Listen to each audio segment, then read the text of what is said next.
every second, every minute, man, I swear that she can get it. Saying if you a bad bitch, put your hands up high, hands up high, hands up high. Till I feel the lights down right now, put me in the mood. I'm talking about dark perfume, go, go.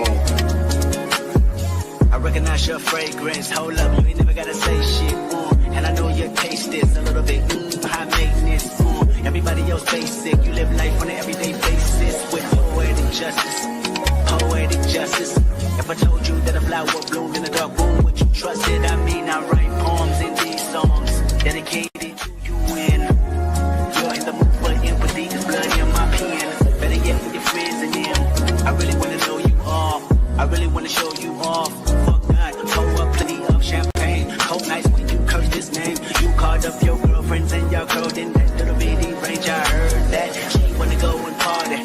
She wanna go and party. Nigga don't approach her with that Atari. Nigga that ain't good game home is sorry. They say conversation rule a nation. I can tell, but I could never right my wrongs unless I write it down for real. P.S. You can get it, you can get it, you can get it.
Can I tell you something for what it's worth? Keep having it back on.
fill me up till my cup's overflowing.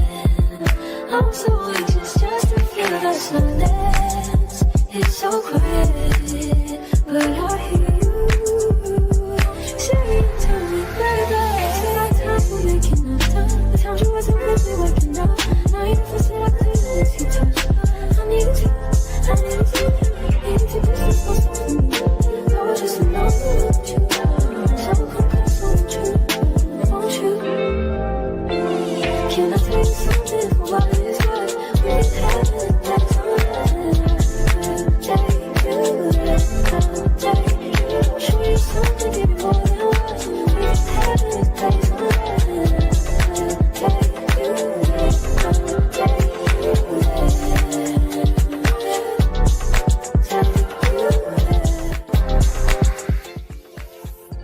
please be done. Can you just be nothing to me? I want you to give to me, yeah. Please be done. Can you just be nothing to me? I want you to give to me,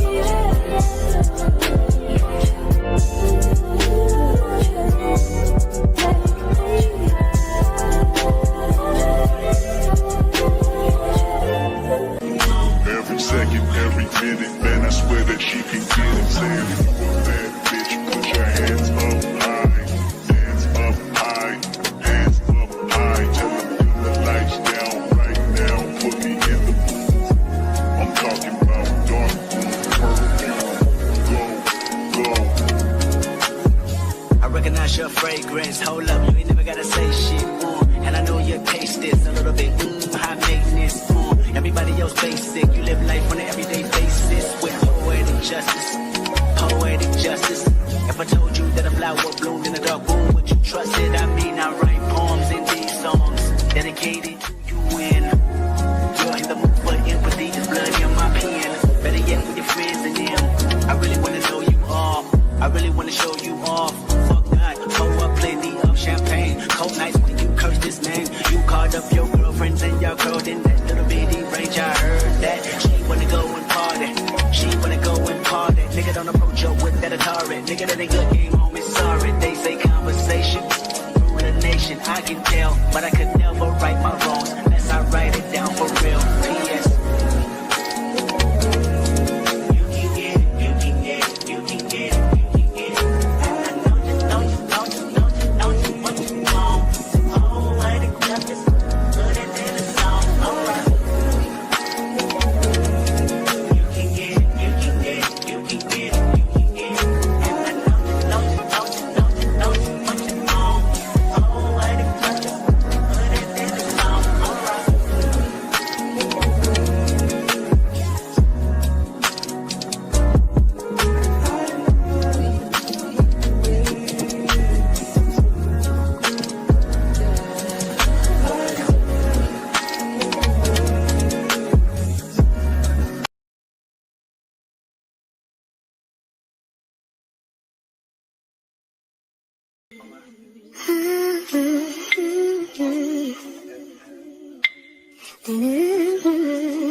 Continue for her, but she is sick, and so I apologize for that.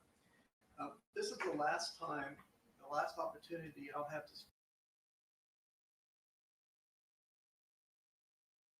speak to you directly until all the evidence is in.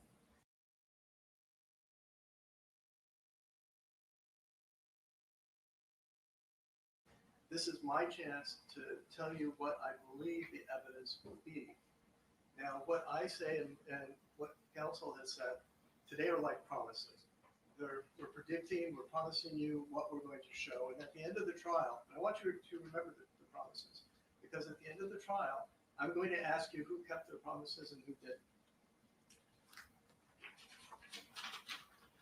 Now, obviously, both sides can't tell their side of the story at the same time. That would be chaos.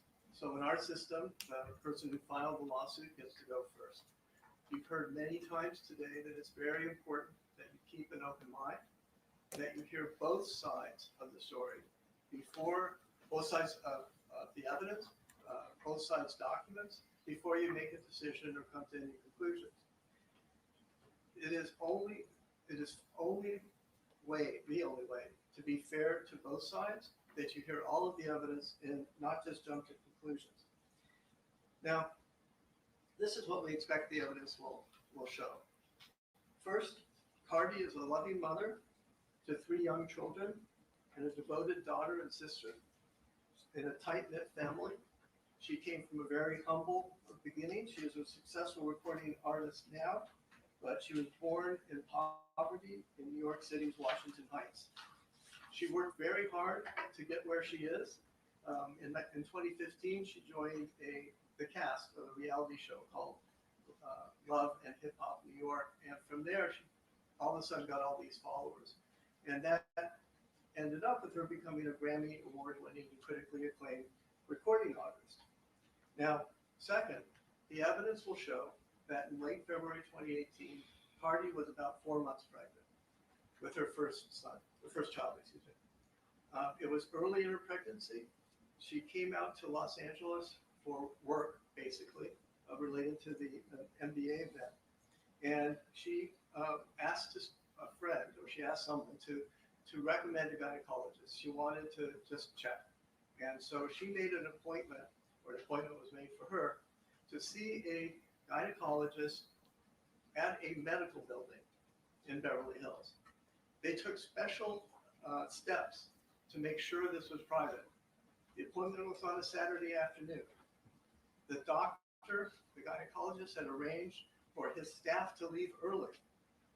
Her normal security person did not join her, because what could happen? She was going into he stayed in the car, she was going into a doctor's office, so what could possibly happen? And what happened was plaintiff. The evidence will show that plaintiff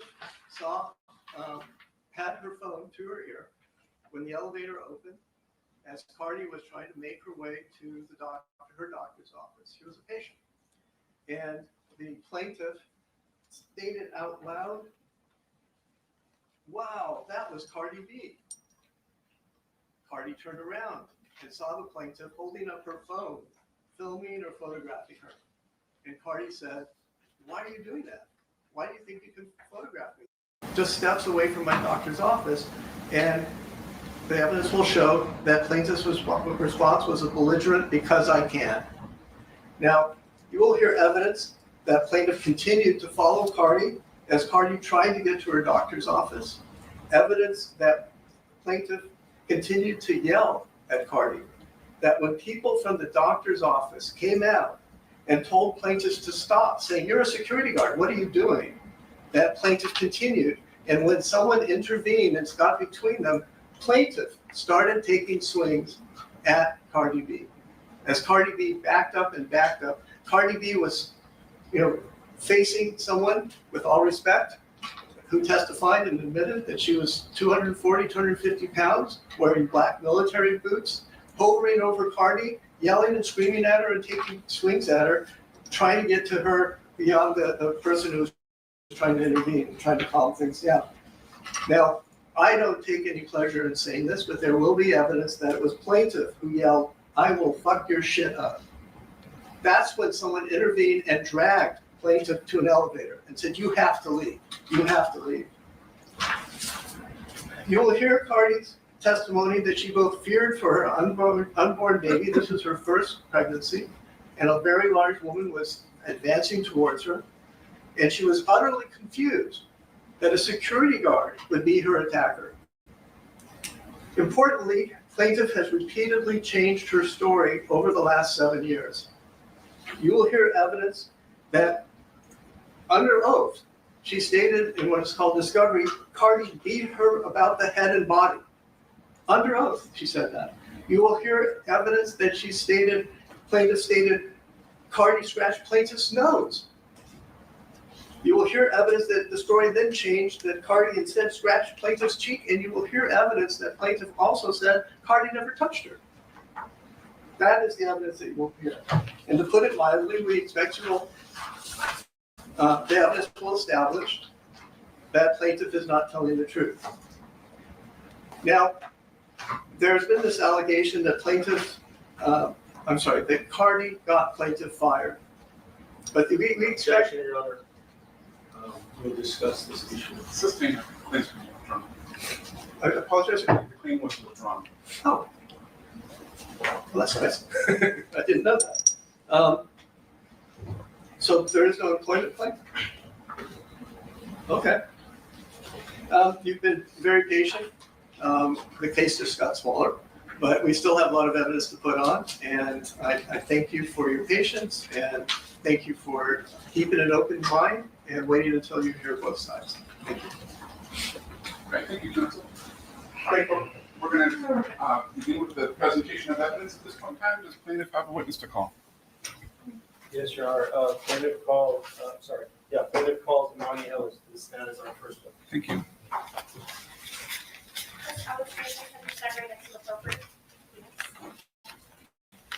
Please raise your right hand.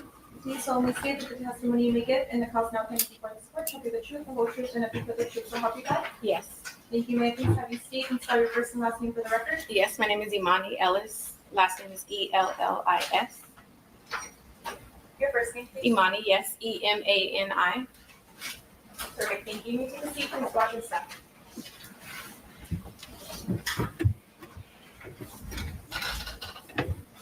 All right, go ahead, counsel. Thank you, Your Honor.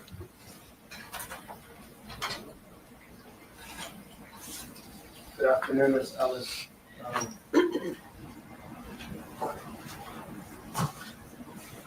For the record, how old are you? 32. And on the date of February 24th, 2018, what were you doing? I was at work on duty as a security guard. Where were you? The address of the building was 8920 Wilshire Boulevard. And for how long had you been working as a security guard as of 2018? For 4 years. And what did it take to become a licensed security guard?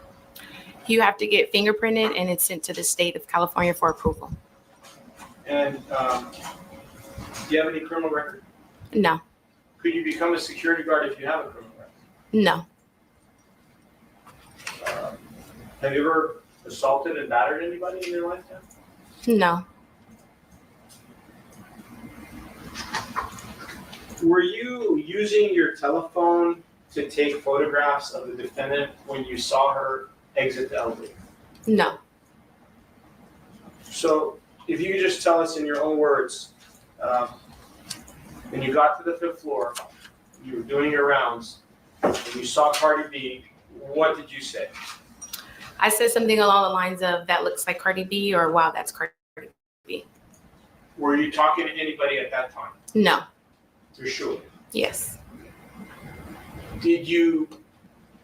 Were you entering the elevator? I was, yes. Did you actually go inside the elevator? I did, yes. And did Cardi B exit the elevator? She did, yes. Okay, and then what happened? After she heard me say her name, she turned back around and the first thing out of her mouth was, excuse my language, was, why the fuck are you telling people that you see me? At this time, I tried to calm her down and assure her that I didn't tell anyone that I seen her, and she was extremely upset. And what did she tell you after that? Then, excuse my language again, but she said, yes, the fuck you did, and then she put her finger in my face. When she put her finger in your face, did she have long fingernails? She did. And approximately how long were her fingernails on the date when she put them in your face? About 2 to 3 inches long. When you have seen different pictures and videos of Cardi B, you notice that she has long fingernails in those videos and photographs. Yes.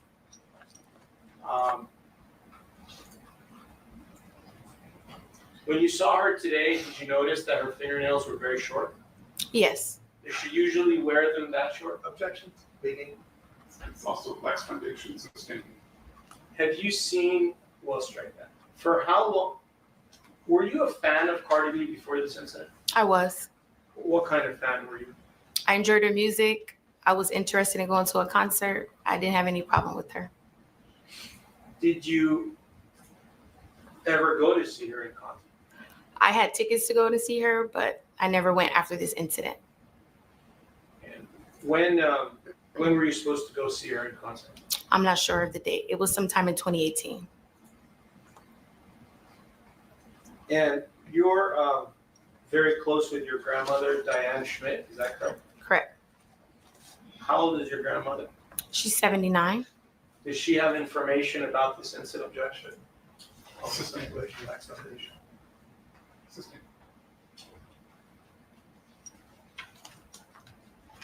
Did you show your grandmother the scar on your left cheek after February 24th of 2018? Could you repeat the question, please? Did you show the cut on your left cheek after February 24th of 2018 to your grandmother, Diane Schmidt? Yes. And what year were you born?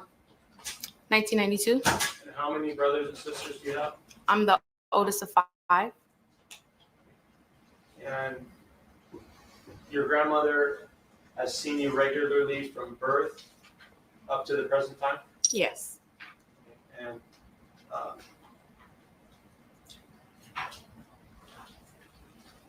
what about your mother? Did you live with your mother up until a certain point? Until the age 19.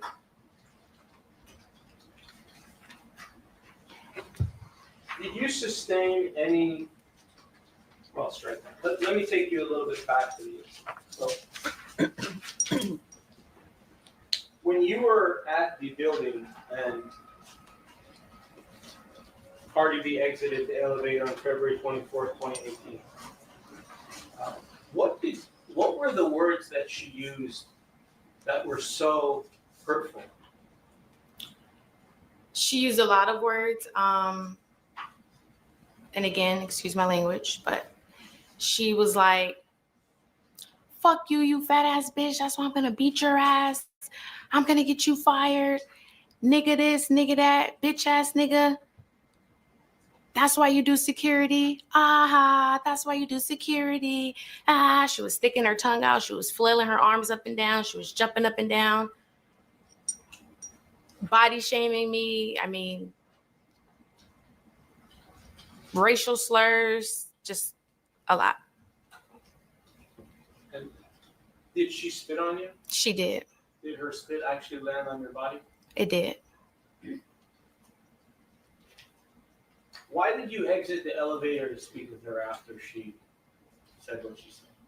I wanted to clarify the misunderstanding. Did you also want her to leave because she was causing a disturbance? At that time, she was causing a disturbance. She was yelling and screaming, and I didn't want her to leave. And as a security guard, were you working there as an extension of the owner to be able to make that kind of call, whether somebody should be told to leave because they're causing a disturbance? Objection, leading my foundation calls for legal conclusion. Could you repeat the question, please? I'm going to ask you a different question. Did the landlord hire you as a security guard to protect its building? Yes. Overruled. And did you do that? Yes. For how long? For about 4 years. During those 4 years, did you ever have a problem with anybody else? Never. Not one time. Not as far as I can remember, no. Not a perfect employee, but a good employee.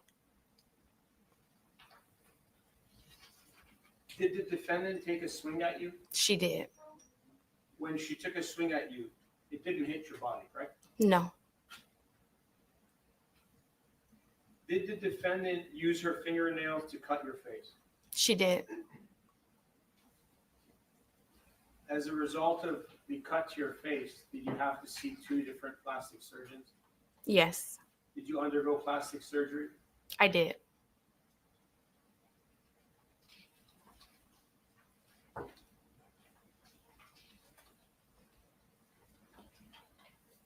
Your Honor, if I may show exhibit number 7. Well, that's the photograph. You never disclosed it. 22 photographs that we discussed earlier.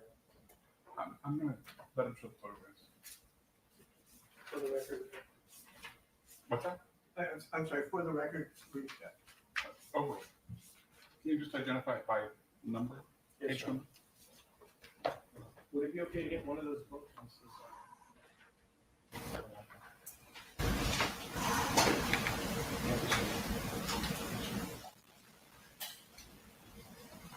Your Honor, I would like to show exhibit 7-001.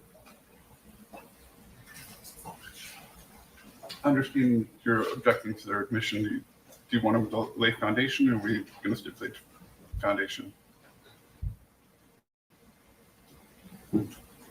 that's right, brother. You I want to thought you were stipulate, asking him for the lay foundation. do you want them to lay a foundation, or you stipulate so? No, we don't. Okay.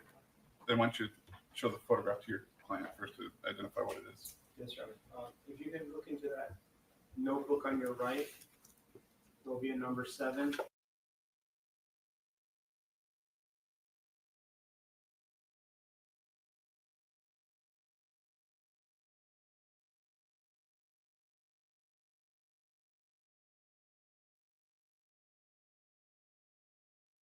And the purpose of taking the photo.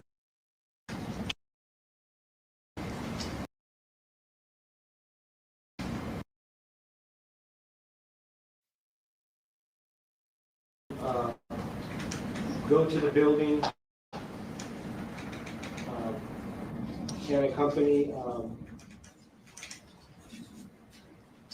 people from my office to take photographs of the incident. Yes. And the purpose of taking the photographs were to show where the incident occurred and give the jury understanding of what kind of building we're looking at, we're dealing with. Yes, And you feel it's important that they see that? absolutely. Your Honor, may I publish that 7-001? You only had our authenticating number to the first page, and just want to have her thumb through it. Sure. Verify that those are the photographs you're taking. Yes, Your Honor, I will do so. If you can look at 7-001 through 7-022,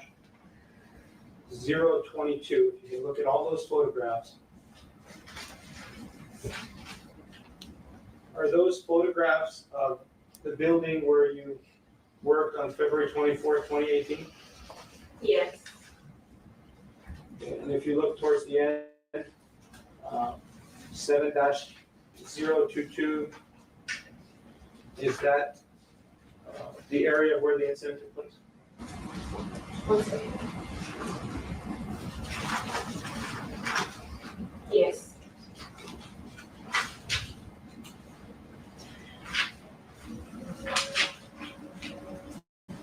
Can I show them to? Yeah, just identify them as you publish. Okay, thank you.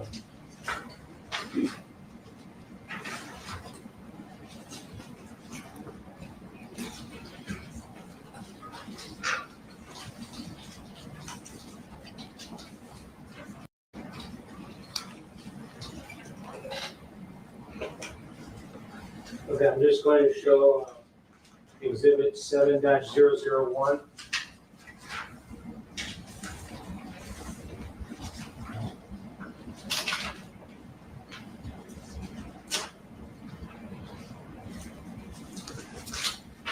Ms. Ellis, is this the photograph that we discussed, which is the outside of the building where you worked at 8920 Wilshire Boulevard, Beverly Hills? yes, Okay, 7-002, is this a closer picture of the same building? correct, And this is a 6-story building in the city of Beverly Hills, it's an older building, correct? correct, And then 7-003, we're getting closer to the front. correct, 7-004, is that the front entrance of the building where you work? yes, Okay, 7-005, another photograph of the same front, closer up. yes, 7-006. You see that photograph? Is that the inside of the lobby of the building where you work? yes, And 7-007, was that security booth there when you worked there? Do you remember? it was, Did you sit behind that security booth? I did, And on the date of the incident, were you wearing your uniform? yes, 7-007 is a photograph of that booth where you sit. 7-008, was that sign there on the date when you worked there? Yes.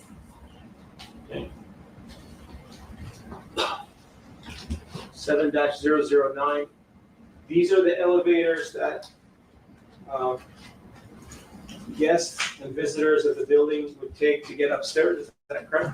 Yes. And on the day of the incident, do you remember if you took the elevator to get to the 5th floor or maybe took the stairs? Do you remember? I'm not sure. All right, if I can take, we're gonna skip. We'll just go through it very fast. 7-010, is this a photograph of the elevator which Cardi B got out of on February 24, 2018? Yes. And that's the elevator that you entered, correct? Yes. It's a relatively small elevator, isn't it? Yes. And 7-011, is that a photograph of the elevator area where the incident took place that took recently? Yes.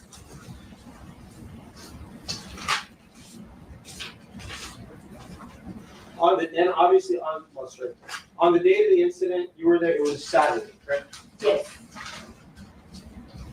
Was it this way with garbage all around or not? Not at that time, no. 7012 and 7013 and 7014 and 7015 are photographs of the hallway leading up to the elevator bay, correct? Yes. And did Miss Cardi B walk down the hallway after she spoke with you and came back, or did everything happen right at the elevator bay? She did. She came out and looked around, and then when she heard what I said, she turned back around to approach me. Okay, if we could go to 7-021.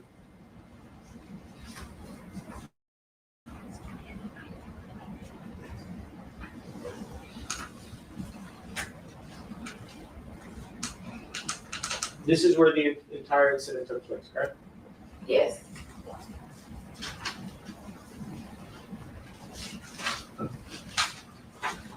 And on the day of the incident, I'll start that. After the incident happened, were you intending to sue? No. Is that why you didn't take photographs yourself? Assistant. Why didn't you take photographs of the cut to your face or any injury you sustained after the assault and battery? Objection, lacks foundation, argument. Can you read the questions? Why did you not take photographs of the scar after the incident? I was upset. I was a lot going on. I'm not sure. And you were not intending to sue, is that correct? No. Were you intending to sue Cardi B at that moment when the incident occurred? No, I was not.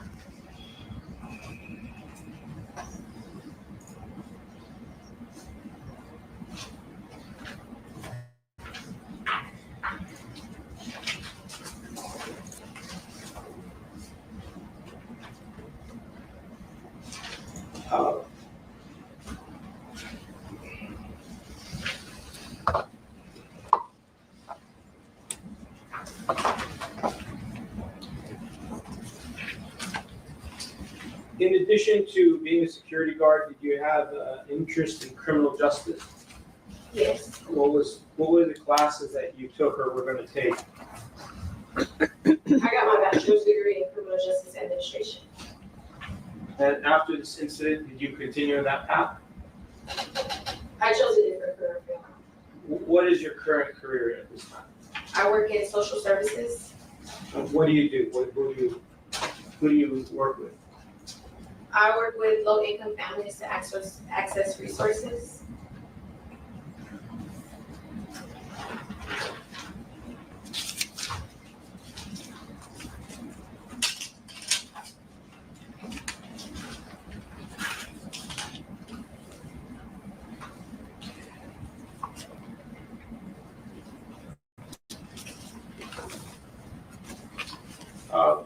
Did Miss Cardi B, after this incident, post different things about you to her fans? She did, And how many different instances? probably about 2. And did you do the same thing back to her? Never.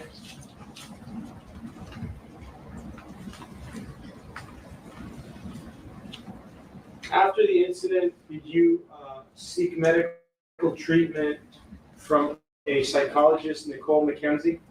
Yes, And that was approximately 2 months after the incident? correct. What did Dr. McKenzie do for you? She provided therapy, counseling therapy. Was it helpful? I believe it was at the time.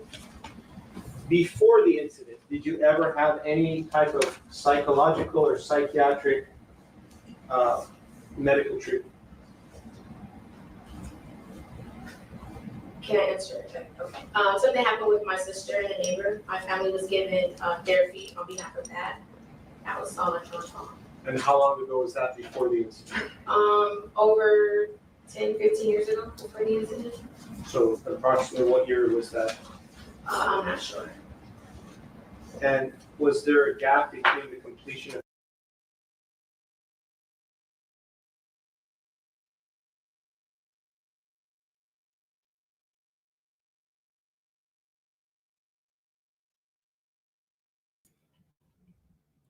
Is it a break? I don't know. Trey, what's going on? Hey, good morning, everybody. Trey. Looks like it's a break. It was. Oh, here it is. Here it is. Black Foundation calls for medical. Sustained. Please disregard the prior answer. Did you go to Nicole McKenzie because you were assaulted and battered on February 24th of 2018 by Cardi B? Objection. Overruled. Answer? Yes. Did you go there for any other reason? No. And around that time, did you also seek medical treatment from Dr. John Scher? I did. And he's a cosmetic plastic surgeon? Or Yeah. was? He was, yes. Is it your understanding that he died in 2021? Yes. And when you saw him, did he advise you that you needed to wait at least 1 year to determine if the cut became a scar? Objection, hearsay, and legal. Why don't you rephrase the question? Did Dr. Scher ask you to return approximately 1 year after he saw you for the first time? He did. Why did he ask you to wait? Objection calls for speculation. Do you know why he asked you to wait for a whole year before seeking medical treatment? Objection, Black Foundation. He said he didn't want to treat it prematurely and for me to come back. Did the scar become a keloid? It made a scar, yes. Do you know if it's called a keloid or you're not sure? I'm not sure if it's called a keloid.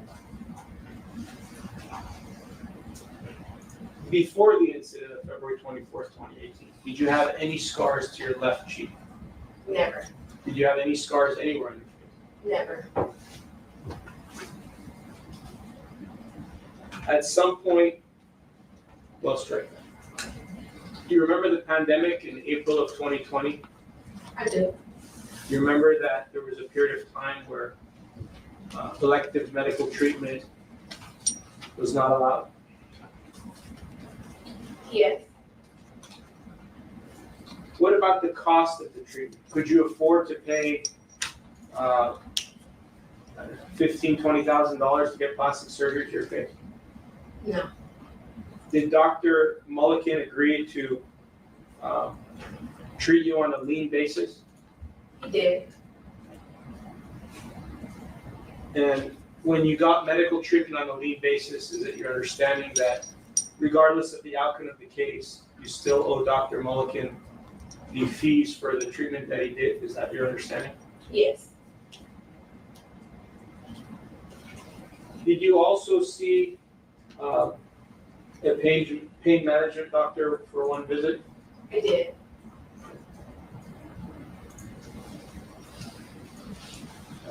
Did you also treat with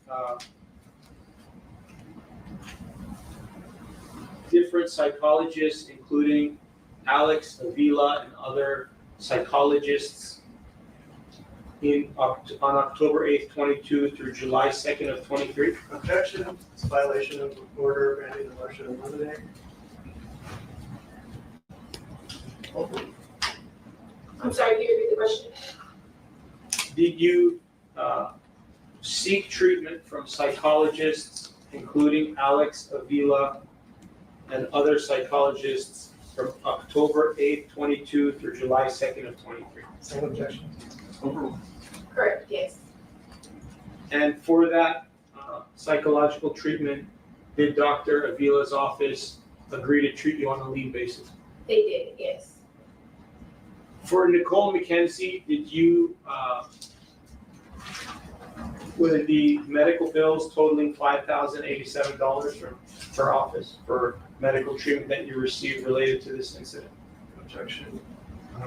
Leaving, Flags Foundation. Sustained.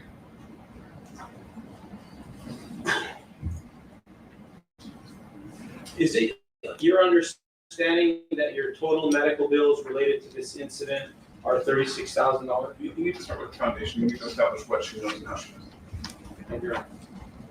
Did you receive medical bills at your home from these different medical providers? I'm not sure. Did some of the medical providers send you bills to your home? I'm sure, yes. Did some of the medical providers that I mentioned advise you of the amounts that they were charging you for their medical treatment? Yes.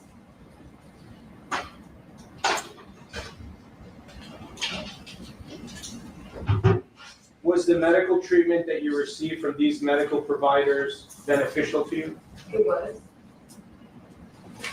Do you still suffer from psychological issues related to this incident? Objection. Sustained. I do, yes. The objection was sustained. I'm sorry. Sustained, you don't answer. The judge says sustained and you don't answer. I apologize.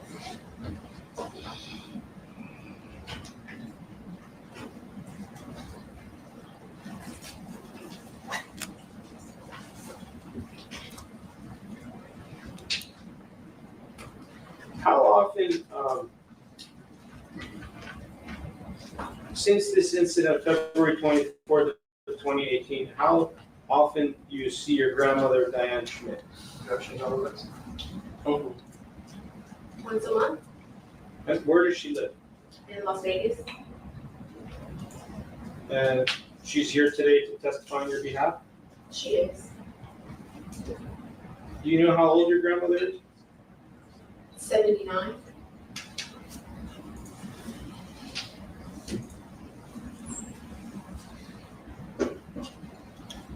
Do you have respect for authority? Yes. Sustained. Where does your grandmother live? Las Vegas. Do you ever visit your grandmother in Las Vegas? Yes. And for what reason did you visit Las Vegas to visit your grandmother? To check on her. She's a senior.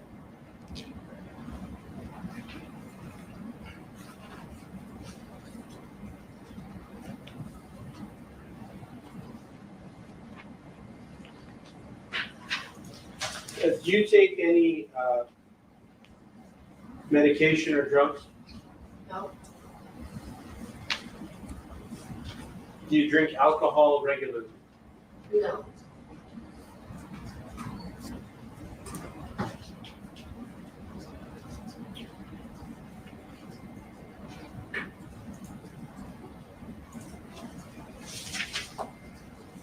Can you tell us a little bit about what your expectations are when you worked security at that building on February 24th of 2018? Are you asking me what were my duties today? What were your expectations? What was your expectation from visitors or guests who were coming to that building on that day? Sustained. When you worked security on February 24th of 2018, did the owner hire you to do security for them?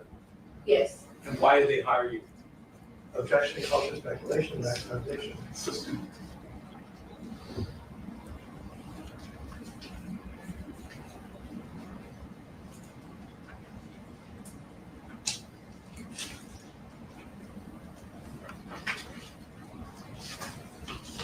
And after this incident, you decided to discontinue working as a security guard. We're not blaming it on the incident, but we're saying that, I want to be clear that after this incident, you have decided that you're no longer going to work as a security guard, correct? Yes. And before the incident happened, did you have that intention, or did that intention come about after the incident occurred? Objection, compound. It came after the incident. I had plans of promoting, moving up, definitely staying at that job. Did you, well, I'll strike that. Did you ever want to become a police officer? I did. Do you still want to become a police officer? No. And why is that? I was deeply traumatized about what happened.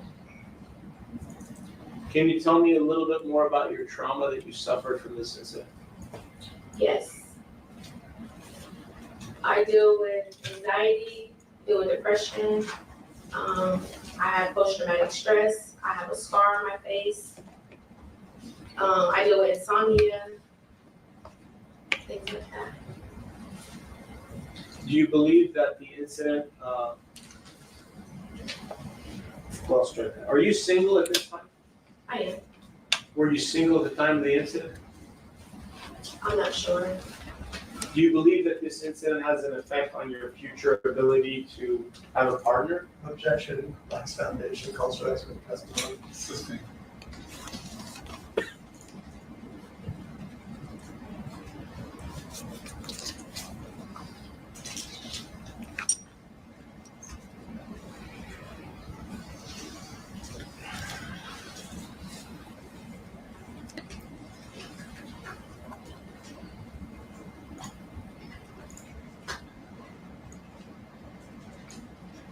Do you expect Cardi B to pay for your medical bills? Objection, irrelevant. Assistant.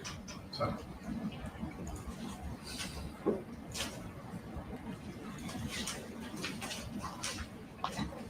Aside from calling you the N-word, spitting at you, taking a swing at you, cutting your face with her fingernails, is there anything else that she did on February 24th, 2018 to you?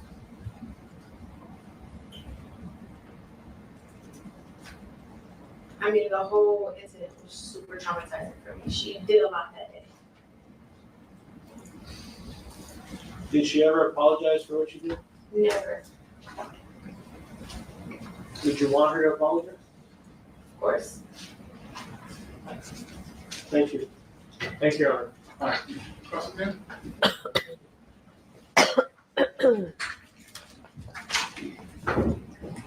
For just a second. And if it's okay, I'll use the podium.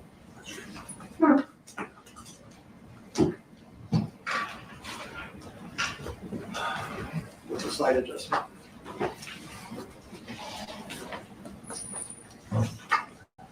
Good afternoon, Ms. Ellis.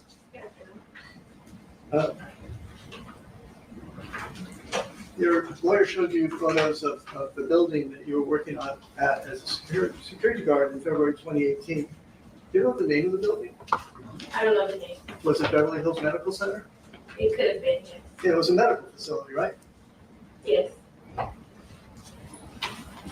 And the incident that you claim happened that day happened at approximately 1:30 p.m.? Approximately, yes. And you knew at the time, when you saw Cardi B, that she was going to a medical appointment, correct? I didn't know where she was going, but she was at the building.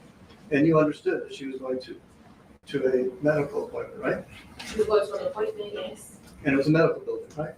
Yes. And your deposition was taken and you said that you testified under oath in your deposition. Let me ask, do you remember your deposition was taken in this action? Yes. You remember taking an oath at the deposition to tell the truth? Yes. And that under the same penalties of perjury that apply in this courtroom, for example, correct? Yes. And you testified that you understood when you saw Cardi B that she was going to a medical appointment, right? Yes. Now, after this incident, you talked to your supervisor at Allied, right? Yes.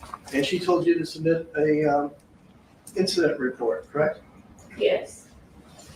And you emailed an incident report to your supervisor 2 days later, right? I don't know about 2 days, but I sent it to her, yes. Yes.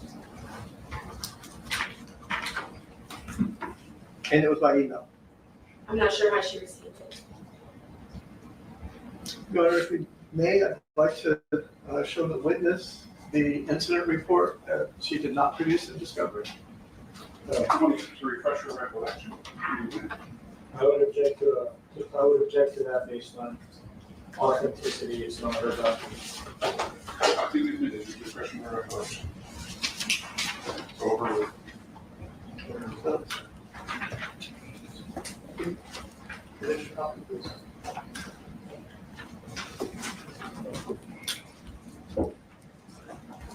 This is a document that we got from Allied pursuant to a trial subpoena.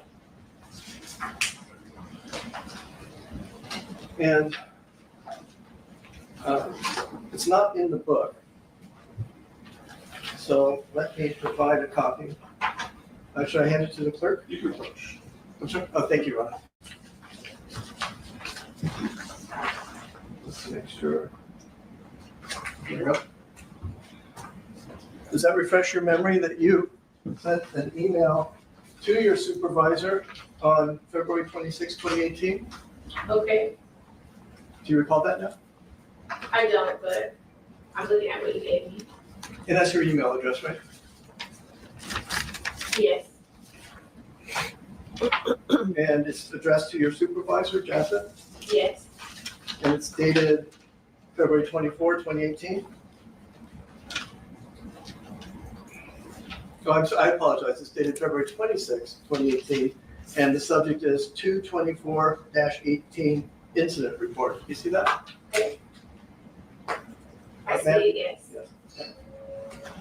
Now, before we talk more about that incident report, do you remember receiving in this case discovery requests that you had to verify under oath, where people asked you questions and got documents?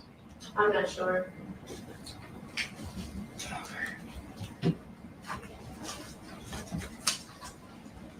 Well, let's see if we can refresh your recollection.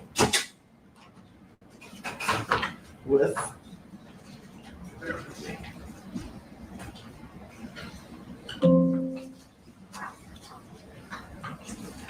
See this? Lights response. Which one is it? If I may, Your Honor, to explain to counsel that it's plaintiff's response and objection to defendant Cardi B's demand for production of documents, set 2. And, may I approach? Sure. Thank you. If you look to the last 2 pages, is that a verification by you, signed by you, under oath, that the statements in the response are true and correct? I'm sorry, were you asking me? Is that your signature on the last page here? Yes. And you verified that, you signed stating that under penalty of perjury, the statements in the document are true, correct? Yes. Okay.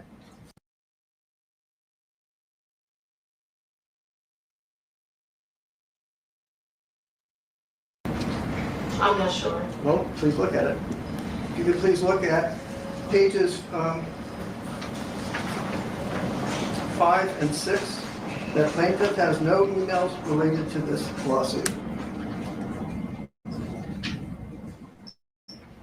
Are you asking me about this email on the paper?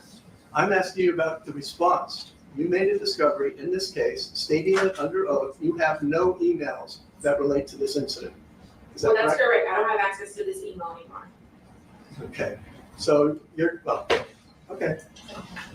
Let's go back. Actually, we have one other response, another sworn response. Your Honor, I would like to show the witness plaintiff's responses to defendant Cardi B's special interrogatories, which rather than asking for documents, ask for information. May I approach? Go ahead. Where's the date of the document? It was served on January 3rd, 2024. And the verification is dated January 30, 2024. Yeah? Well.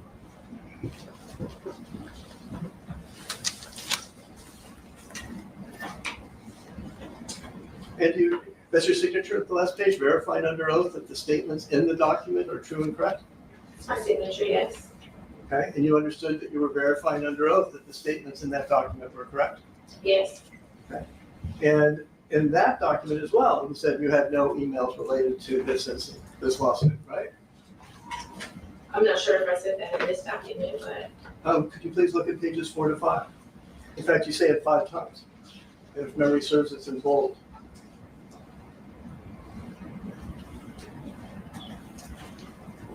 okay. And you never produced the email that you sent to your supervisor on February 26th in 2018 in this lawsuit, did you? I don't have access to that email, sir. My question to you is, did you ever produce that email? I'm not sure I know what you're asking. Did you ask, you had discovery obligations, Miss, did you ask Allied for a copy of the email that you are now testifying you couldn't access? I wasn't in communication with Allied. Okay, so let's talk about what you said on the email to your supervisor 2 days after the incident. If you look at page 1, it states that you were the daytime guard on duty at 8920 Wilshire Boulevard. You were on patrol, and I had, quote unquote, I had 2 cell phones, the work phone and also my personal phone. I had my cell phone to my ear. Do you see that language? Okay, Do you see the language? I see it, yes. And you wrote that 2 days after the incident? I don't remember writing this, but if this is what you have, then Your Honor, I would ask that you read the whole sentence for completeness. Well, I don't have it in front of me, so I don't know that, but to the extent, Well, that's the portion I intend to read. I mean, he's welcome to read whatever he wants to read. Well, he's just reading half a sentence. It would be unfair for me. budget provided appropriate copy. Yes, Your Honor. Let me actually include the declaration that came with it. Of Allied.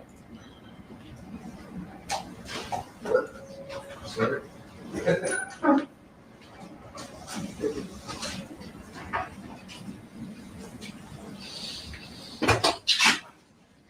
Too much stuff.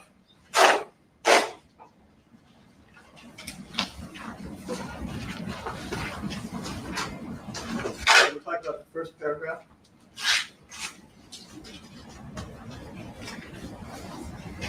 It does appear to be a narrative, so if you want to read everything in context, so, Should I read it, or are you asking her to read no, go ahead. it? Okay.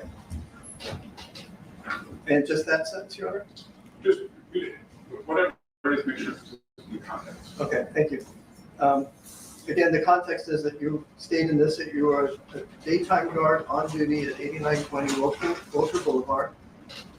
Per usual, I was conducting a routine patrol of the building premises, and as part of that patrol, I checked the rooftop, all tenant levels, and parking garages. At approximately 13:30 hours, and just to clarify, that is 1:30, correct? yes.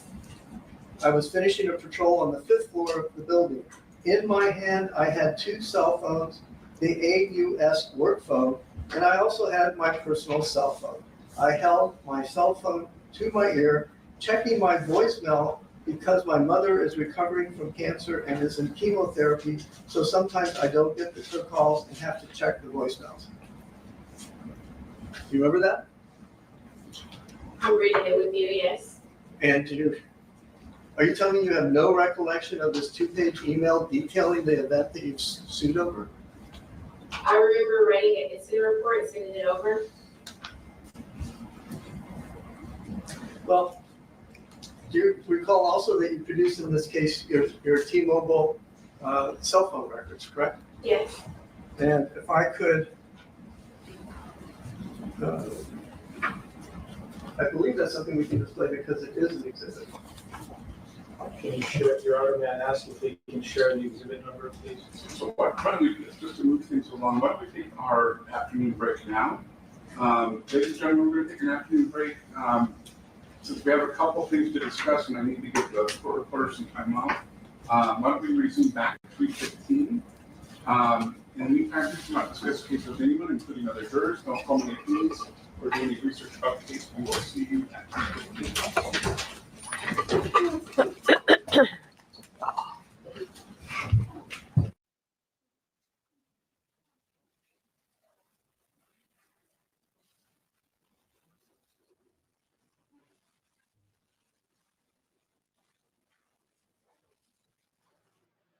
Is this a break, Trey? What are they doing? Yeah, he Or just they said at the bed? he just said let's take our afternoon break. Okay, is Trey breaking? What is he doing? I don't know. This is so. Let me get this straight. Oh, go ahead. Convey. Oh, he done skipped. Since- Hold on, Trey. Pause it for a second. Go ahead, Detroit. So let me get this straight. Mr. Spock is suing Queen Cardi B. suing Queen Latifah No, for a Imani Ellis. for a fight. Imani Ellis is suing Cardi B, Yeah. saying that Cardi B attacked her. She was a security guard at an OBGYN doctor's office. Cardi B, that this was during her first pregnancy. She was actually, I think, leaving the appointment, and she was walking out, and I don't think she had disclosed her pregnancy No, yet. she had not. That's the main So point of the entire trial is that Cardi B, because Cardi B saw her phone up to her ear, Cardi believed that she was no, taking where you think pictures. somebody has a phone to their ears recording? She She had said to have a phone. I don't that but that this is what Cardi B was saying is that who you telling that the thing Cardi B said to her was who you telling that you see me. Okay. Yeah. And the woman's response was I'm not talking to anybody, but she had the phone to her ear. Mm-hmm. You know what I'm saying? So Cardi B believed that she was on the phone with somebody telling the person on the phone, I see Cardi B. Cardi B is here. Cardi B's assuming, oh, you telling somebody I'm at the OBYN. What the fuck? Well, not necessarily just at the OBGYN, but telling somebody that she was pregnant. Because, like Yeah. I said, at the time, I don't think she had disclosed that she was pregnant. No, they said that in the rebuttal to the lawsuit that she had not disclosed that she was expecting Mm-hmm. at the time, and Cardi B believed that this woman was going to expose her pregnancy Mm-hmm. by telling people that they saw her at the OBGYN. Mm-hmm. Okay. Now all this other bullshit. Now she got post-traumatic stress disorder. She got this. She got that. Well, I mean, you can be traumatized if you get your ass whooped, but Now she can't suck a dick. She can't get laid. Nothing. you know what, I don't know. Trey, I don't we know. gonna push play in a minute because Well, I cannot. Queen I Latifah. cannot. I'm sorry. Not suck a dick. Queen Latifah cannot eat a pussy. I'm sorry. I'm Okay, sorry. listen, y'all. So this actually started yesterday, y'all. So we on day one. This is day one. Day two starts today in about an hour. So we're gonna get through day one, and then we're gonna go right into day two and stream day two.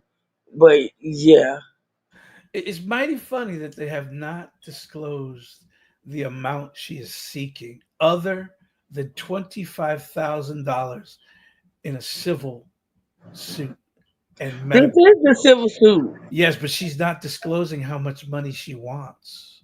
Oh, I'm assuming she was keep it cute because the girl could look at it and tell I don't know if she assumed she was pregnant because she was coming at the OBGYN or if Cardi was showing at the time. I'm not sure.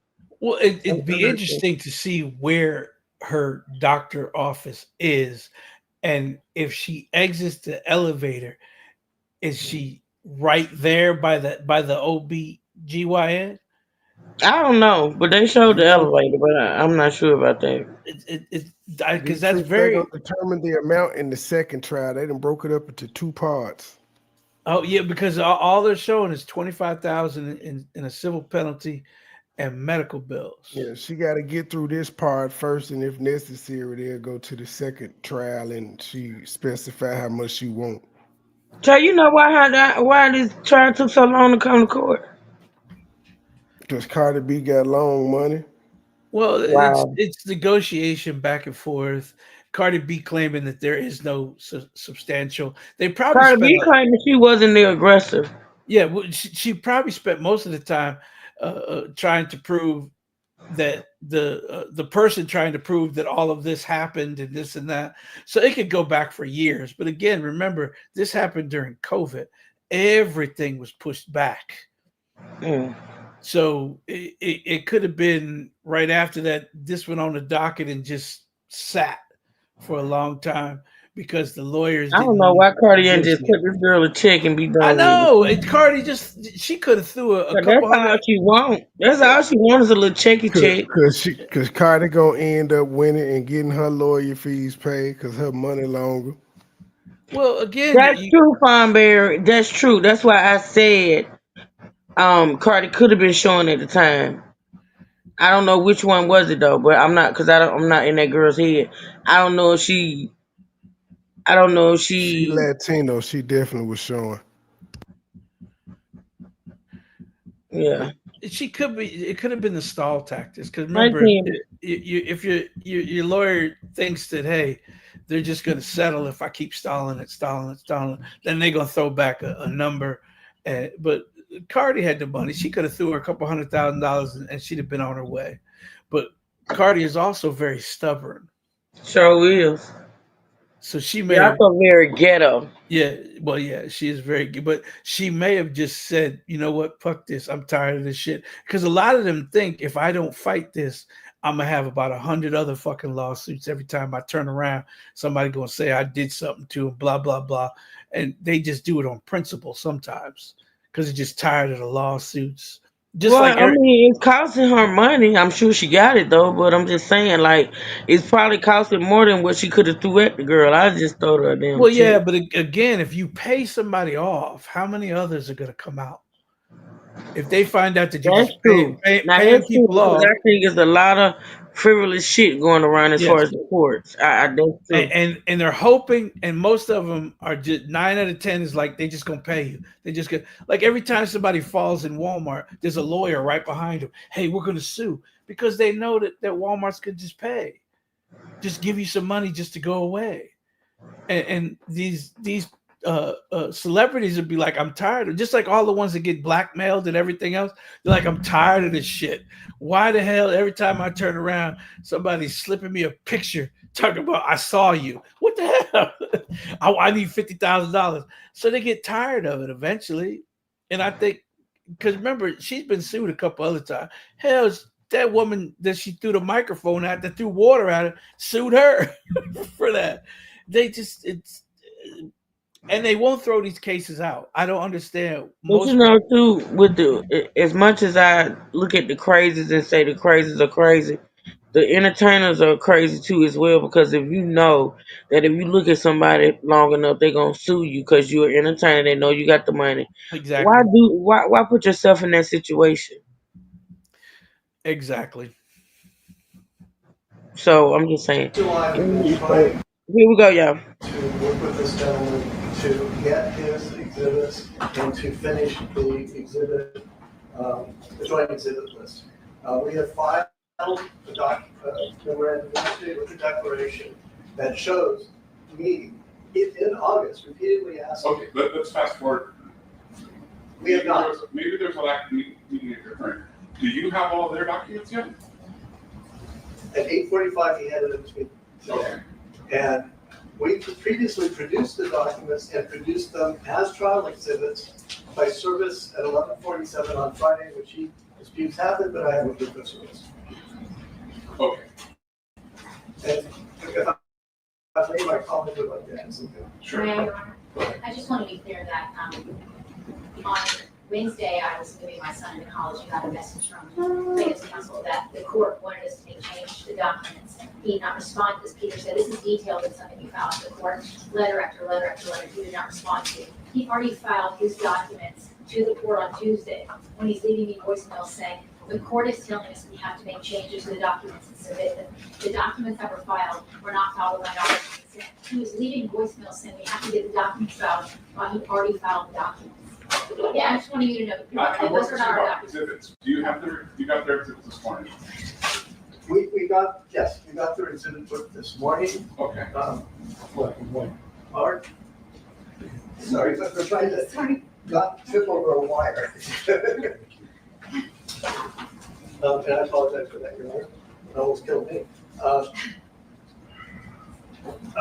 I think what I'm about to say is correct, but one of these two lawyers will correct me if I'm wrong.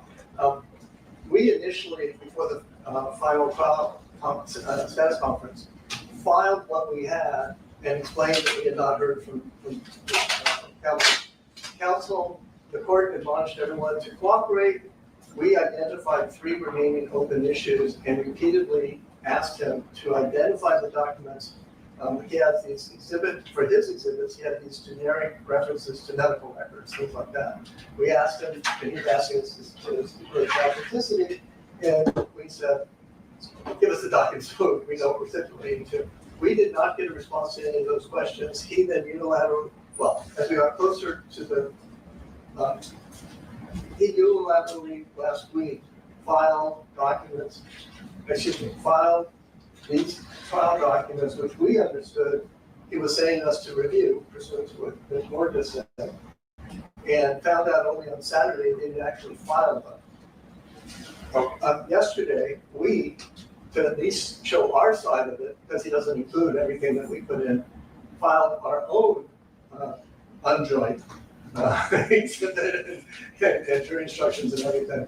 So it is extremely confusing, I understand that, but there is no agreed upon joint exhibit list, there is no agreed upon joint witness list. Our witness list, for example, includes Tierra Malcolm, his doesn't, things like that. Okay. Do you have all their exhibits now? Yes, Your Honor. I'm not clear what he's talking about. The court's order says we're supposed to bring them 5 books today. I brought 5 exhibit books today. I gave him 1, and I distributed it to the court. And he's giving me his book. So I don't know what he's talking about. But what I do notice is throughout this cross-examination is just springing on things. I don't know if it's for impeachment or not, but that's my concern. When I ask him, where is it in the exhibit book, he can't tell me. And I think that was one of the points the court made earlier. I don't want interrogatories and RFPs to be exhibits, because they're not. They aren't included in the exhibit book. And so I think your obligation is to specifically identify the caption and the date it was served. I think that's adequate to put the plaintiff's counsel on notice. And that's what I did, and yes. I know, but he had to ask. So. My apologies. Okay. My apologies. And this particular Allied document is a document that was produced from Allied's records, this email. We have an affidavit of No, that. I don't have an issue with this. Okay. You refresh your recollection, and I think she agreed that she sent it. So. And I showed him as I was passing what the discovery response was, but I'll be specific without him asking. So I need you all to work together a little bit more. Yeah, I wish we You shouldn't be fighting against each other. It's your clients that you're trying to represent here. So we need to put our heads together. Do we have a final verdict form? We did, we filed one before and he approved it. Your Honor made one change to it, and I don't recall what it was, because we had, I think there were a few words that were different in the approved form, and that was done at the final status conference. Oh. We also had a joint statement, but Your Honor cleaned that up with there. So, and here's the issue, just to explain myself with respect to the extent that she treated with a doctor, she did treat with a doctor, so I'm not going to exclude that. If I excluded the doctor as a witness, that's a different story. Well, the evidence is that if you're talking about Dr. Avila, he was not a treating physician. She testified that he was. So. Well, that's because he's trying to do an end run around the exclusion of Dr. Avila. All right. Anything further? Yes, Your Honor. In my defense, Your Honor, all of these things I disagree with. I'm not going to get into the details. All I can say is Dr. Avila did treat my client, and he signed the report in the bill, and that's why I asked her about it. So, And if I may just, because I know you've got a lot of cases. Dr. Villa was never identified as an expert. He then tried to replace We've gone over this. Okay, just want to make sure you remember. I do. Thank you. Okay. We will see you at 3. Yes, sir.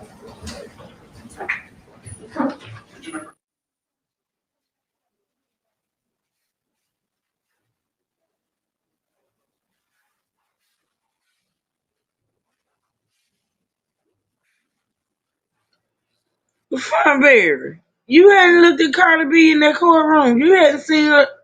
Lord have mercy, Fun. But where you are you working, girl? Trey, what's going on with the we've been looking at her the whole time, keep it cute. She thought it was Mr. Spock. Oh my God. Ooh, Lord have mercy. I could see where she could misidentify who the person sitting at the table was for being Mr. Spock from Star Trek. Funberry can't be looking at this screen because I know she's As are the looking at members this of our screen. jury. She saw it. Ms. Ellis, you're on the stand, and you're reminded you're still under oath. Yes, Your Honor. All right. You want to resume your cross-exam? Yes, sir. Thank you. Well, they do show the lady from Foot Locker a lot. 1 second. So, on that day in February 2018, when you were on duty as a security guard, you were wearing black boots, right? Yes. And Oh, okay, keep it cute. She in there, girl, with a little short, sassy wig on. You see it. earpiece, and you were checking voicemail. Well, I'm sorry, I misstated. That you had an earpiece in your head when you saw Cardi B, right? Yes. And you were, but then in the incident report, we saw that you wrote that you had your phone to your ear, correct? Okay. Is that correct? That's what it says on the paper. Yes. Yes. And if you look at that incident report at the very top, it says from Amani Ellis, Amani Ellis at gmail.com. That's your personal email account, right? Yes. Okay.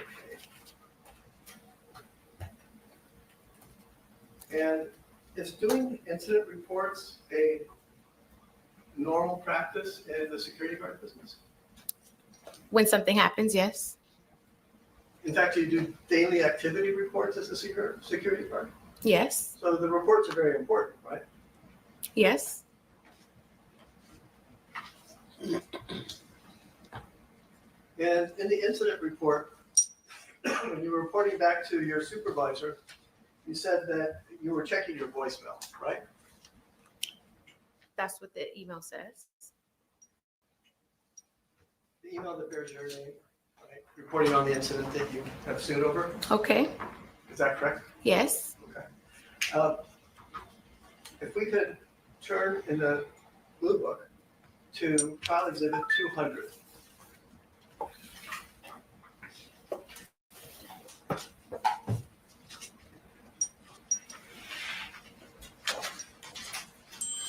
Thanks, Mom. You see it? Yes. And that's a letter from your lawyer to me. Okay. Is that correct, Ann? Yes. And if you go to the page that has a lot of blacked out entries, is it correct that that is a portion of your T-Mobile invoice, including for February 24, 2018? Yes. And you see that at 1:30, you received a call, and that lasted, what, 22 minutes? objection, Your Honor. The document does not say 1:30.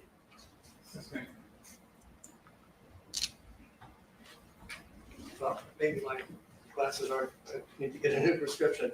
Do you see the entry? It's 1:10 PM for 22 minutes. Yes. Okay, that was a phone call that you received and talked on the phone for 22 minutes. Yes. And at 1:40, you made an 8-minute phone call. Yes.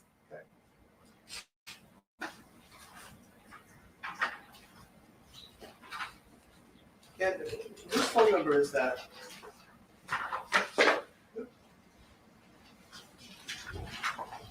Which time are you referring to? 310-403-3656. I'm sorry, can you say that again? Yes, absolutely, I apologize. 310-403-3656.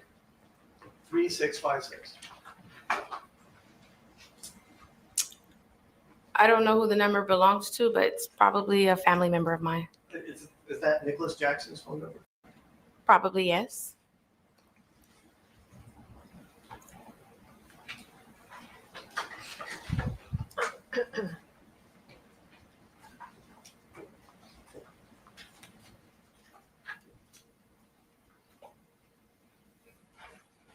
If you could go back.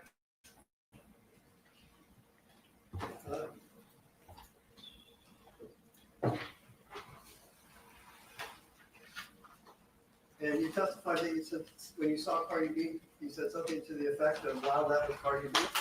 Something to the effect of that. And at that point, as a security guard, you knew it would have been improper for you as a security guard to tell people that Cardi was a patient at a medical facility, correct? I didn't tell anyone that I saw her. Would you please answer the question? No, I can repeat it if you like. Okay. Isn't it true that as a security guard who'd been trained, as you said, and worked for 4 years, you knew it would have been improper for you to tell people that Cardi B was a patient at a medical facility? Objection asked and answered. It would be improper, but I did not tell anyone I saw her. Move to strike everything after improper. So then I just want you to answer the question, okay? So Oh. if you can answer the question with a yes or no question, please answer yes or no. Yes, Your Honor. And you understood when you saw Cardi B that she thought that you were using your phone to tell people that she was at a medical facility, correct? Yes.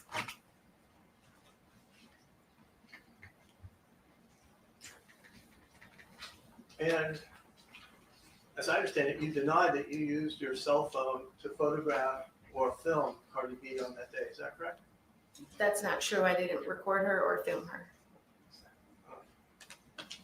The question was, is it correct that you denied using your personal cell phone to photograph or videotape Cardi B on February 24, 2018? Yes. Objection, begging of videos. And isn't it correct that you don't have that phone, right? You no longer have that phone, you disposed of it. You can't show us that phone and show that you don't have any photographs or videos of Cardi B. Isn't that correct? Yes.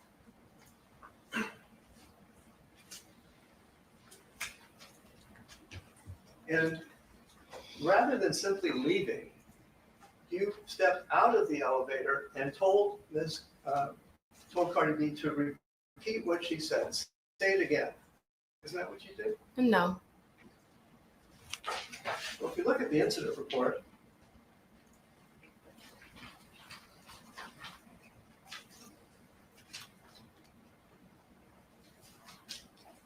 quote, you see in the second paragraph, I stepped out of the elevator and asked her to repeat what she said to me. And so she did, angrily putting her finger in my face and yelling at me. Do you see that? I stepped out of the elevator to clarify. And you told her, say that again, right? I don't remember saying say that again.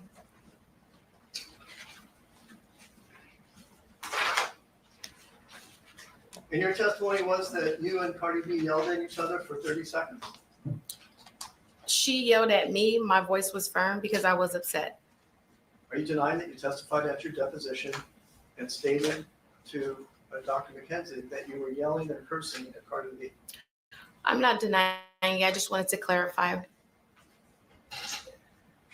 And as you were yelling at Cardi B and people stepped out of her doctor's office, one of them stepped in between you to separate you two, isn't that correct? Yes, because she was in my face. And the people came out of the woman's care doctor's office? Employees came out from the 5th floor. I would assume they were from women's care. And the woman who stepped in between you came out of that office? I believe it was her, yes. And you testified in your deposition that Cardi B spit at you after the other people came out of the doctor's office, isn't that correct? She did.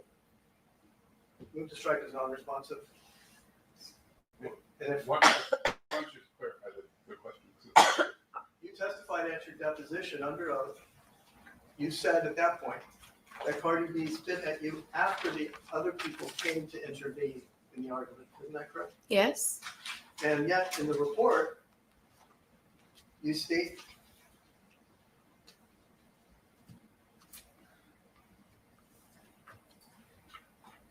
I advised Cardi B that she needed to get her finger out of my face because I had not did anything to her. She then responded by spit at me. That's how it's spelled. And as a result, I became angry and yelled out to her to leave me alone and go on about her business. A few moments later, I remember a few people coming out and trying to separate us. That's what you said in your email, correct? Correct.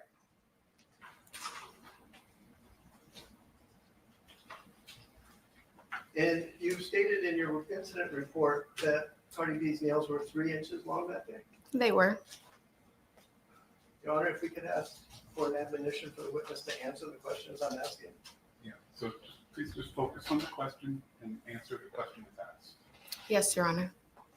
And the question is, you claimed in the incident report that Cardi's nails were 3 inches long that day. Isn't that true? Yes. And you testified at your deposition that Cardi pointed her fingernail at your face, right? Yes. And you state in your February 26, 2018 incident report, bear with me for a second.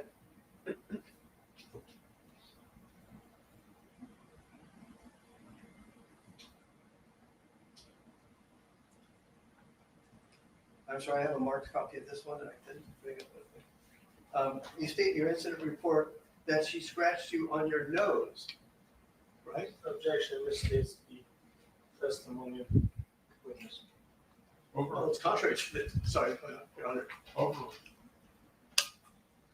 You testified in this trial, that Cardi B cut your cheek. Yet you stated in your email to your supervisor on February 26, 2018, that Cardi B cut you on the nose. Isn't that true? Objection misstates the testimony. Overruled. She put her finger in my face. Okay, first of all, you have testified here today under oath that Cardi B, 7 years later, that Cardi B cut your cheek, your left cheek. Isn't that true? Yes. And you state in your report 2 days after the incident that she scratched your nose.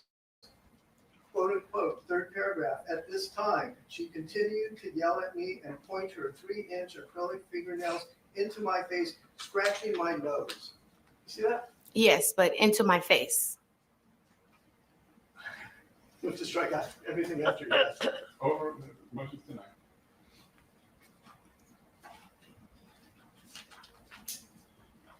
And you were clear at your deposition that you had changed the story to Cardi supposedly cutting your cheek, not her nose, right? No. You specifically testified to that, didn't you? I'm not sure I know what you're asking. At your deposition, you specifically testified that you were not scratched on your nose that day, you were scratched on your cheek. She touched my nose, but she scratched my cheek. Okay, but in the incident report, you state scratching my nose, right? You have to answer audibly. Yes, I'm sorry. And in fact, you demonstrated at the deposition how Cardi B supposedly was nose to nose with you, but jabbed your cheek, is that true? Yes. And if we could show that, this is a video of the deposition where plaintiff demonstrates how she was supposedly scratched on the cheek. That's the deposition video. We may have to come back to that. Just you have to identify by page and line. Well, we'll have to come back because I don't have that. I have the deposition video. Actually,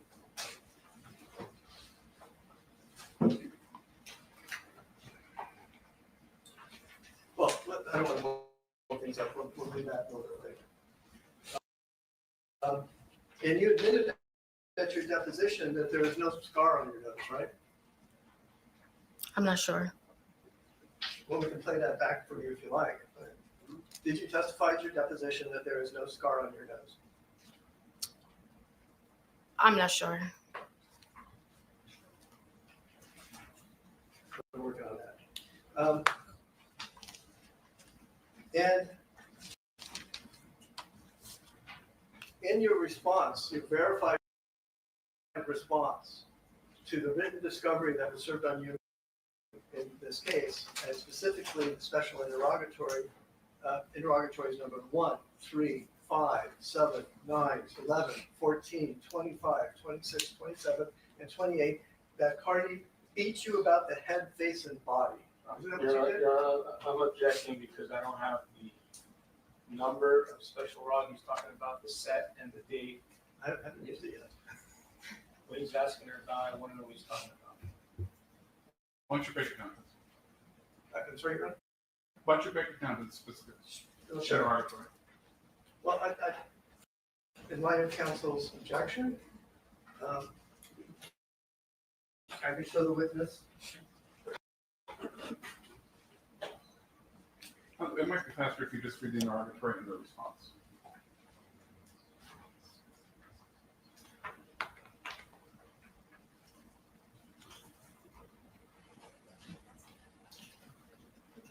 Bear with me for a second. And for counsel, the plaintiff's responses to defendant Cardi B's special interrogatory set number 1.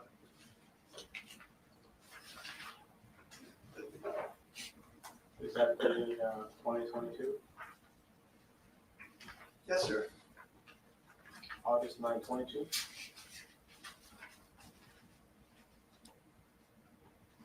May I answer? I just don't like counsel talking to each You just other. clarify. Okay, yes, counsel, it is. The verification of growth is dated 2022. Thank you.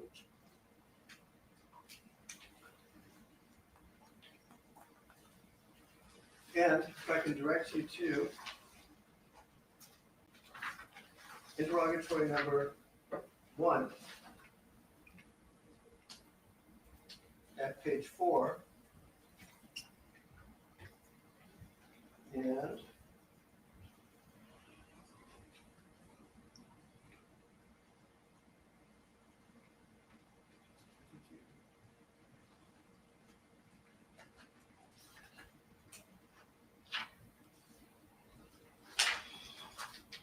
sorry, it's a long one. I'm trying to.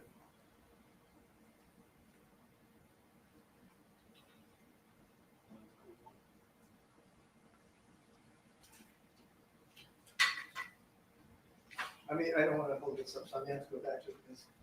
Somewhere in this long bolded thing of a page and a half, there's references to what I'm looking for. Oh, I got it. Page 4, beginning line 17. I'm sorry, what was that?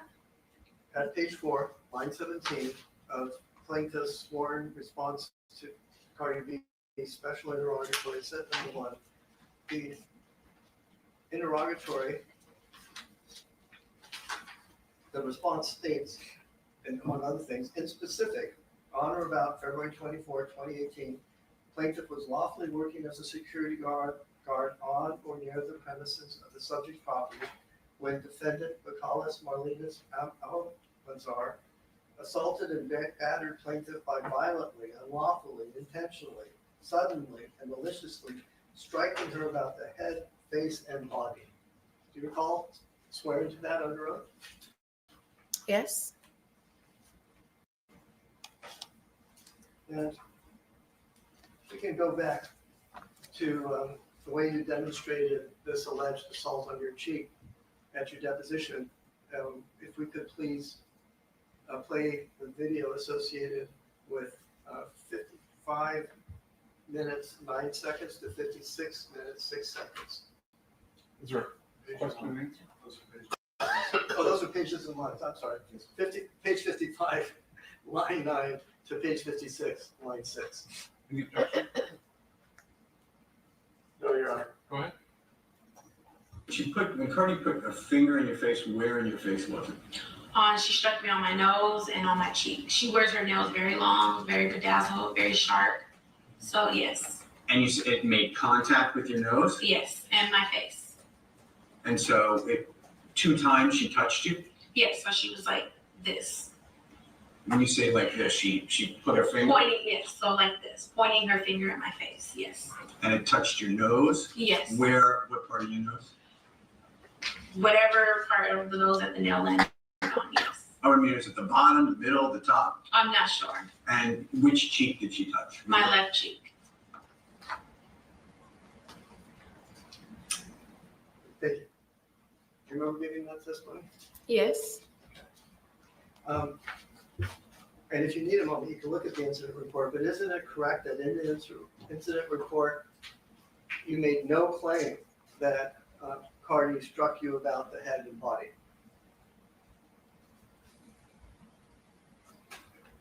I put in the incident report that she had her finger in my face and she struck my face.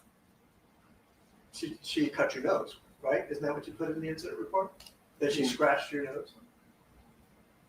I can read it again if you like. I don't need you to read it. I'm not sure. Is there anywhere in this incident report that you prepared and sent to your supervisor 2 days after this alleged incident that you said that Cardi struck your body? In the incident report, it says that she struck me, yes. Where? It's in the paper. I'm sorry? It's in the report. Where in the report? I reported it that she had her finger in my face. I understand that, but let's set aside putting her finger in your face. Let's set aside supposedly scratching you on your nose that time. That was what you were saying. Is there anywhere in the report that says that Cardi on that day struck your body? I'm not sure. Can you take a moment and look through it?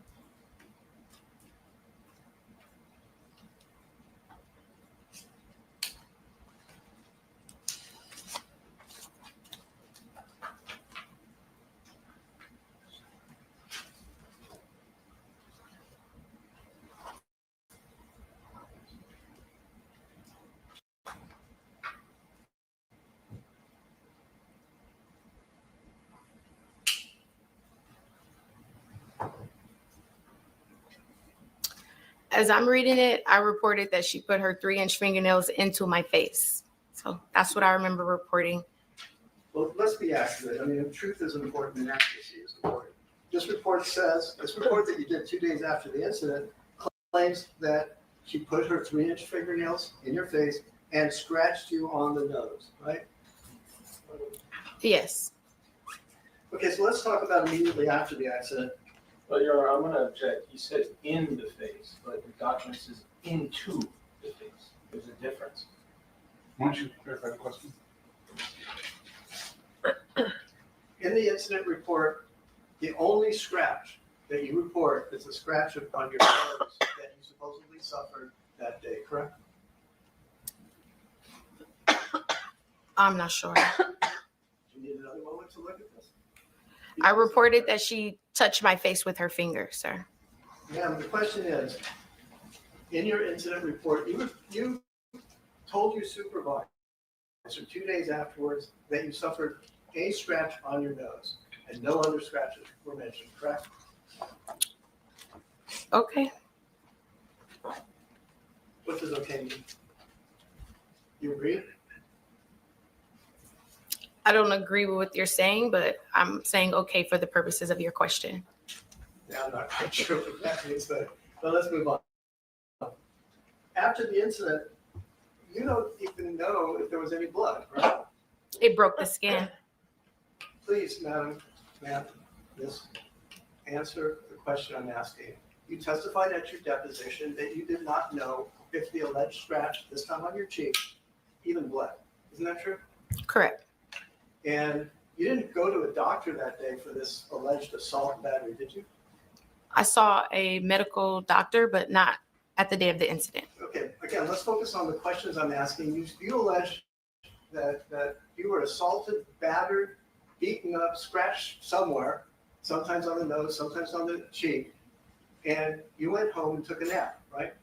I was That's what you upset. testified at Yes. your deposition. Yes. Maybe called your mother, right? That's what you testified to, right? Yes. You didn't call your grandmother though, did you? No.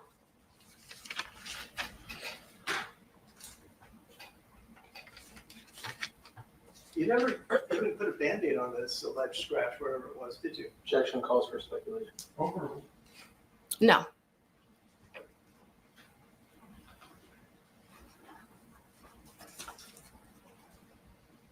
When your counsel was asking you questions today,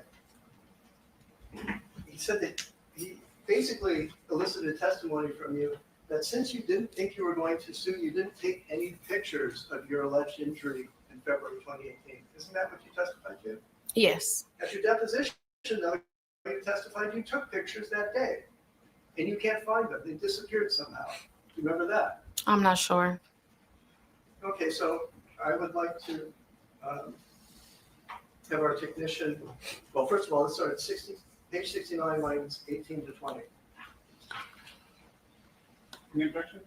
Yes, I would ask that he read both before and after, not just the specific lines that You you know the pages and lines that you want to read. Can you show me? Another issue I have, Your Honor, is he's produced deposition transcripts to the court. He hasn't given me a copy of that. I don't know that the case could be a copy of the client's deposition. You're good.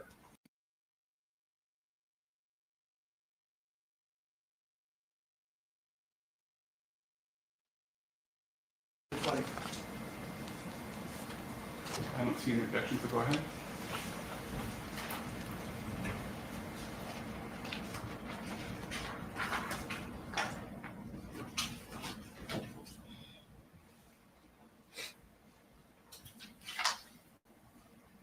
Slowly, but surely. Did you take any pictures of your face at the time? I did take pictures. Okay. There's several other examples where you testified that you took pictures, but somehow you just don't know where they are.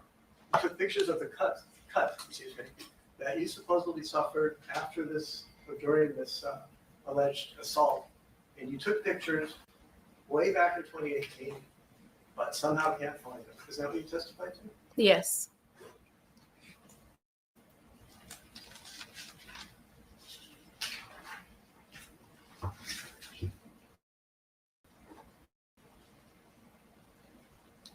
And you testified when counsel was asking you questions that you decided you didn't want to be a security guard anymore.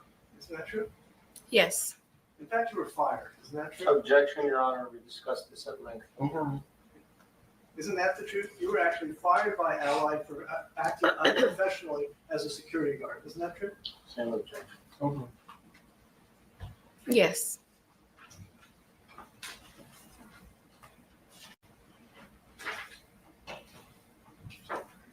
And in the incident report, you apologized to your employer, Allied, for acting unprofessionally and exposing them to potential liability. Isn't that true?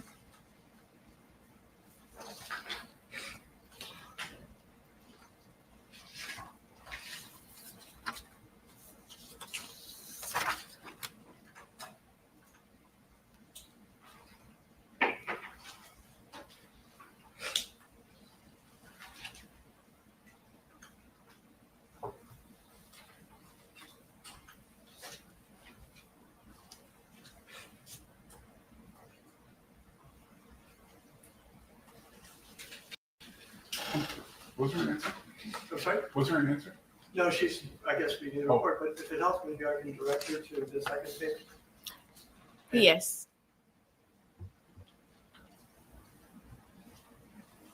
And after you were terminated as a security guard, you got a new job that paid more money than the security guard job paid, correct? Yes. And you said that you consulted with Dr. McKenzie, excuse me. That was because you filed a workers' comp claim, right? Yes. And so you filed a workers' comp claim against Allied, and that's why you met with Dr. McKenzie, correct? Yes. And you met with her in April of 2018? Yes. And you testified at your deposition that you told Dr. McKenzie the truth about what happened on February 24, 2018, right? Yes.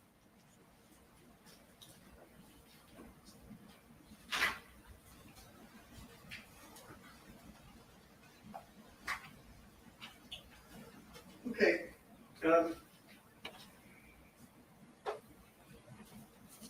In this action, you served, well, you were a patient of Kaiser Permanente, correct? Yes. And in this action, we obtained a copy of your medical records from, let's see, beginning June 8, 2023. Bear with me for a second, please. Actually, it goes back, I think, further, but have you seen those records? I'm not sure. Isn't it, well, I hate to ask this question, but they did diagnose you as having severe obesity, correct? Yes. And they did conclude that you had full capacity and no history of patient status change. Isn't that correct? Yes. The only pains that you complained of, January 25, 2021, December 27, 2021, were belly pain and low back pain, right? Objection calls for expert opinion. Correct? Yes. And you hurt your finger at one point, right? I'm not sure. Well, I can show it to you, but let's just move on. You had various things, tailbone pain, right hamstring pain, but you had no report, no reference in 161 pages of medical records to a scratch on your face. Isn't that correct? Yes. And there's no reference in 161 pages of medical records to anxiety, post-traumatic stress syndrome, blows to your head or face, correct? Yes. That only came up when you filed this lawsuit, right? I'm not sure I know what you're asking. Also, you were in a car accident in 2021, isn't that true? Yes. And hit your head. Yes. You were in a car accident again in November of 2023 on Pico Boulevard, right? I'm not sure if it was on Pico, but it was in that area. Yes. Right. You sued over that, right? Yes. Okay. Your Honor, if I may, if I could just consult with my colleague, I think I may be close to done.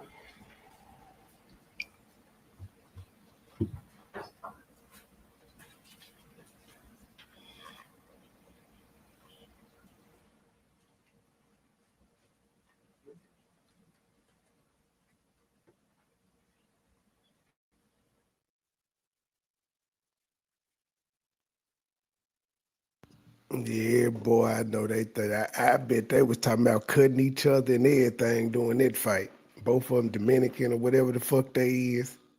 Yeah, she look like she a little sassy peach. And they painting a great case to say you just go around suing motherfuckers. That's what you do. Team effort. If you can bear with me.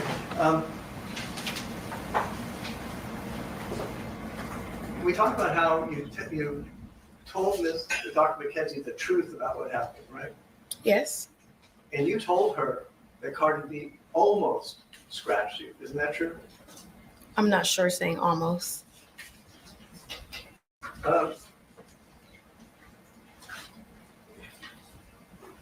You know the person at Women's Healthcare who intervened when you were basically assaulting Cardi B, don't you? No.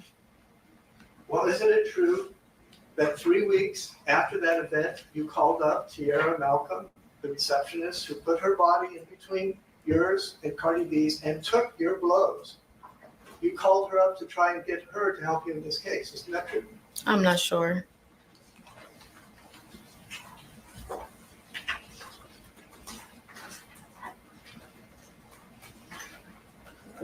Let me just check one thing.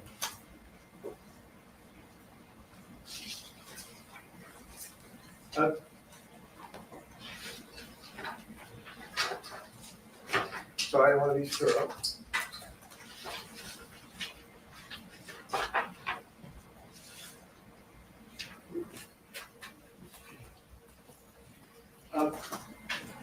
I'm just double checking. I also want to just reiterate that in your deposition, you testified under oath that Cardi spit on you after Ms. Malcolm and others came out of the doctor's office to try and stop you from going after Cardi B. Isn't that correct? Yes. And in your incident report, you reported to your boss, your supervisor, that Cardi supposedly spit at you before people came out because of all the yelling. Isn't that correct? Yes. Your Honor, I think that's all the questions I have for this witness. All right. Yes, Your Honor. I would like to read from the deposition transcript, page 61, lines 23 to page 62. Let me turn this over to you. Page 62, line 14. I'm sorry, counsel, I was trying to get out of the podium so you can take it. What pages? Page 61 to 62. You want the line?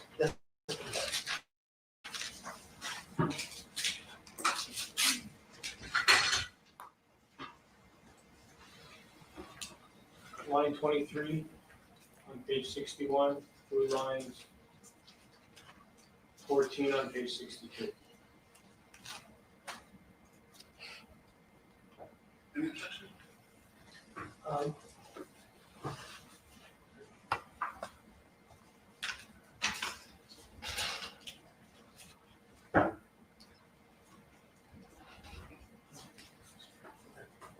No objection. Okay. Thank you, Your Honor. So, question, did you fill out any written paperwork about the incident? Answer, there was an incident report made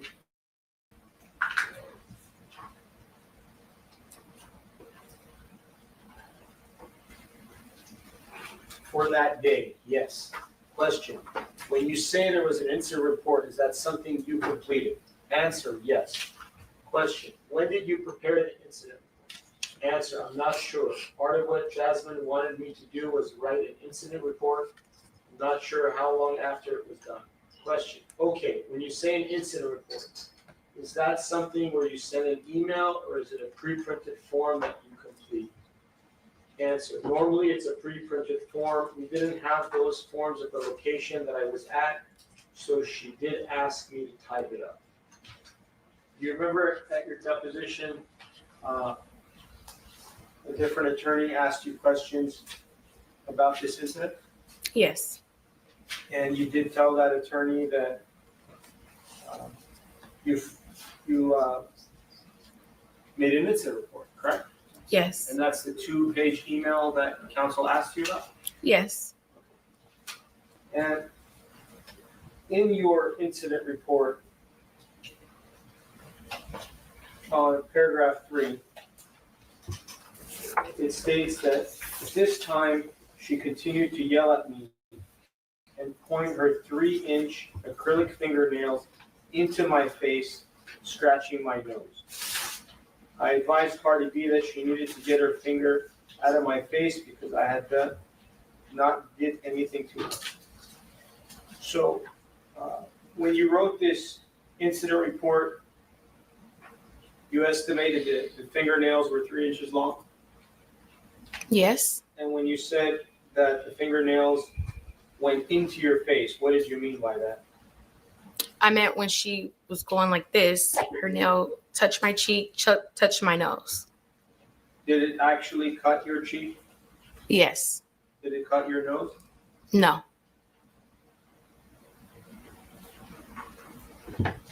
And then counsel asked you about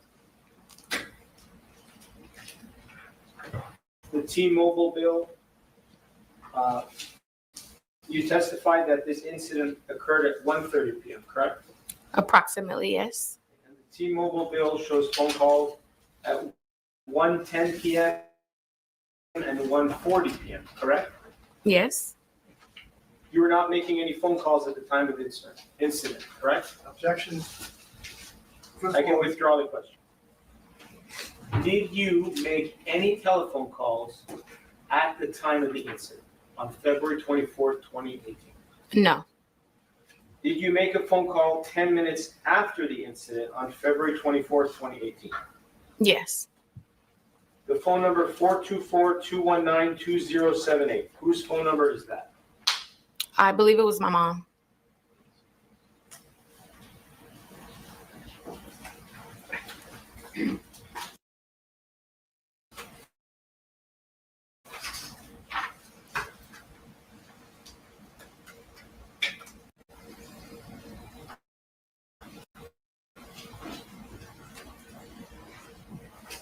Did you tell anyone that Cardi B was at this medical facility just before the incident occurred on February 24th, 2018? No. If you did do that, does that give Cardi B the right to assault and battery? Objection, Your Honor. Assisting.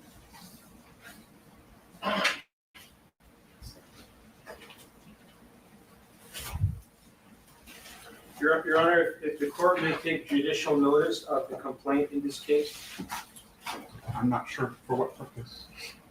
because the discovery response that was read is verbatim as to what the complaint says. But no. When written discovery was prepared with you, was it done by your attorney's office?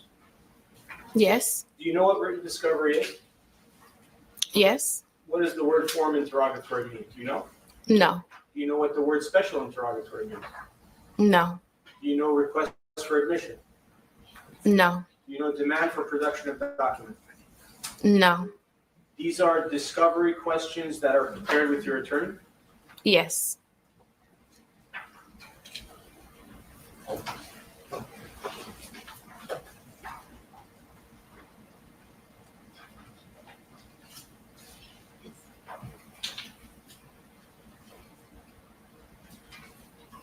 When I asked you earlier if any pictures were taken, you were truthful in your answers, correct? Yes. And when you answered me about whether pictures were taken, did you understand my question to be on the date of the incident? Objection. It's argumentative. I'm sorry for last question. It's argumentative, Your Honor. It lacks foundation as well. It's the same. Did you take pictures of your scar or your cut or anything on your body on the date of the incident of February 24, 2018?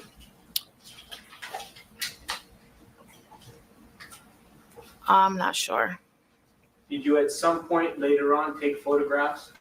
Yes.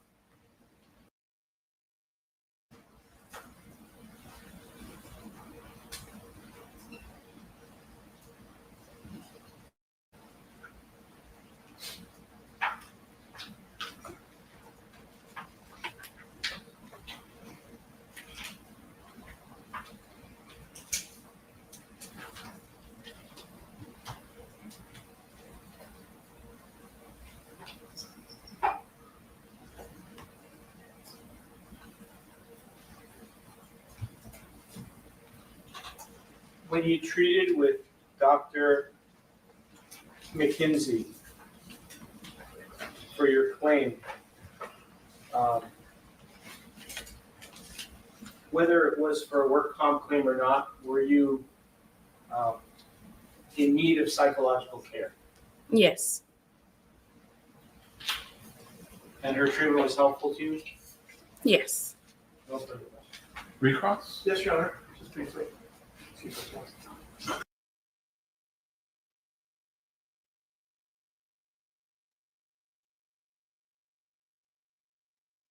And that's where it ended for day one. Give me a second to it's 11 o'clock. Let's see Okay. if they didn't actually started or are they just in the damn courtroom?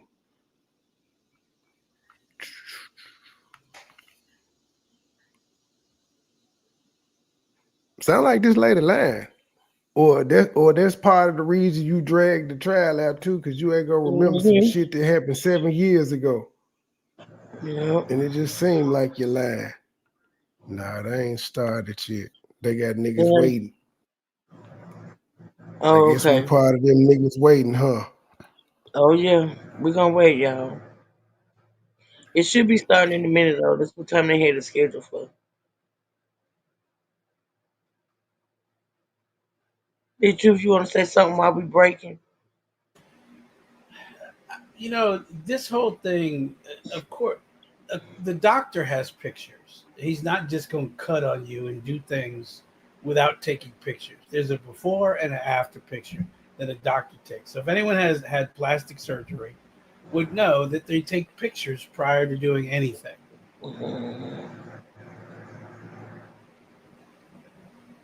Everybody all right? Yeah, I'm right here. I'm So listening to That you. was it.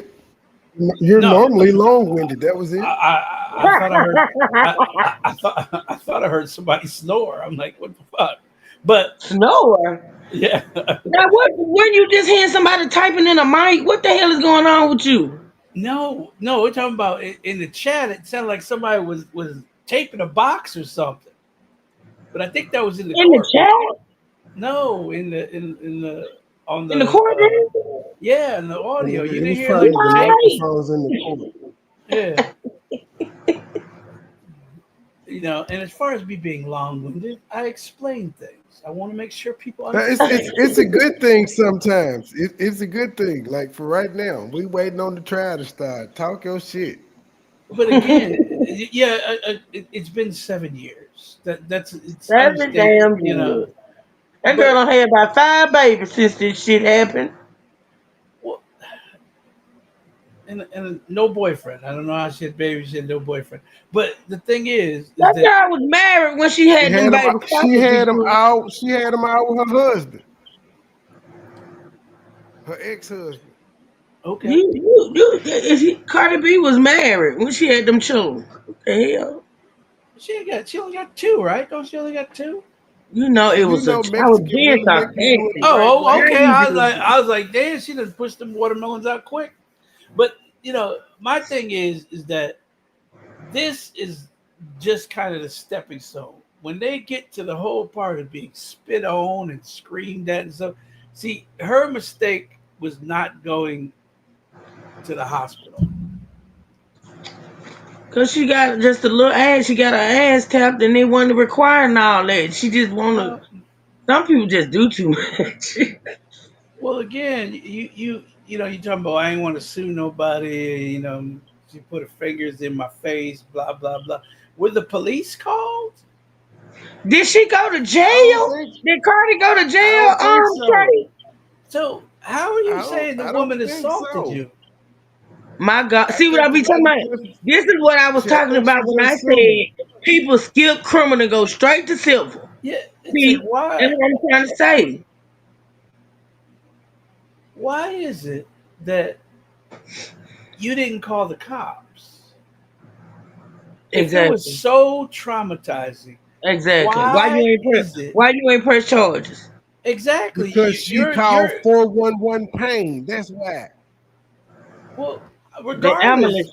ambulance chasers. But still, they would have advised you to call the police. There should be a police report. In the police report, they would say Oh, yes, she does have a laceration on her cheek or her nose or wherever the hell Sir, it was. she don't need no police report. She had a security guard report, sir. She had an incident report. She And don't nothing in need no that police security. report. That's just as But good. okay, but the incident report contradicts some of the things that she's saying.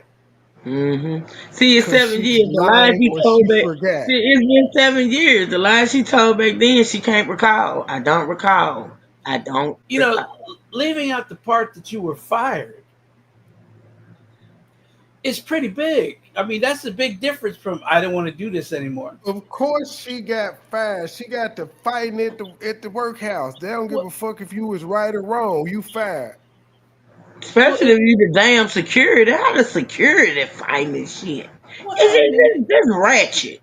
you have a right to defend yourself, but maybe Cardi B made that phone call. She said she was going to get her Not fired. insecurity. You just gotta not insecurity. You just gotta take their ass whooping because they'll sue you in the company, and the company ain't got time for that. Nah, They you would know, rather I you ain't just got. take the ass whooping and you Be sue true, them there than are have some somebody jobs sue that no you. matter what, if you fight on their job, whether you started it, whether you aggressed upon the person or the person aggressed upon you, they will fire your ass if you fight. So I guess they just want you to take ass whoopings. Ain't gonna happen. Mm-mm. I'm just saying, it is what it is. I will tell them to their face that nobody, but nobody. Yeah, I ain't gonna let nobody. You just gonna have to fire me, but that's gonna be one fucked up motherfucker when I'm Yeah. done. And then you can go ahead and fire me. And when you're gonna take me to court, everybody, I'm gonna be like, what am I supposed to do? Stand there and just let a person beat on me? Not gonna Mhm. happen. They're gonna take the company. They're gonna take the company to court more than you. I'm sure. Yeah. See, she can't sue the company because she got fired. But Cardi, technically, if she had went to civil way, she could have just sued the company. Fuck that lady. I'm gonna go for the company that hired you. But again, if Cardi B is found to be the aggressor, she can't sue that company.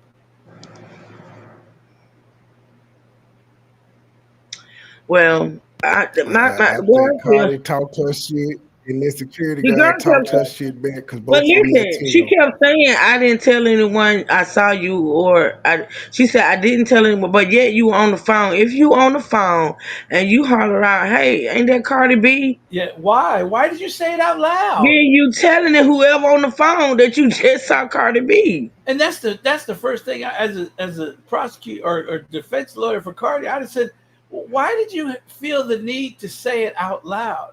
If you just said there was nobody Cause she was moving, telling the person on the phone she just saw Cardi B. exactly, That's why. exactly. I mean, are you telling me you were talking to yourself? Right. But she Did, sat there and testified that she had the phone up to her ear.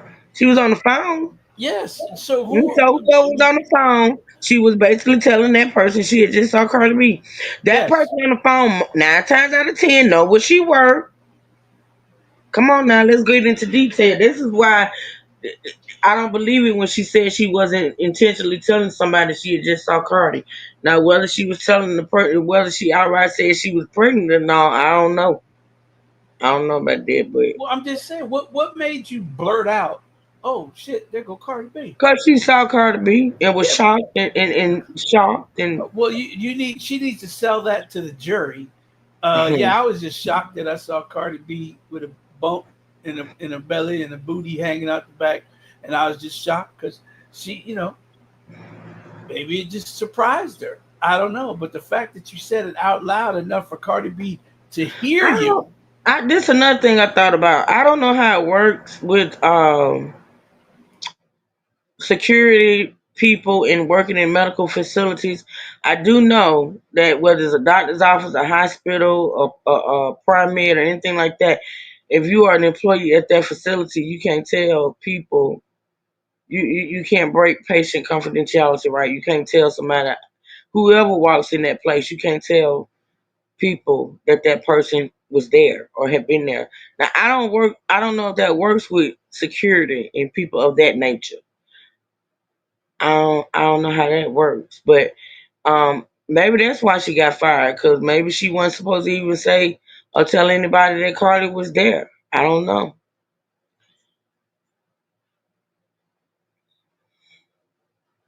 So But it says that law does not directly apply to the security officer. They apply to organizations that are covered entities or business associations under HIPAA. If a security officer is employed or covered by a healthcare entity or business associate that handles protected health information. So if you're employed by a company that is hired by them, it may not apply to you. But if you directly work for the healthcare company, it would apply for you. Mm-hmm. She could have been just security guard for the building per se, and not the doctor's office. Yeah, she worked for a firm that the building hired. She wasn't hired by an individual healthcare within the building, but it is a healthcare facility. Mm-hmm. So I don't know what deal they may have had with the company itself that they hired. Mm-hmm.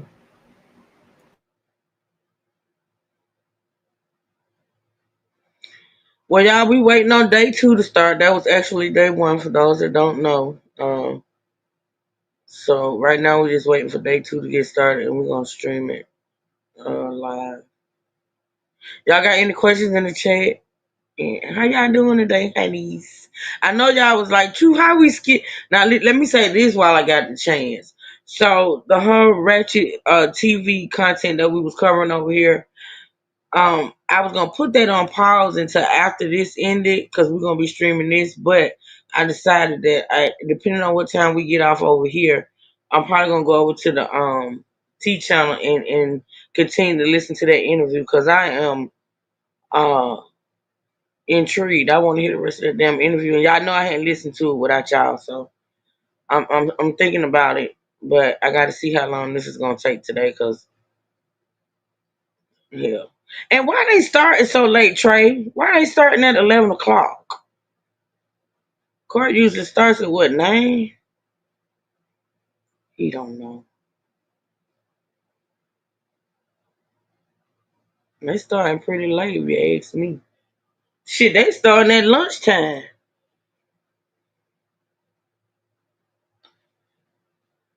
Can y'all hear me, or y'all just on mute? Y'all know I be fucked up by my sound now. Put a 1 in the chat if y'all hear me speaking, cause the 2 slow men and stop talking.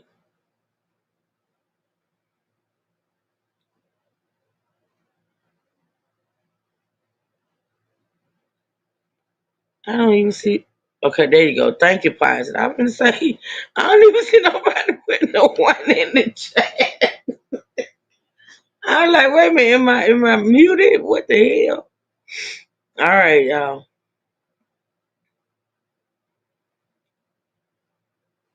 I don't know what Trey and D-Truth doing. They went on me quick. Quick.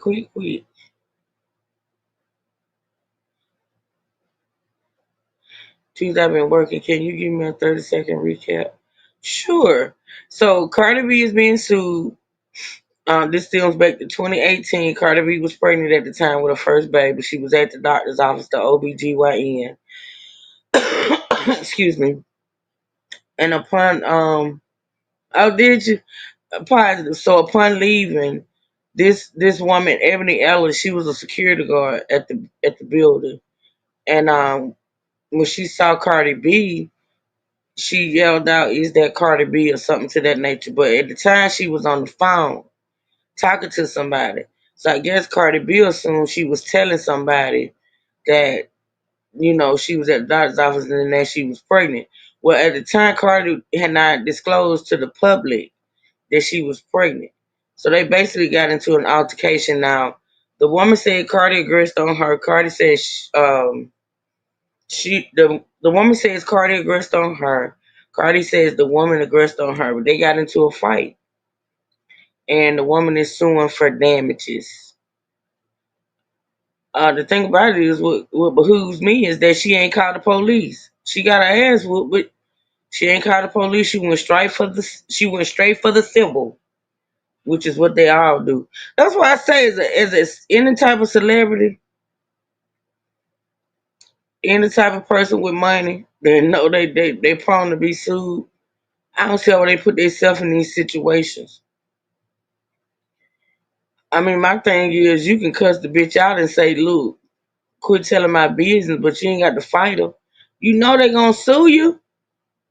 They going straight to court. This woman ain't even called the cops, but yeah, she called the courts.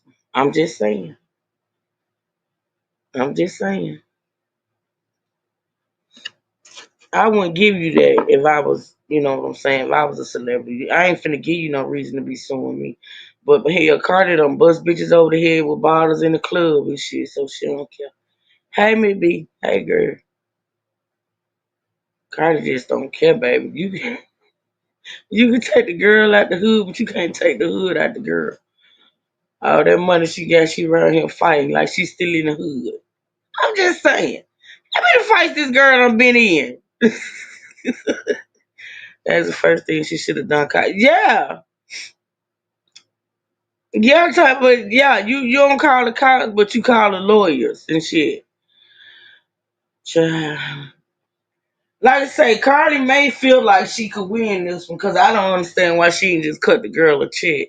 Yeah, 2018 positive. 2018. Okay? Girl. She don't mislead.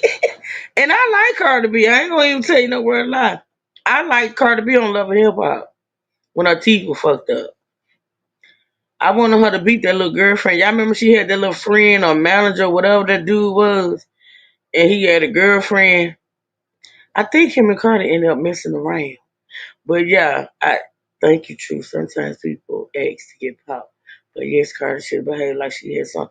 Yeah, because when you the person that got something to lose, you got to think twice. But see, Cardi can't get that hood mentality. Listen, Cardi is like somebody that's been in prison. Somebody that's spent years in prison and they get out and they still, have that mindset of being in prison. That's Cardi, man. She can't get that hood out of her. That need to leave Cardi. Child. Cardi will fight. That girl don't care. She do not care. This is no different than dudes that sign NFL contracts. They tell you, look, they're gonna come after your money. Look at what Shador did. I am so upset and disappointed in him. I'm like, they're coming for your money. Shiloh, not Shador, Shiloh. I mean, not I'm sorry. Thank you, Trey. Shiloh. Thank you, Trey. Shiloh. I am so upset about that because them boys. Let me tell you something. They are the epitome of the children will pay for the sins of the father. The damn NFL is getting them boys hell because of who their daddy is, and that's just not right. That is It's not just not true. right. They're giving them hell because they're giving them hell because one of them is a 5th round draft pick and the other one is he didn't get drafted. But the one that's a 5th round draft pick should not have been a 5th round. He should not have been a 5th round pick. Let's talk about it. That's cool. You don't know nothing about no football. What we gonna have this conversation for? You can't tell me what I do know. I do know that they tried to blacklist them boys. Come on now, I'm not finna play with you, Trey. Let's not go there.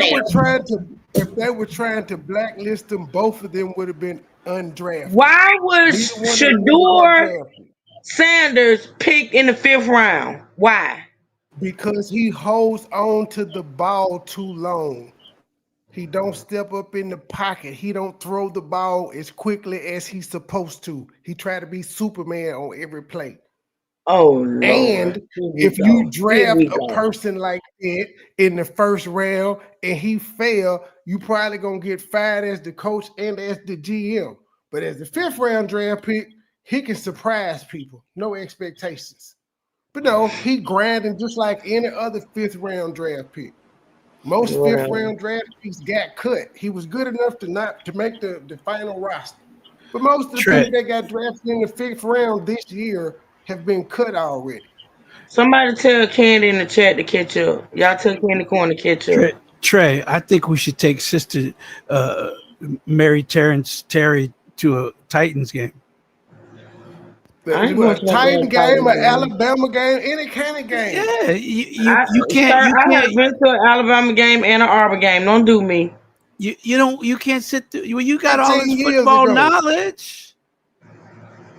What you say? You got all this. You got all this football knowledge. I I mean, said what I She ain't said. What know nothing I about the said. pigskin. we'll, She we'll don't know even nothing about the pigskin. She we'll ain't even watched I no said film what of I Shadur said. Sanders. we'll even She ain't tailgate. You want to the truth. tailgate? She ain't watched nan film or nan game with Shadur Sanders. She just going off what That's these niggas on the internet saying. that's a lie. That's a lie. And Stephen A. Smith is an asshole. So don't be listening to him. I don't like that man. I don't like him.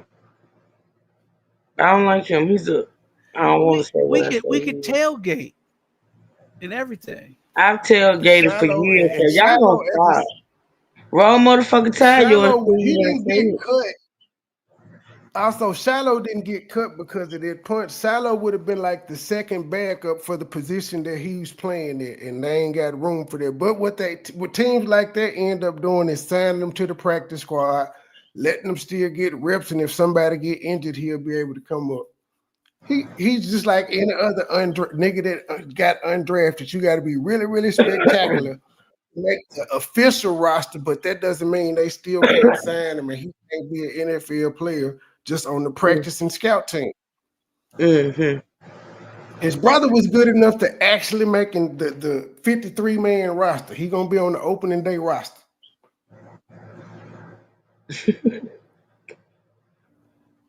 Candy in the chat, Tony. You have any more football gems you want to drop on us? Listen, don't do that. I wasn't trying to drop no gems or nothing. I just That said what I sounds said. really sexist, D-True. How come I can't talk about football? I didn't say you Get can't. him, I Black said, Queen. do you want to drop any gems on us? You know, You being real sarcastic, but it's okay. I am not. Yes, you are. That was pretty knowledgeable what you just talked about. I'm What the backing hell you you up think? on I'm it. just a dummy? I mean, what are we doing here? Why are you so offensive? I didn't call you a dummy. How come y'all can't see Candy? I can see. Well, yeah, I can see her. In, She's in my chat, but you can see it because it's streaming to my channel. I think you can see all the chats. Oh, well, damn. Okay, then. I thought I saw her back here on. Well, StreamYard gonna show his chat and my chat. He's streaming on his channel. Okay. I was confused when I saw Trey's go up. I was like, huh? Wait a minute. We on at the same. Okay. All right. We all streaming. We just streaming away. Let it stream. You could have Let it streamed it stream. to your. You could have streamed it to your YouTube channel. Baby, that is the hood over there. That's the ghetto. I mean, they really be clowning over there, baby, in the circus. That is the most ghetto circus I've ever seen over there. What are you saying? I'm Two saying what I Liz's on the said. channel last night. I'm gonna have two Baby, Liz's on the channel. the truth be battling, baby. The truth. Yeah, my Facebook friend did surprise the shit out of them. I want to know who the Facebook friend is. Facebook friend was up there just quiet and did every now and again. And Liz say, don't you want to introduce the Facebook friend? Facebook friend come in like a thief in the night, baby. Who is the Facebook friend? I want to know. Hold on. Look in the back. Okay, I'm gonna look. Which one is this? Court TV's Oh one no! started. Oh my started God! at night. No! No, the truth. Y'all crazy. I cannot. Look, Candy about to jump ship right there. Look at she's like, am I on the wrong channel? Lord have mercy, my Lord have mercy. I can't believe they starting court at lunchtime. Trey, them folks ain't finna start. They at lunch. It's California, so it's like 8:30 over there. Oh, okay. It's in California. Oh yeah, they 2 hours behind, depending on where you at. Yeah, they mentioned where it was, like in the vicinity of where it was. Mm-hmm. Oh, they're just late, like a lot of court, sorry. No, if the court says they started at 8:30, the judge ain't coming out till a little after 9. Mm. His ass in the back watching the camera, showing the court. They ain't ready for me yet. Let him Mm. fidget around. And Mr. Spock over there at the desk eating her It nails. is Dr. Spark. It is not Mr. Spark. That's how much you know, sir. And I started to put that in the chat. Hey, See, I didn't want to be a smart ass. But since you want to be a smart ass, it's Dr. Spark. Hold And it ain't on. Spark. It's Spark. Are you a Trekkie too? It's I'm not a Spock. damn It's Trekkie, but my brothers SPK. were. Spock. My brothers were. It's Dr. Spark, not Spock. Spock. It ain't his no name is- Spark. It's Spock. It's Spock. It's Spark. Spock. It's Well, I know it's Doctor, SPOCK. not Mister. Well, yeah, you're right, Doctor. Miss B, we're not in criminal court, Miss B. We in civil court, baby. Ain't nobody in jail, in custody at this courthouse, baby. You want to call my chat ghetto? What? Look at them. Who in custody? Who in the Miss jumpsuit? B said I usually do in custody first. I knew exactly what she was talking about when she said it. But we in civil court, girl. We not in criminal court. Ain't they doing bond hearings?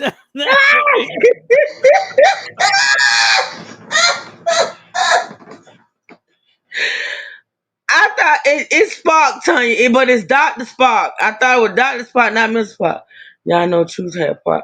That's a damn lie, Melissa. Don't do that. I said Spark. I thought his name was Spark, but I know it's Doctor. It ain't Mister. Are you calling her Mookie? Oh my goodness. Who the fuck is Mookie? Trey. Oh shit. I know who that is. Child. Mr. Duke. Baby, if I spoke like Mookie, I don't even think I could speak in public. I'd rather learn sign language. I would too. I'd rather write every damn thing down. I'd carry a chalkboard around with me so I can write shit. He is getting that word from God. Y'all ought to be ashamed of yourselves. Baby, Moo can't be more getting no word from God than the man on the damn moon. That's an imposter. It's a damn imposter. I asked him to say False prophet and shit. I asked him, can you pronounce mispronounced? I wanted to hear what came out.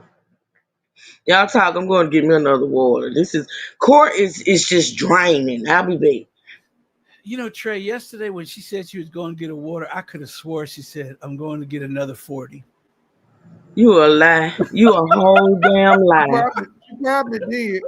She probably You a did. whole, you know what? I swear I thought you said, I'm going to get another 40. I was like, what the fuck? What?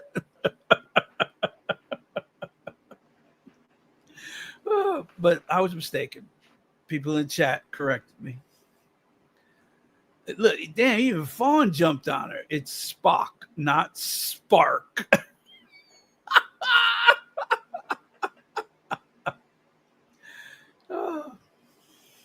So for the And last, she was gonna argue us up and down.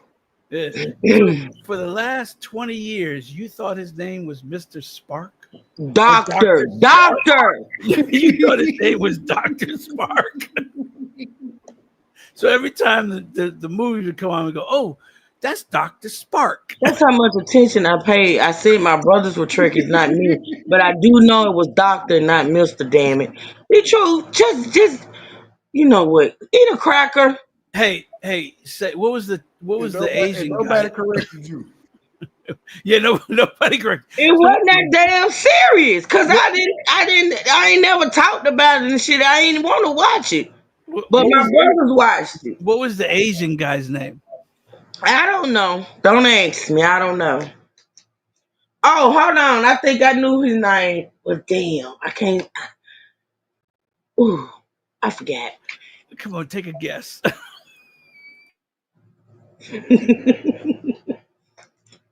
I can't stand you for real.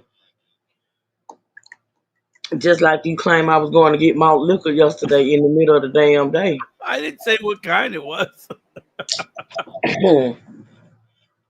Always put some shit on me. Where is my Damn, even Tanya is clowning you. Old Sparky. I ain't worried about it. At some point, all y'all motherfuckers clown me. I don't care. Melissa just said I can't talk. It's just I just look for it every day. Every day I look for something. It's coming. It's coming. hmm Try to come out here and do my job. Mm. Oh Lord, court ain't stop. Not Miller High Life.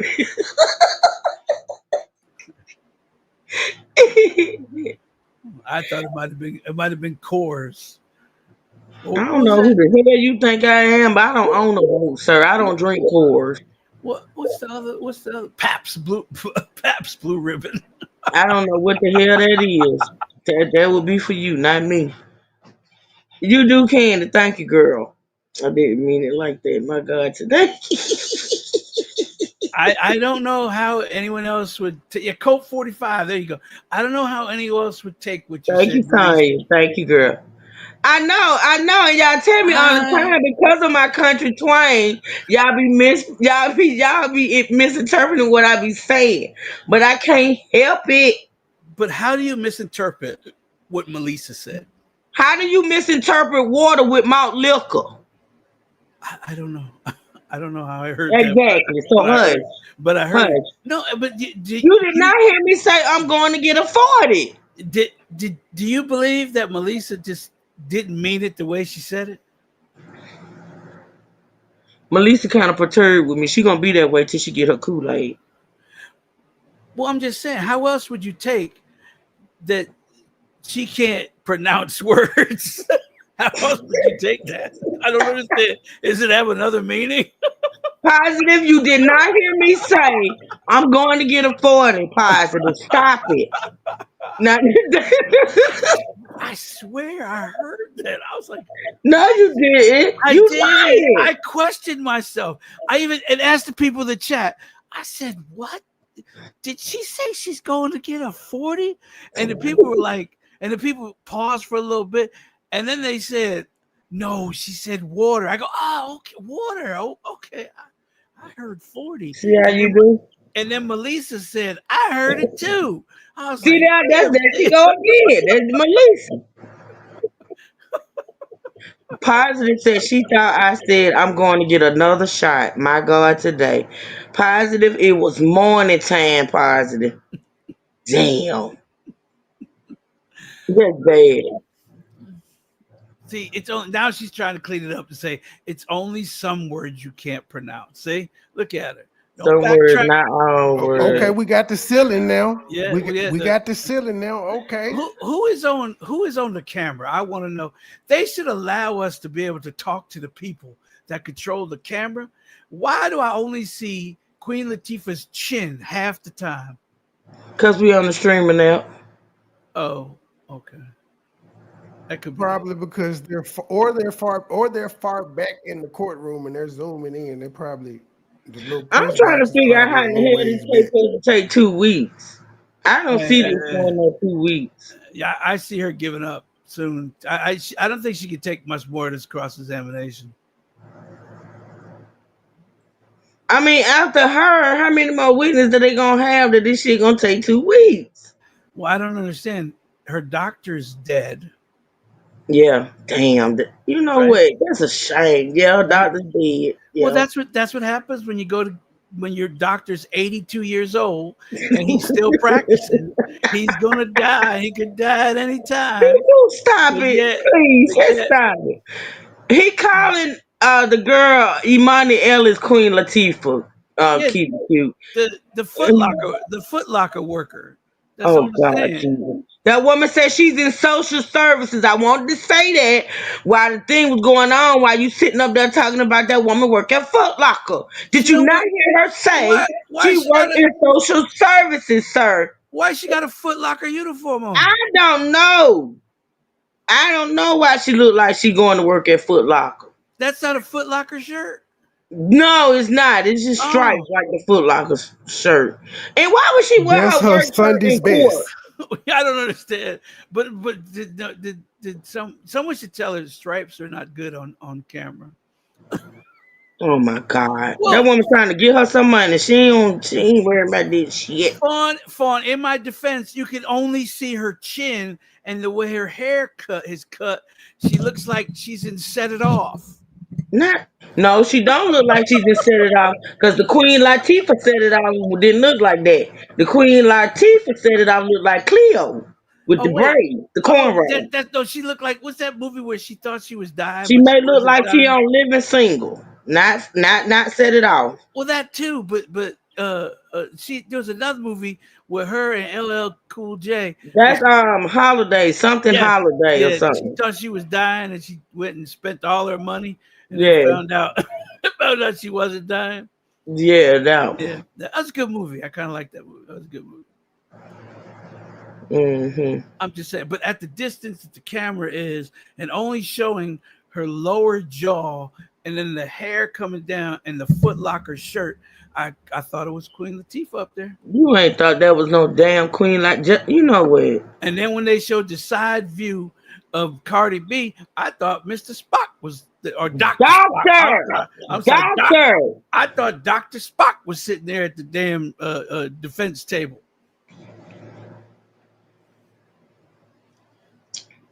Just saying. I can't wait for this guy to get to the part where, so this was so traumatizing to you that your pussy dried up and you don't want to ever have You sex. know what, D True? Can we please not say that on the Crime and Justice channel? Okay. Damn. That would be my cross. I'd be like, so That's part of Crime and Justice. That's a legitimate question. yeah, it's legitimate. That may say objection, but it's a legitimate question. Yeah, they would have probably sustained my question, but I'd have been all right with it. I'd have got it out for the jury to hear. So your pussy went dry after Cardi beat your ass. Is that what you said? D True. So you just don't want to give it up to nobody after Cardi whooped. That girl, she trying to act like she traumatized. D True. This part of the play. What she need to do is start twitching while she up there on the stand. I told you, I know what to do in court when I want motherfuckers to think I'm crazy. They don't know how to do it. If I was her lawyer, I'd be like, okay, every now and then I want you to turn your head, look up to the light, and then come down really quick. You get that severe case. You get that severe case of Tourette's. Yeah, yes. And you go, fuck shit, what shit, what fuck shit. You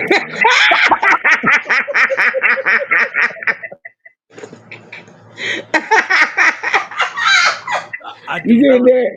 You go to cussing. You go to cussing just off the rip. You go to cussing motherfuckers out. Yeah, just give a bitch. Fuck bitch, hell, shit, hell, bitch, fuck. They don't know how to do it. I choose to show you how to do it. So you're telling me that you got Tourette syndrome after this? Yeah, shit, fuck, yeah, yes.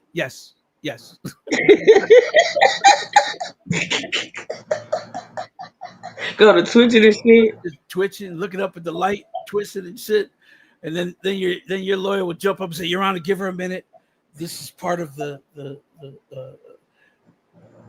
injuries that she suffered from the hands of the claws of Cardi B over here. Just saying. You gotta do it right. If you're gonna act like you traumatized, you gotta do it right. You can't be half stepping. People call me right after they get hit. Say if they get hit in the rear, they call me. Hey, what do I do? All right, just sit there, open your door, unbuckle your seatbelt, and just kind of like roll out of the car. Not roll. Just roll like you just slid down. My suggestion is don't move. As soon as somebody try to touch, don't touch me till the motherfucking ambulance come. Do not touch me. I don't want nobody touching me but the medics. That's it. Open the door, kind of slide, just roll out, hit the ground, start twitching and shit. Baby, I go to shaking. Go to shaking on that motherfucking ground. It'd be like, oh Lord, she having a seizure. Oh, God, I done hit her. And she had having a whole seizure. The fuck? Before they came to my car, I was shaking my ass off. Yeah. I just shoved my fingers down my throat and everything. You done hit me so hard I threw up. Ooh, baby. Tell you. People don't know how to do right. They want to scam and shit and want to act out, but they don't know how to do it. They don't know how to do it right. She's sitting up there, baby. I wouldn't even be able to sit up straight. I'd be humped over like a motherfucker. I ain't been able to sit up straight since, Your Honor. I wouldn't even be sitting up in there like that, baby. I be listen. Every now and again I throw up. Every now and again I throw my arm up. Ooh. And just leave it up there. Whoop! Oh yeah, that's it. I don't know what happened. I don't know why my left arm. My reflexes have been off your arm. Yeah. My reflexes have been off ever since this. See, you got to play the shit out. Like you really got to do it right. And then you bring your arm down and you slap yourself in the face. I don't know why I slap myself in the face all the time. Right? All the time. You ain't gonna slap your own self in the damn face. I'd have came in there with a big like bubble around me. It ain't looking good for her, Mary. It's not looking good for her at all. That's just my opinion. And that's probably why Carter didn't write that check. Carter probably know this lady ain't getting shit. She should have came in looking like the boy in the bubble. Talking about, I have to live in this bubble now because I'm scared people gonna come up there and scratch my face. I tell you, every time somebody get within 3 feet of me, Your Honor, I think they're gonna whoop my ass. Look, I just go to running. Oh, let me tell you. What you do, you sit there while you answer a question. You just hop up and run out the damn courtroom. Just hop up and run out the courtroom. What the hell?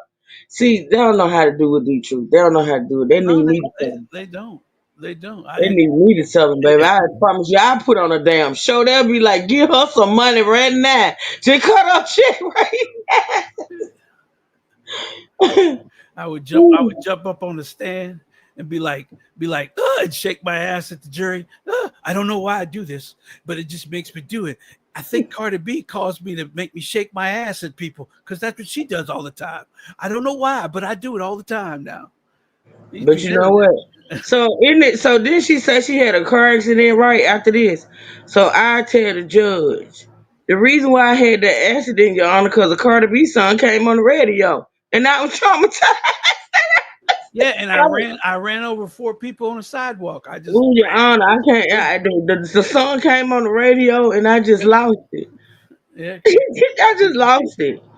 Yeah, you gotta do all that. You're on a Red Bottom came on the radio, and I just flipped out. What Red Bottom? What Red Bottom? You talking about Bodak Yellow? What? No, you talking about Bodak Yellow? You see what Red Bottom? She got a song where she talk about the Red Bottom. Bodak Yellow. Truth, how many of your scratches you received over the years had to? Girl, I know. Keep it cute. I know, girl. People do seek out plastic surgery for minor, especially if they have a history of keloids. They ain't said nothing about no damn keloids. They asked about keloids. I ain't hear that. The attorney, I missed that part. Did it develop into a keloid?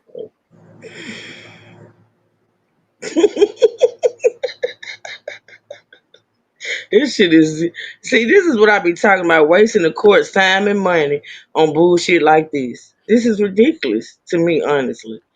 I mean, and I'm gonna tell you why I feel like it's ridiculous. If you can't file a police report, if you can't file charges, if somebody whoop your ass, you can't file no civil case. Fuck. That's what I feel. Cause people just do the most. She even didn't even know what a keloid was. See? She did not know what the. I missed that part. Trey! Damn it, these folks late.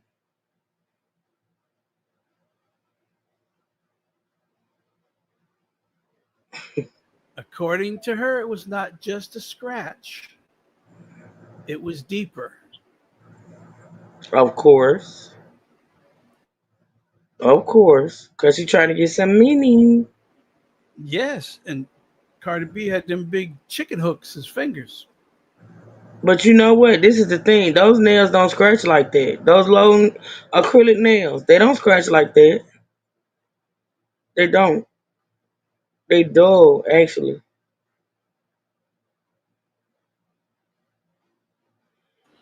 Well, it's very obvious. See, the thing is that if they doing this as two parts, where they trying to say the wound, and then because the worst part of all this is that she spit on her, called her all, that's the traumatic part. That little scratch on her face wasn't traumatic, but Cardi B cussing her ass out and doing all them other things to her, that's pretty traumatic. Mm. Give that bitch $5 in a bandage.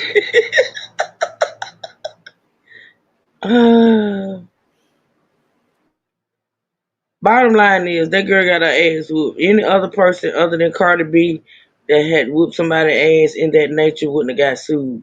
But like I say, those celebrities are targets and they dumb for putting themselves in them situations because they know everybody and their mama want to sue their ass. I'm not Yes. fighting now, bitch. If I got Yeah. money and you can sue me, fuck that. I may cuss your ass out, but I'm not putting my hands on you because you ain't finna get my money. These motherfuckers sue. I'm talking about for any and everything these days. It's ridiculous what you can file a lawsuit for. It's Well, ridiculous. you can pretty much file it for anything. It's up to I the court. know. That's what I'm Court saying. can It's ridiculous, decide. B2. My feelings were hurt. Oh, I'm gonna sue you. What? Yeah, you spit on me, ain't gonna be no court because your ass got to go. You got to leave him. You spit on me. I'm Mm-mm. sorry. We ain't gonna make it to court. Mm-mm. That shit, that is the nastiest shit you can do. Let me tell you. You'll spit on me once because it's gonna be impossible for you to spit on me again with my hand around your throat, choking the shit out of you. I'm talking about for real, for real. You ain't get up. It's coming. Look, Brief there we go. filed yesterday regarding the witnesses that were Thank y'all for being here. I appreciate it. identified on the prior witness lists as the receptionist and employees at the medical center. Apparently, they have subsequently been identified.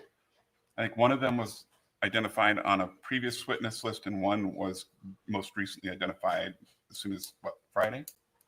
I believe so, Your Honor, yes. Okay. I had a chance to look at the. Did you see my opposition? Your Honor? I have not. Did you? Shut up, Trey.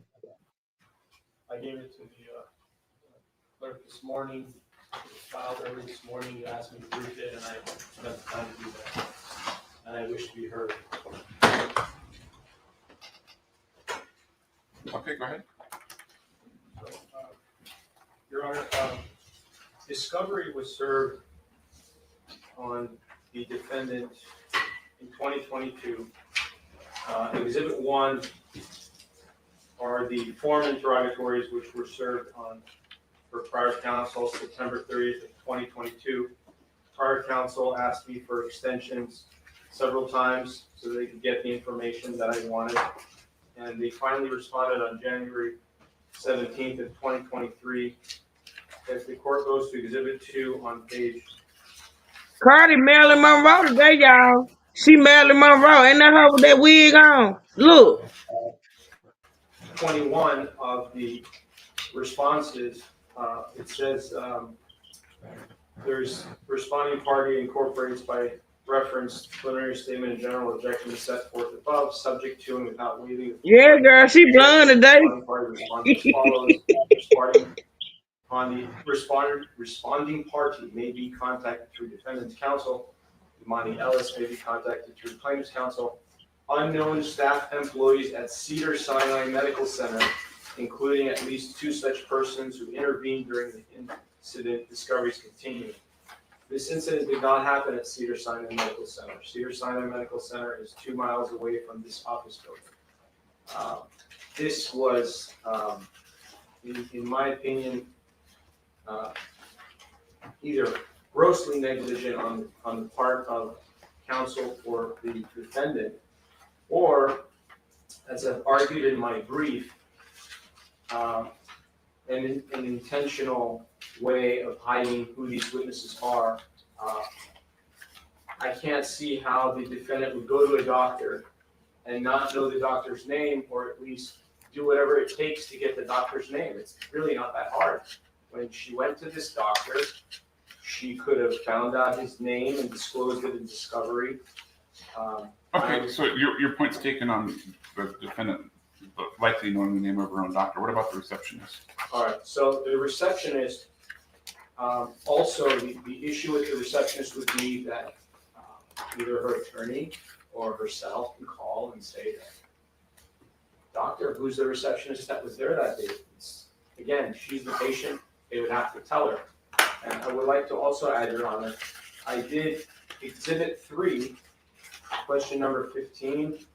Again, same thing. They refused to produce the witness information. And I was not able to take the deposition of these people. I don't know what they're gonna say.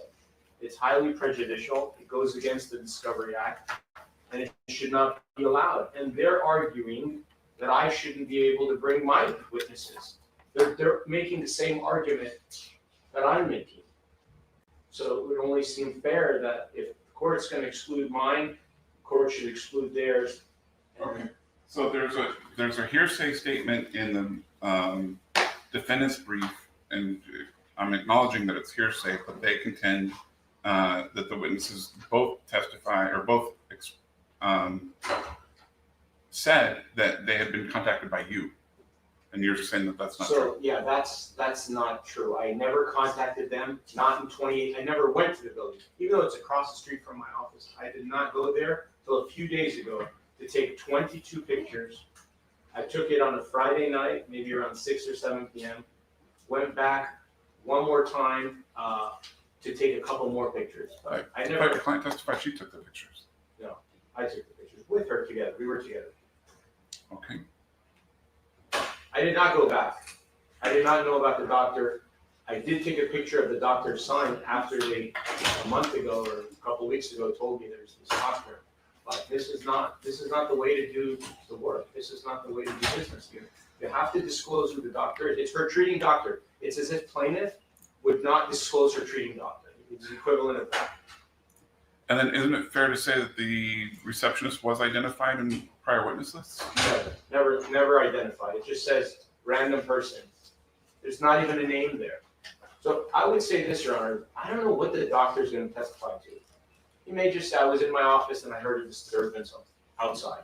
Okay, well, fine. So I don't get to depose him, not a big deal. But this random person that they're bringing up, that was never even named. You don't even have an actual substance name. The only time I learned about this person's name was yesterday, when in that defendant's memorandum, they brought up this person, Tiara Malcolm. It's not even on the witness list.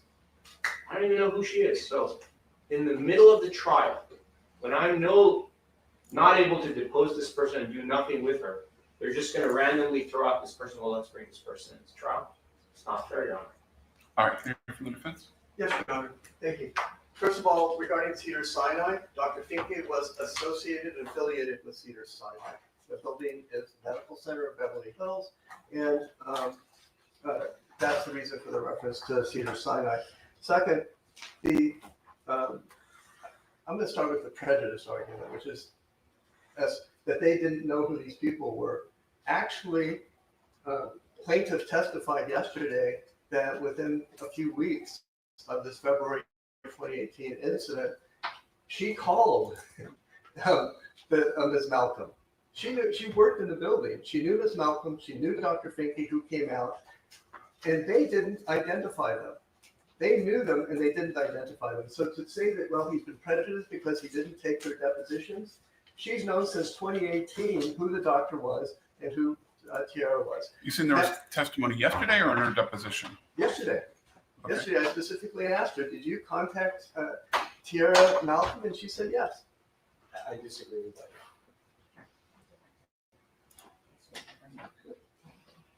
that. Sorry. So, but to me, the prejudice argument makes no sense. She worked in the building. She knew Tiara. They did not disclose those names in discovery. Now, on the other hand, they say that this doctor was Cardi's treating physician. That's absolutely wrong. Her treating physicians are in the East Coast. She was here on work and she was pregnant. She asked to speak to someone. Someone made arrangements for her to go in. She met with Dr. Finke that day, 15 minutes and left. 3 years later, they asked who this person was. No one knew. We asked who it was. Previous counsel asked. The only way, because they didn't disclose these names, the only way we found out was through Mrs. Moore's diligent work, which resulted, for example, in 2024, we identified Dr. Finke because she had actually literally, tried to contact every doctor in that office, finally pulled a photograph of the doctors from the website, showed them to Cardi, and she said, yeah, it's that one. And then we promptly identified her. Tiara, we had no clue. Cardi had gone to that office that day. She didn't go around and memorize the names of the receptionist or anyone else. The only one who knew Tiara's name until July 28th of this year is plaintiff, who contacted her and worked in the same building. So, I mean, this idea that we should have, or prior counsel should have identified them, the problem is based on the assumption that Dr. Finke is Cardi's, and that's exactly what they say. Dr. Finke was her treating physician. That's absolutely false. She was traveling. She went in to see him. She saw him one day, and that was the end of it. And then 3 years later, someone asked, well, what was his name? And she said, I don't know his name. Now, I'm sorry, so is it Finke? Finke, or Finke. That person was on the prior witness list? Yes. That was served in 2024. By then, Ms. Moore had tracked him down.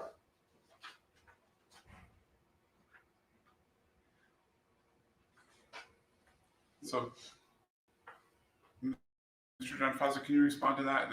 According to the Moore declaration, that they identified Dr. Finke in early May? I will look at that, Your Honor, right now, but to paint the picture that plaintiff knew Tiara Malcolm's name is false.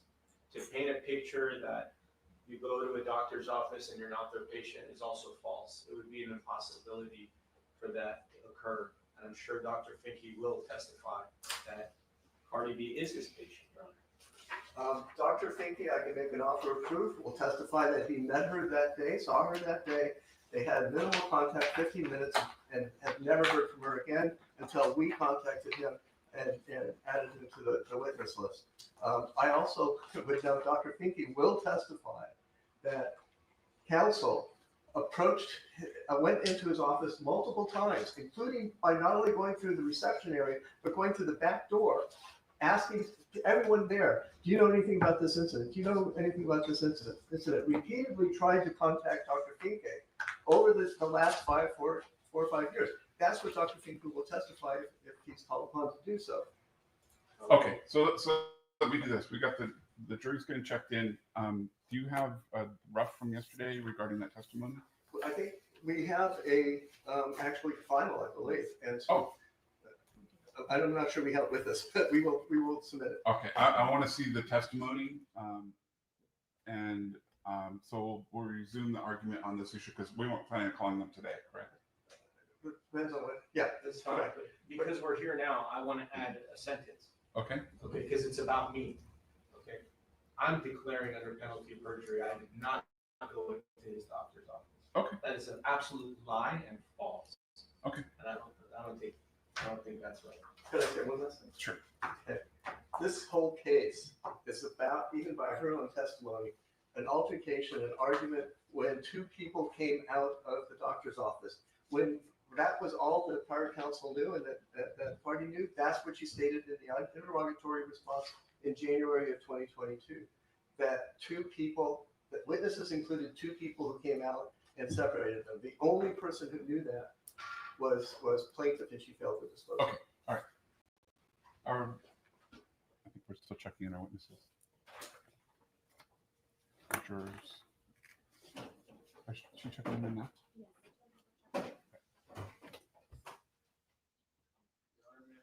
anything about the doctor that I'm gonna call at 9:30? Sure.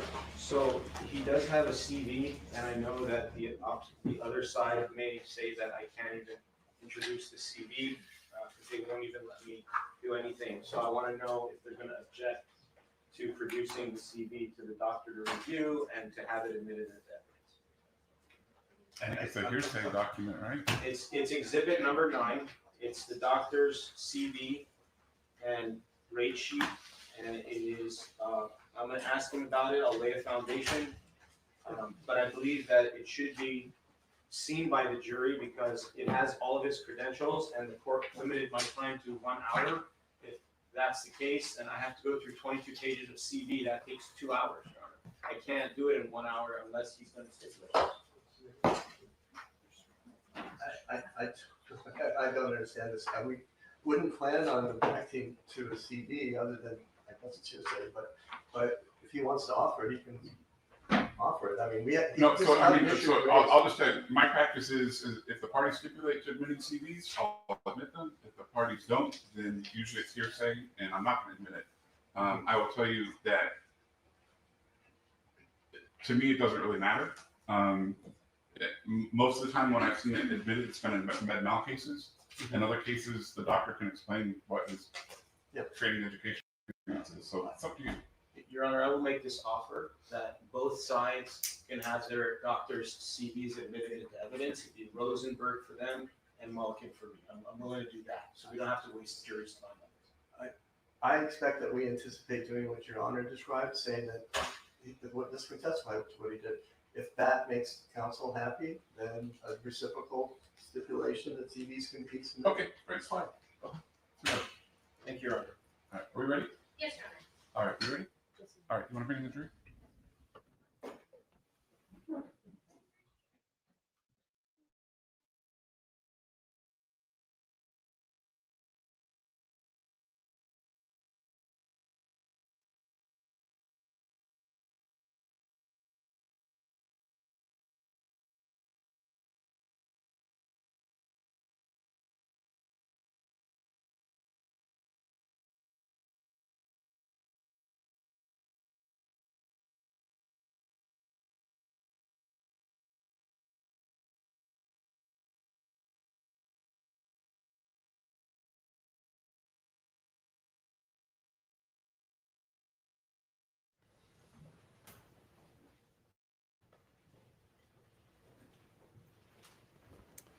All right, welcome back, everyone. We're still on the record in the Ellis matter. We are now joined by our jury and alternates. We're still in the plaintiff's case in chief.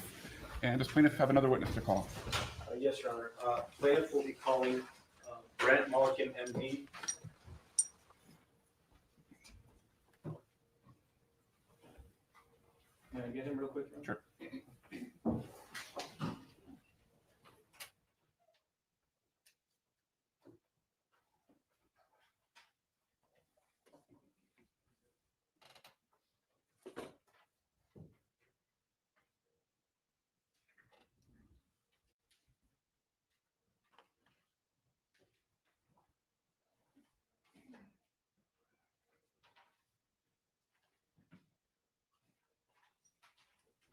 Dr. Monken, if I can please have you stand right next to the court reporter. Please raise your right hand. Do you solemnly state that the testimony you may give and the cause now pending before this court shall be the truth, the whole truth, and nothing but the truth, so help you God? I do. Thank you. May I please have you state and spell your first and last name for the record? Certainly. Brent, B-R-E-N-T, Mulliken, M-O-E-L-L-E-K-E-N, M-D, F-A-C-S. Great, thank you. You may take a seat, please watch this step.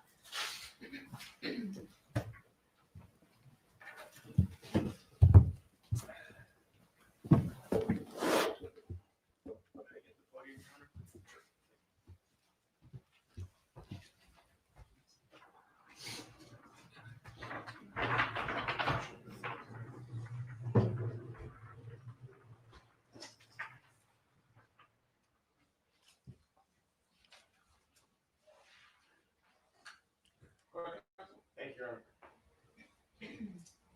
Good morning. Thank you all for coming back. Good morning, Dr. Mulliken. Good morning.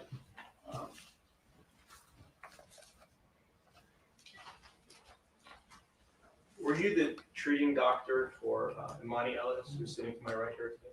Yes. And what did you treat her for? She had a scar on her left cheek. Okay, and what is your current occupation? I'm a plastic and reconstructive surgeon. Are you board certified? Yes. For how many years have you been in a plastic and reconstructive? Since 1995. It's about 30 years? Yes. Okay, and early on in your, I'll strike that. Where did you go to undergraduate school? To Purdue University for 2 years. And where did you go to medical school? At Yale Medical School. And you did some work at Harvard as well? Yes. Can you tell us a little bit about that? Yes. So I finished undergraduate in 2 years, and then I took a position at Harvard University. It was a graduate position in literature, German and English literature. So that was for 1 year. And then I went off to medical school at Yale. And you're also a clinical associate professor at UCLA? Yes. Can you tell us a little bit about what that is? Yes. So I've been, since 1995, I've been affiliated with UCLA. That means I'm a clinical professor there. So you teach the residents who are learning plastic surgery, and you teach the medical students at UCLA. And we asked you to be here as an expert witness, correct? Yes. And a treating doctor? Yes. And in cases where you serve as a treating doctor, in cases that are litigated, you then can serve also as an expert witness? Yes. And what does an expert witness do exactly? Well, that's a good question. I'm not 100% sure at the different designations. There's a treating doctor, an expert, a retained expert, a non-retained expert. So that's way above my pay grade. Understood. Okay, in this case, were you forced to cancel patients so that you could appear here in court today? Yes. And you left your home at 7:30 a.m. to get here at 8:30? A little earlier. And you anticipate to be here at least till 11 a.m. or 12 noon? Yes. And did you cancel all of your patients for today? Yes. And in order to be here, how much money have you lost in income? Well, Irrelevant, thanks. so I would estimate 20 to 30,000 in the procedures we would have performed, and the patients we would have seen and scheduled. And the reason you did that is because you want to help your patient, correct? Yes. And in order to be able to offset some of the loss, you're charging $2,000 an hour to be here as an expert witness. That's correct.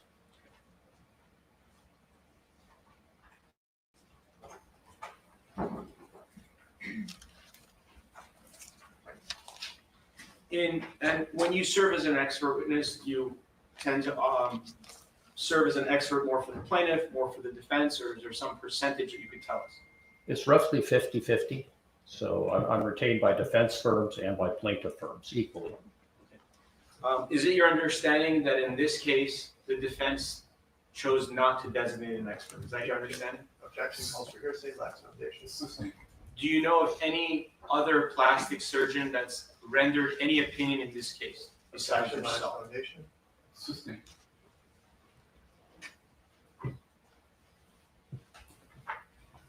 Have you seen any medical reports or any type of documentation from a different plastic surgeon No, related to this case? no. When you serve as an expert witness, isn't it true that usually there's an opposing expert on the other side who would then argue with your opinion? Objection, lacks foundation, irrelevant. 372. Much move on, counsel. Did you review 85 pages of medical records of Imani Ellis prior to testifying today? Yes.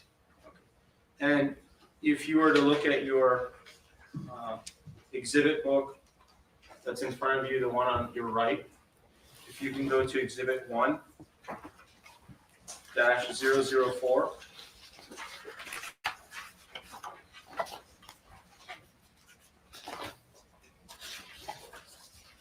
Yeah,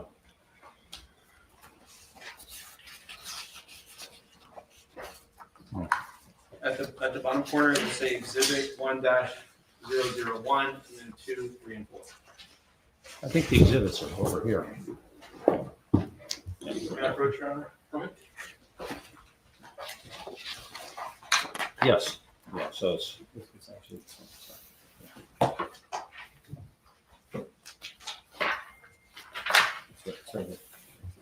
Ah, okay. Sorry about that. Do you see a list of Imani Ellis's medical records and bills? Yes, And you reviewed all the records and bills? briefly, yes. And for your treatment in your office, did you charge Miss Imani Ellis $6,500? Yes, And surgery center, $11,000? yes. Why do you charge these amounts for the treatment that you gave for Imani Ellis? Well, her procedures were performed in an operating room. So we have the operating room staff and sterility, and it's done in a JACO, meaning Joint Commission approved surgery center. Could you have done this outside of the surgery center? You could have done it, but it wouldn't have been as sterile. And you wouldn't follow that type of practice? I don't do that. So, All right. And in your review of the medical records, did you also see that Imani Ellis treated with 2 psychologists? yes, You reviewed all those records and bills? briefly, yes.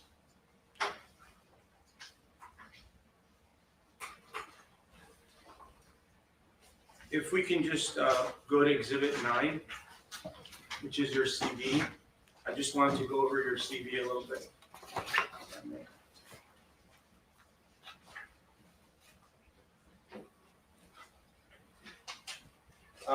Your CV is 22 pages long, including your rate sheet, is that correct? Yes, Your Honor, I would ask that Exhibit 9 be admitted into evidence. Any objections? No objection, Your Honor. Go ahead. Thank you. All right, so admitted.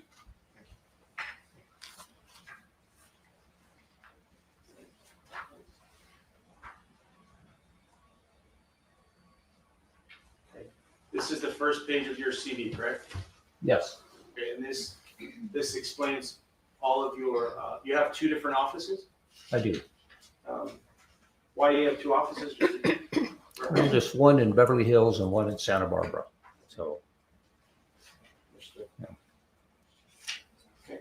And if you look through your CV, for example, on page 3, professional organizations, are there any that would be important for this case that you feel the jury should know about?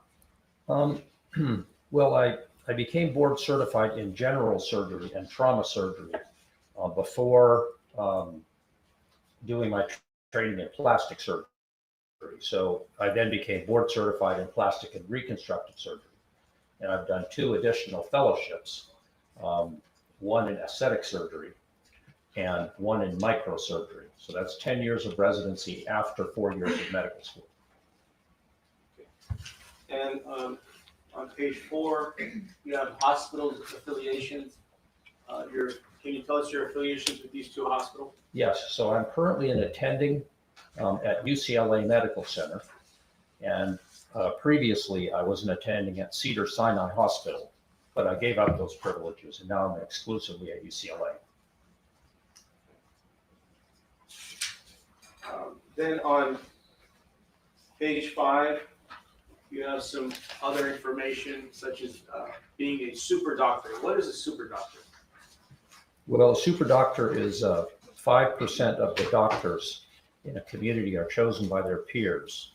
So I've been a super doctor for 15 years and on various committees, like the Blue Ribbon Committee.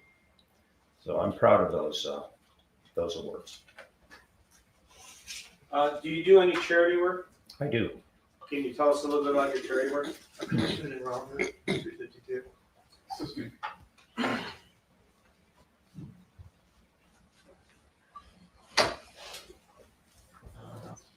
We paying punk right now with Is this there guy. anything else about your education that you would like to add?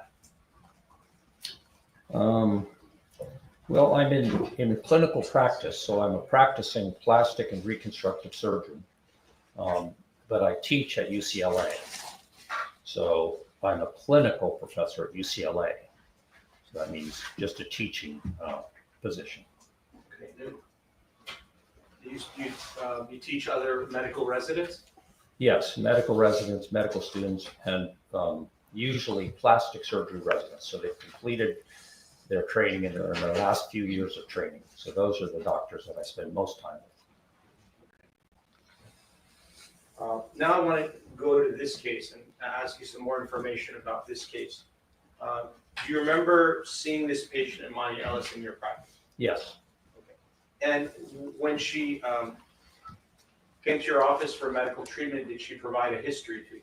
yes, Did you use the history in your treatment and diagnosis of the patient? yes. And what was the history that she gave you? Well, she mentioned that she had been the left side of her face had been injured by fingernail scratches. Okay. So that was the basic salient history. And then I looked at her wound. And so in order to determine what I need to do to help her out, I had to diagnose her problem. So I wanted to see if there was hypersensitivity in the wound.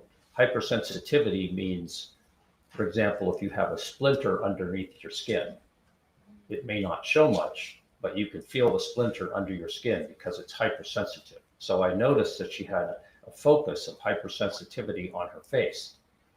Now, when I examine for that, I touch many areas and see if the patient's pain symptoms are always the same. In other words, if they always come from the same area. So that's how I made my diagnosis of her scar, the visible aspects of it and the hypersensitivity aspects of it. All right, if you can go to Exhibit 4, the gray exhibit, I mean the one that you have in your hand. Okay. The white one. All right. To what number, I'm sorry? 4. Oh, 4.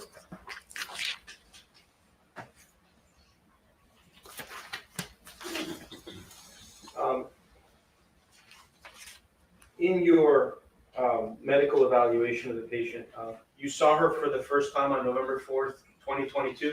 Yes, Were you advised by Imani Ellis or anyone else that Miss Ellis was seen by a different plastic surgeon before you? Objection calls for hearsay. Black's Foundation. Assisting. If you go to Exhibit 4-009, at the bottom, can you read for us what it says in handwriting? yes. Assisting. Are you aware that Miss Imani Ellis saw a Dr. Scher before you? Objection, hearsay. Assisting. Is it important to you when treating a patient if they've seen any prior doctors? Objection, irrelevant. Black's Foundation, 352. Uh-huh. No, it's very important if they've done treatment. If they've done treatment, then I need to know what treatment they did. Okay, so in order to do your work with this patient, Imani Ellis, you would need to know if any other doctor, such as a plastic surgeon, did any other work on Imani Ellis, correct? Yes, And when you asked Miss Imani Ellis if she got treatment, did she tell you she saw a different doctor, Dr. John Scher? Objection, hearsay. Assisting. Do you know the Dr. Scher? Do you know him? no, Are you aware that Dr. Scher has passed away? Objection, Black's Foundation calls for speculation. Overruled. that's what I've been told. I didn't verify it. Hearsay moved to strike. Denied.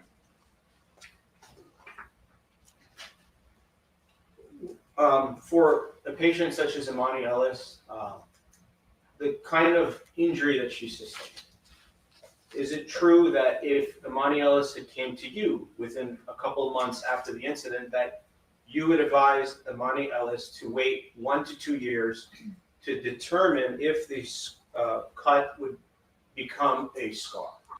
Is this the custom layout view that you get? Okay. Assistant.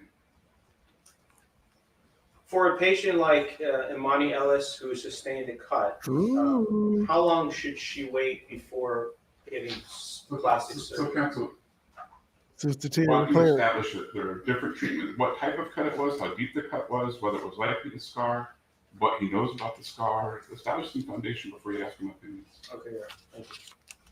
Can you describe for us the scar that Imani Ellis had when you examined her on November 4th of 2022 for the first time? Yes, she had vertically oriented, in other words, up and down scars. There were actually 2 of them, but one was more prominent, and it was hyperpigmented, and it was hypersensitive. Okay. And isn't it true that it would take at least 1 year before the scar formed? Objection, lacks foundation, calls for speculation. Overruled.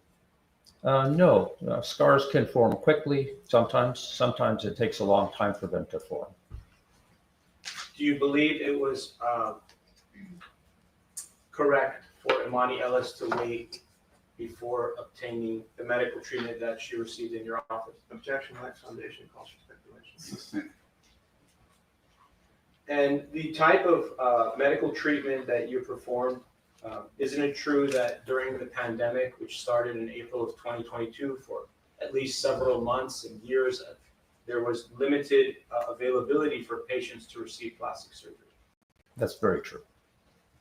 And your office was shut down for several months at least? Well, I perform a lot of reconstructive surgery and emergency surgery, so my office was never shut down. But if a patient needed to receive the type of treatment like Imani Ellis received, and they contacted you in May of 2020 during the pandemic, you would not be able to work on them, or you probably would tell them to wait, correct? Objection, compound, calls for speculation, lacks foundation. Assistant.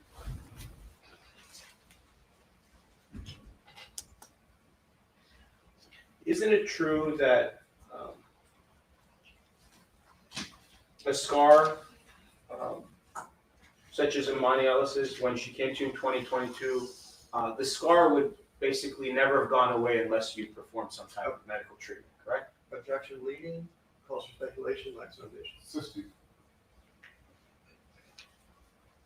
Can you tell us in your, on 4-001 in the HPI, can you read the four lines there, please, from your report? In the which line, I'm sorry? It's hearsay. Why don't you move on? In when you treated Miss Imani Ellis, did she tell you that she was assaulted and battered by Cardi B? Objection, hearsay. Overruled. Yes. Did she explain to you that Cardi B placed her long fingernails with sharp objects in her face? That's what you told me, yes. Did she state to you that her face was red and hot after the incident? Yes. And can you tell us, when you personally examined Imani Ellis, did you see 3 lines on her face on the left side of her cheek? Objection, leading. Overruled. Pause it for a minute, Trey. What is the significance of the 3 lines? Well, Trey, she's back. I had Trey, dropped down. My phone died. I had to come back up, and it took forever to come back up for some reason. But what you asked me, I said, do you Trey? like have a special or custom layout going on somewhere? Nah, what do you mean? Cause like your camera like is different from what's showing on the actual thing. It's like you got a different layout, so it's like cutting their face off and stuff. Well, I don't know what to put. I don't know which layout to put it on to get the face. Maybe you should tell me. I don't know. I clearly see like a fake thing, like you got a border or something going on around the Now it's an echo. Lord have mercy. I'ma just end the damn live. Hold on. This is echo cancellation. Why are there two blonde wigs on the screen? Oh Lord have mercy. Just try clicking some things. I'll let you know when it get better.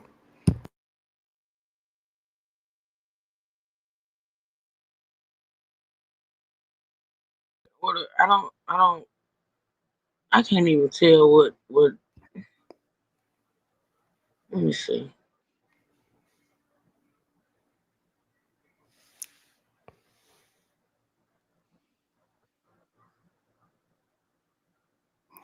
Okay, we'll see if that one's different. It's not. I'm still looking at It's typical for a Sally's fingernail beauty injury wigs. when Hold you on, have let's see if parallel it adjusts. lines going from the top to the bottom.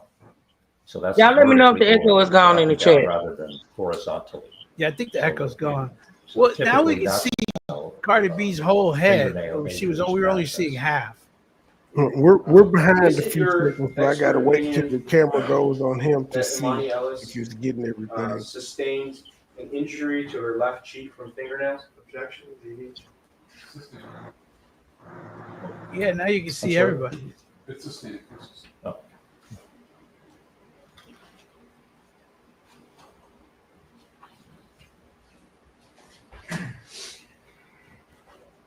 And you can see the court TV All right, can you tell Oh, us, yeah. please, logo. how many Yeah. times you Yeah, saw Imani Ellis that's for correct. medical treatment? I believe 3 total. Can you just please go through the treatment that you gave her from the beginning to the end? Yes, so there was an initial examination, and then I performed 2 procedures on her. So those were done in the operating room, and I did what's called medical microneedling, which is a procedure where you place local anesthesia underneath the skin to numb the skin, and then you do deep microneedling at a depth of approximately 2 millimeters. It does cause the patient to bleed, but the bleeding is very small because the needles are very small. So then we apply various creams to prevent infection. And then we see the patient back in approximately 4 to 6 weeks. So after that period of time, she returned. We had noticed some improvement in the hypersensitivity and some improvement in the hyperpigmentation. So I basically performed an identical procedure, also under local anesthesia. And after that, I believe I did not see her again. We may have Zoomed, but I can't recall exactly. Do you believe that your patient benefited from the medical treatment she received from you? Yes.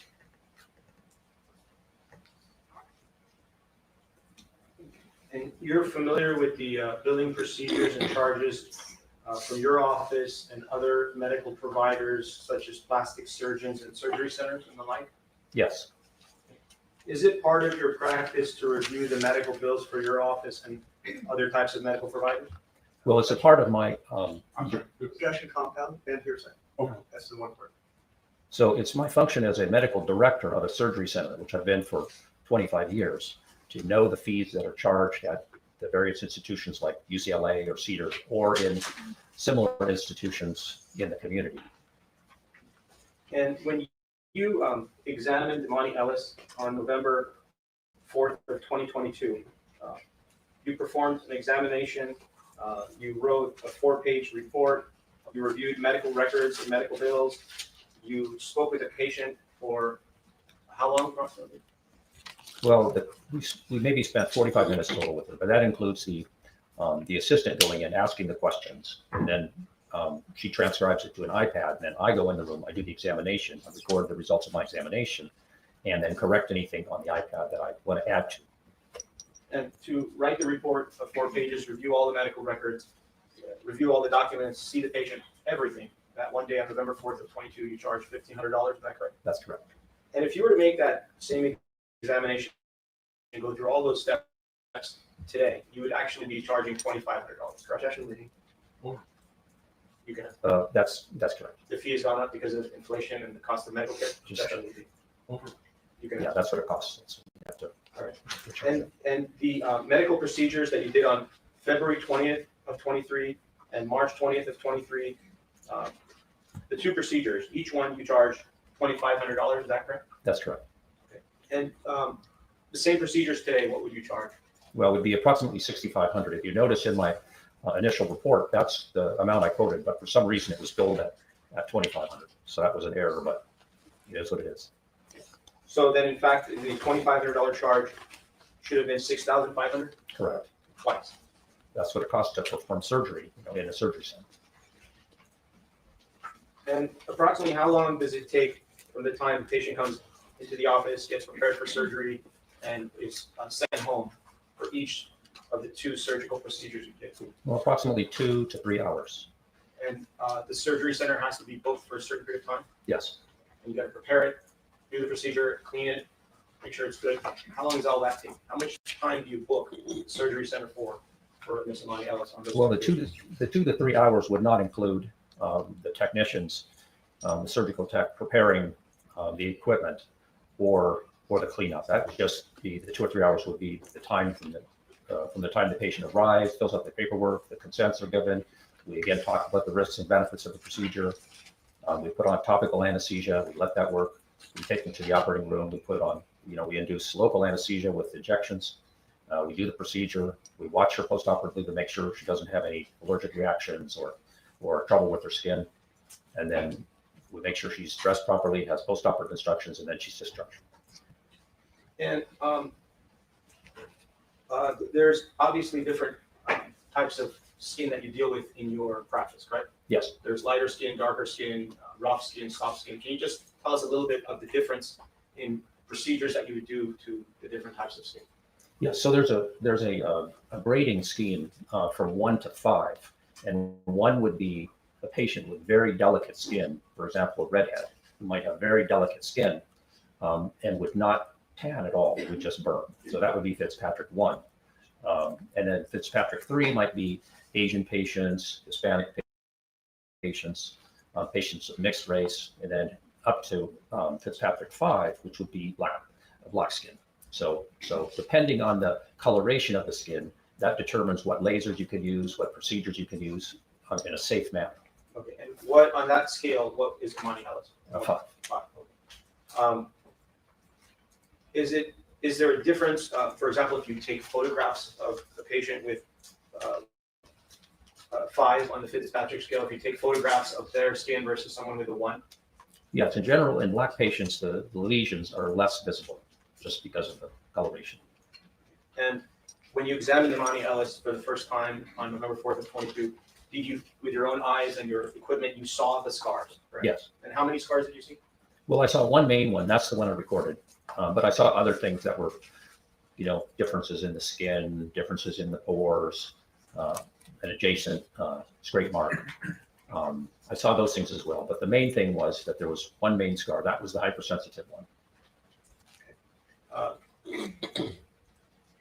Is it your expert opinion that Imani Ellis sustained injuries to her left cheek from fingernails? Actually, last foundation speculation. What is your opinion as to where Imani Ellis obtained the scar in her left cheek? Well, the most likely,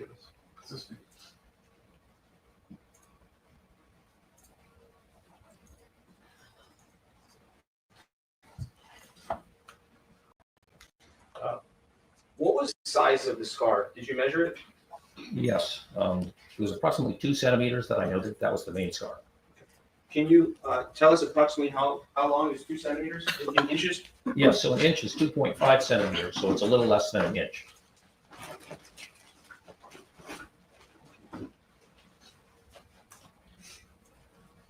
Two centimeters is approximately 1 inch, or a little less? 2.5 2.5 centimeters is 1 inch. is about an inch. Yeah.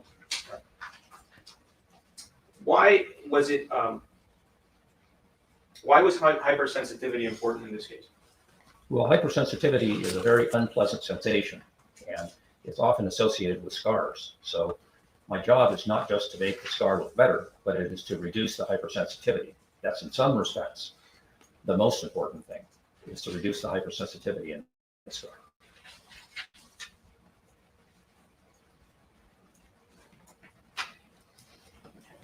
And when you examined the scar earlier, you testified that you were of the opinion that the scar came about from from fingernail. Is that correct? Objection leading, Mr. Hurst's objection.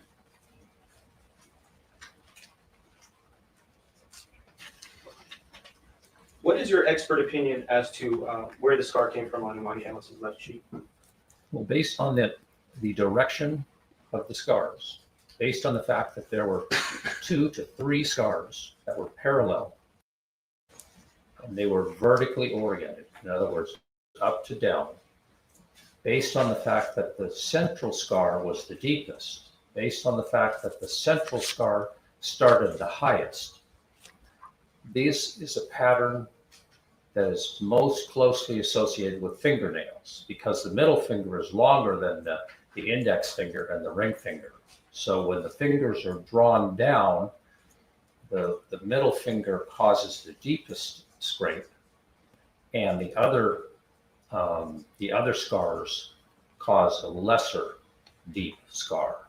And they also begin later than the middle finger, because the middle finger being longest, it grips the skin first. So it's the highest. The central scar is the highest. And the fact that they're parallel is highly suggestive of a fingernail injury. Is that to a degree of medical certainty? Yes. And what does it mean for the jury, if you could explain, what does medical certainty mean when an expert makes that type of? 51% or more. It's the most likely explanation. There are other explanations, but this is the most likely explanation. And in order to formulate your opinion, you reviewed medical records, correct? Well, I did, but that wasn't as important as the No, of course, I was gonna go through a laundry list of what we did, but why don't you just tell me, what did you do to formulate your expert opinion? The number one thing I did was examine the patient. That's the number one thing. So I noticed where the scar was. I noticed what symptoms she was having. And that alone, sure, the medical records are helpful. You always review them just in case there's something that might be important if you're doing surgery on somebody later. But the physical exam is the most important thing. That tells you what you need to do with the patient. In how many cases over the last 30 years, and how many patients have you treated for assault and battery type of incident? Many hundreds. And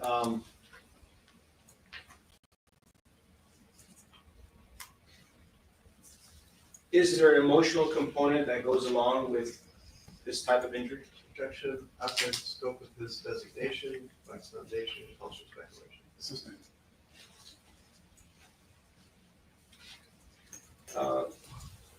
In your medical report under social history, you state post-traumatic stress, anxiety, depression, headaches. Is there any reason why you wrote that?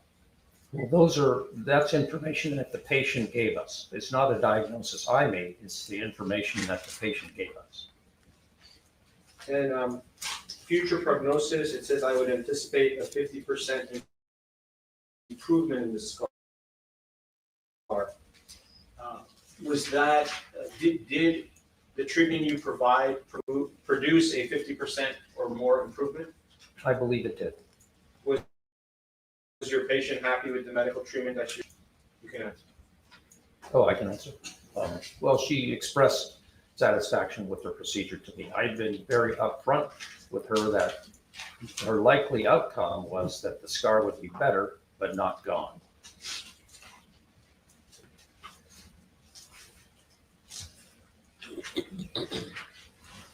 I just want to ask you a few more questions about the medical bills. Your medical evaluation charge of $1,500 on November 4th of 2022.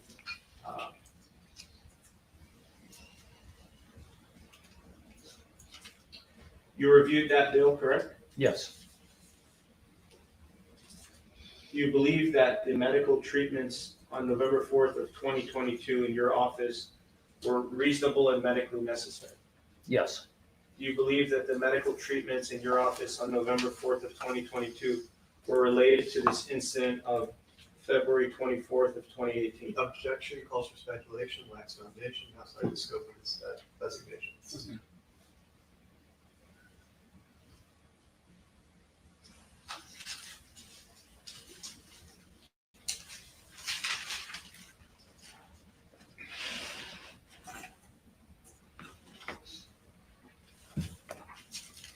Now, aside from your $1,500 charge and your $2,500 charge times 2 for a total of $5,000, there was also a surgery center charge from Neo Surgery Center, is that correct? yes, And you reviewed those bills from Neo Surgery Center? yes, Okay. And you told us a little bit about your background.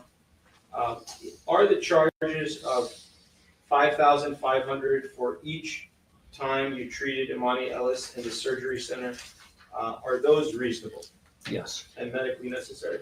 yes, Is that to a degree of medical certainty? yes, And are the treatments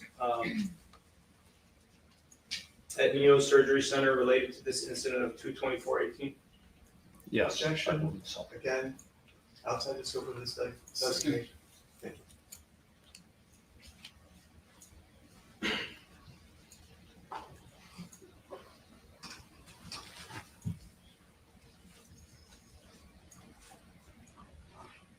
Okay. And just so there's clarity on the other 3 bills, the $1,500 one and the $5,000 for 2 procedures, you testified that those were reasonable and medically necessary, correct? Yes, Is that to a degree of medical certainty?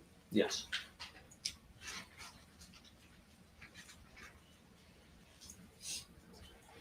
Do you believe Miss Imani Ellis could benefit from any future type of plastic surgery? Objection calls for speculation, argument is as well. Assistant. Do you have an opinion as to whether Miss Imani Ellis needs any future medical care in your office? Same objection, lacks foundation. Why don't you establish foundation?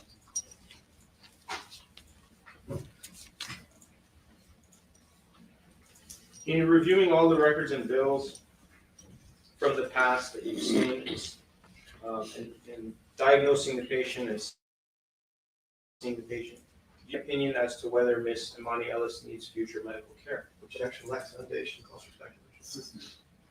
Do you plan to provide Miss Imani Ellis any future medical treatment? Objection, speculation, lacks foundation. Open. You can answer. Not currently, but I'd be happy to do it if she asked me to.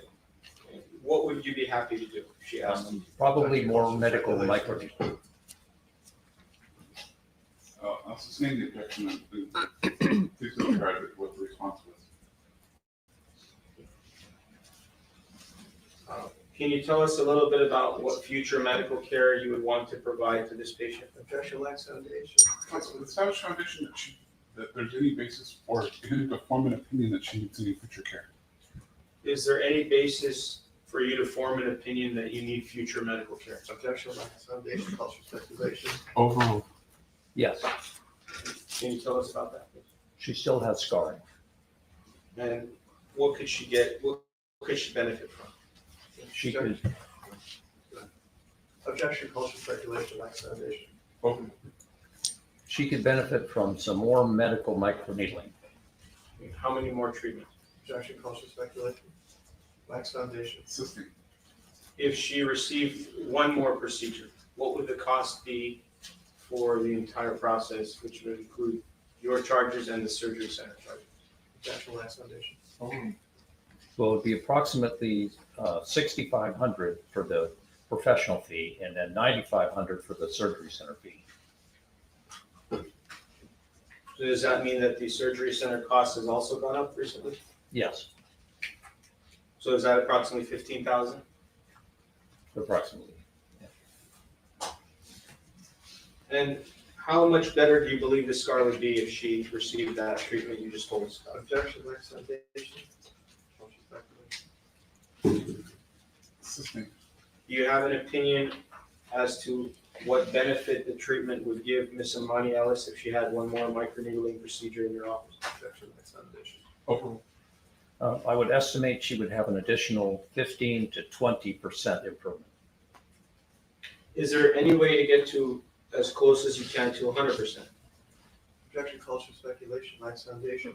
Assisting. Do you have an opinion of how Miss Imani Ellis can make her scar better than just 15 to 20%?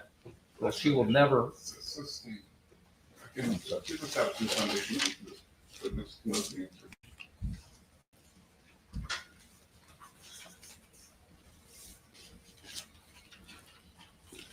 Do you have an opinion as to what type of, well, strike that. Do you have an opinion as to the percentage of improvement that Miss Imani Ellis can have if she has more than just one procedure in your office? Objection, Life Foundation. Overruled. I can't say. It would take another treatment to determine that. If she had no further benefit, then that would be the end of the treatment. If she had further benefit, then that would justify more treatment. And then I want to ask you a little bit more about medical treatment on a lean basis. Can you tell us what percentage of your practice do you treat patients on a lean basis? A very small percentage. Is it less than 10%?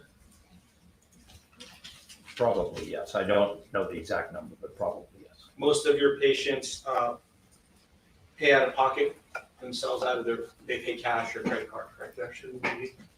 Overruled. Yes, they pay, cash, or I have charities, so they pay nothing. When you treat a patient on a lean basis, does that mean, I'll strike that. When a patient treats on a lean basis, isn't it true that the lean is created simply for your added protection? Objection, Levy. Assisting. Does Miss Imani Ellis owe you in your medical practice $17,500? Yes, And no matter what the outcome is of this case, she still owes you that money. Objection, Levy. Overruled. that's correct. And you've agreed to wait until this case is resolved before pursuing your medical bill? Objection, Levy. Overruled. Yes, Is that common practice when you treat patients on a lean basis? yes, And medical, isn't it true that all types of different medical providers treat patients on a lean basis? Objection, Levy. Life Foundation. Assisting. Have you seen other types of medical doctors treat patients on a lean basis? yes, And you've seen surgery centers do that? yes, Pain management doctors, yes, chiropractors, yes. dentists? I've seen all types of doctors perform surgeries on a lean, yes.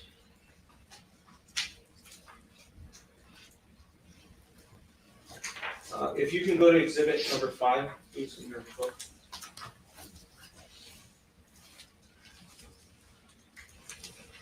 Are you there now? I am, yes.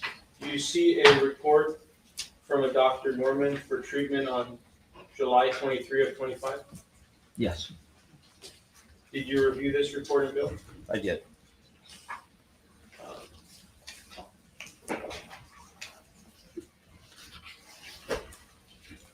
Is this the most recent medical visit that Imani Ellis received to your knowledge? I'm sorry? Is this treatment at Dr. Norman's office the most recent medical treatment that you're aware of? Objection, Your Honor. This is an excluded document It has not been. and Life Foundation. So you're asking him if he knows whether she saw another doctor after this visit? In reviewing, How do you know that? in reviewing the medical records and bills, the 85 pages, I want to establish that this is the last medical visit that the plaintiff has received How does he know that? by reviewing the medical records. Your Honor. That's inconsistent.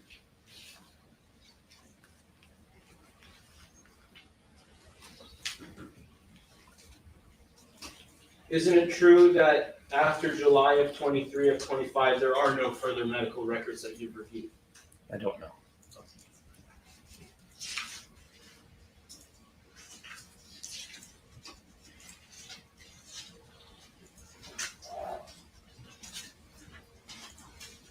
Did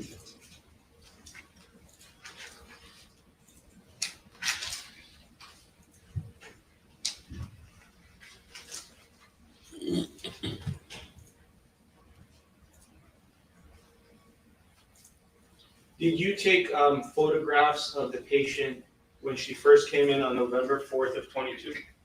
Well, I don't take the photographs, but my staff does. In reviewing your medical records and bills and reports, did you confirm that Ms. Amani Ellis had photographs taken in your office when she came in on November 4th of 22?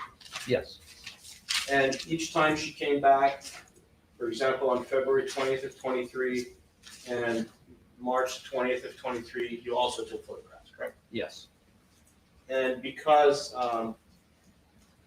she's a grade 5 as far as the coloration of her skin, the photographs don't do much justice, meaning they don't really show much, correct? Objection, leading, less ovation.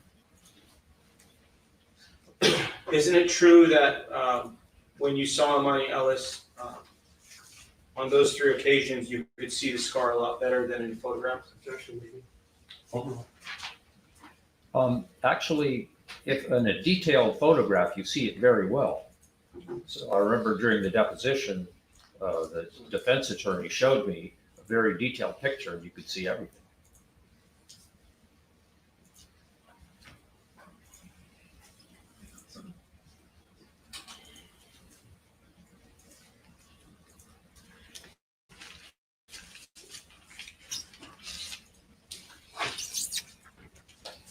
If you can go to Exhibit 6 in your exhibit book. Okay.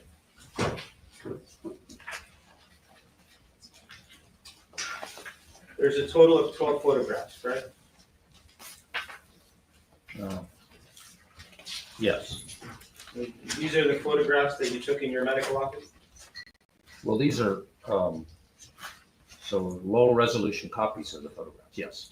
And it's hard to see the scar in these photographs, right? Well, you could still see it, but it's you don't see detail.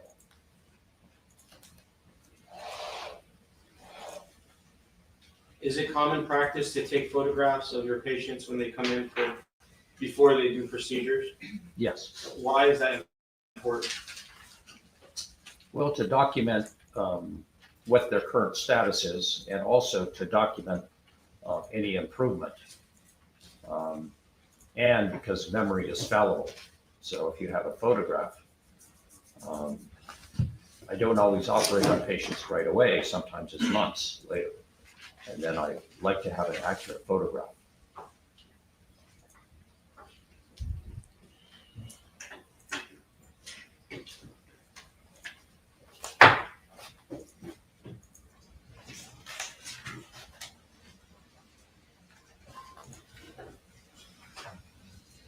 Your Honor, if I may show the doctor some of these photographs in Exhibit 6 on the Elmo. I don't know that there's any foundation. Those are the photographs that you took. I can ask you, Your Honor.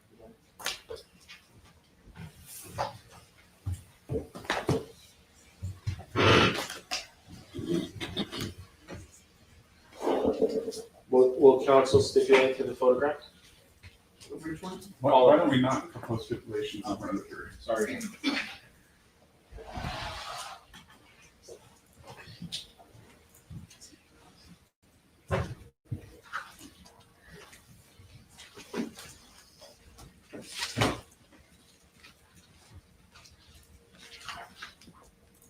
Can you look at the blue exhibit book in front of you?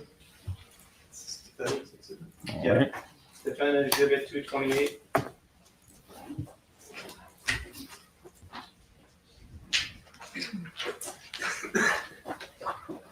Okay. Request to publish, Your Honor. I don't know that he's identified.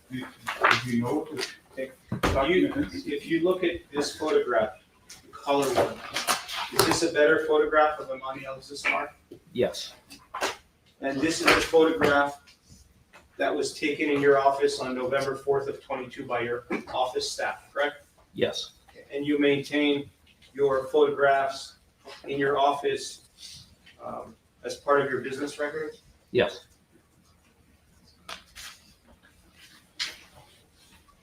Your Honor, I'm requesting to show the witness exhibit 228 on the Elmo so he can confirm details about this photograph. Your Honor. No, Your Honor. All right.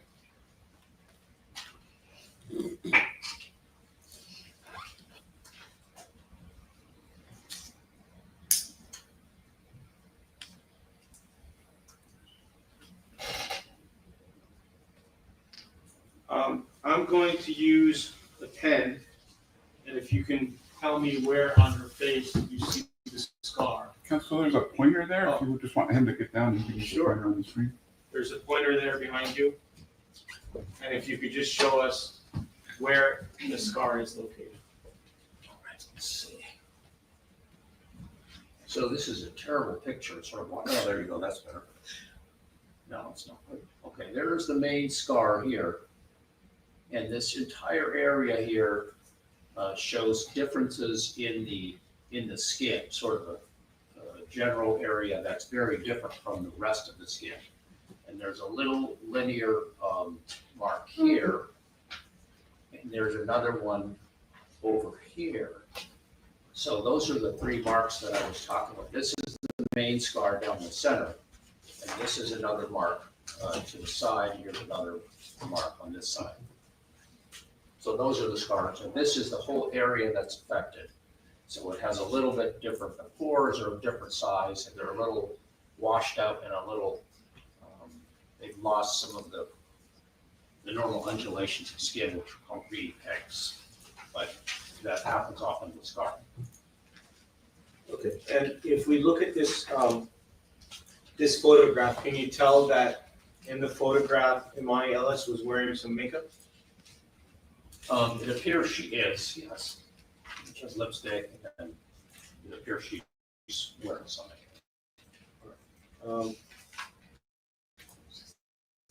Thank you.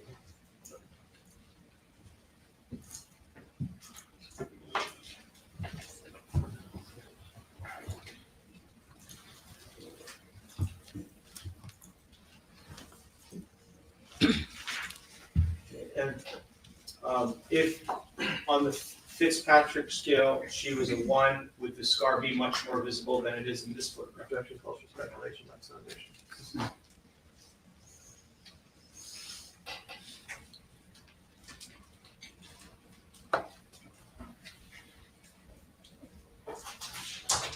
Did, in your medical opinion, did this type of injury cause Miss Ellis to suffer pain or discomfort? Objection, lacks foundation, not justification.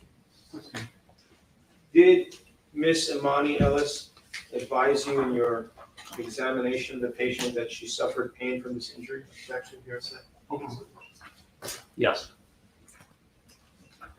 And if you could just tell us again a little bit about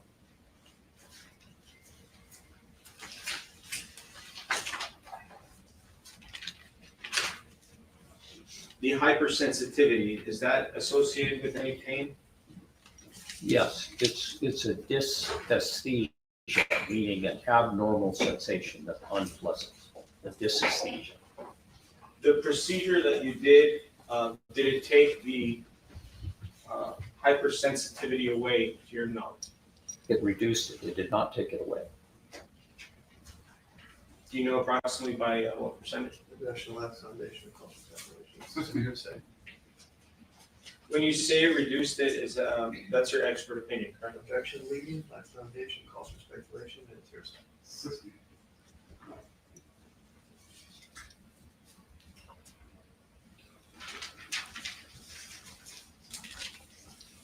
And then I just want to ask you a little bit more about whether the type of injury from fingernails would cause a break in the skin or cause there to be blood. Do you have an opinion about that? Objection, lacks foundation, calls for speculation.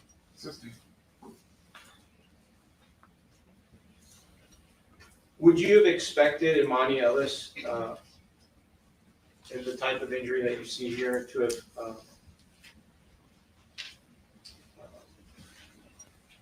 suffered any blood loss? Objection, calls for speculation, lacks foundation.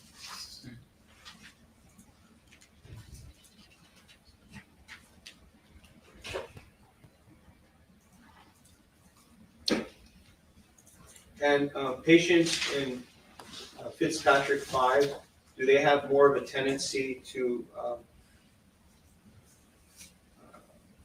do their scars become keloids? Objection, Black's Foundation.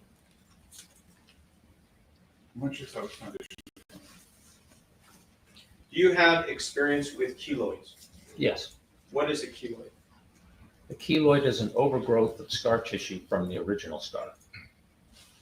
Do patients in Fitzpatrick 5 have more tendency to have their scars turn into keloids? Yes. And why is that? We don't know. Do you believe that Imani Ellis's scar was a keloid when you examined her on November 4th? Objection, Max Foundation. Over. No.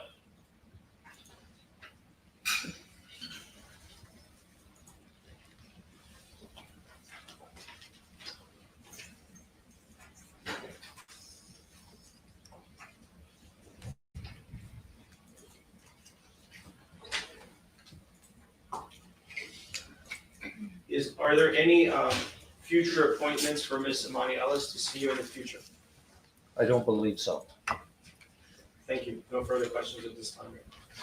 All right, folks, why don't we take our morning break? Why don't we take a 15-minute break? We'll be back at 10:45. In the meantime, please do not discuss the case with anyone, including other jurors.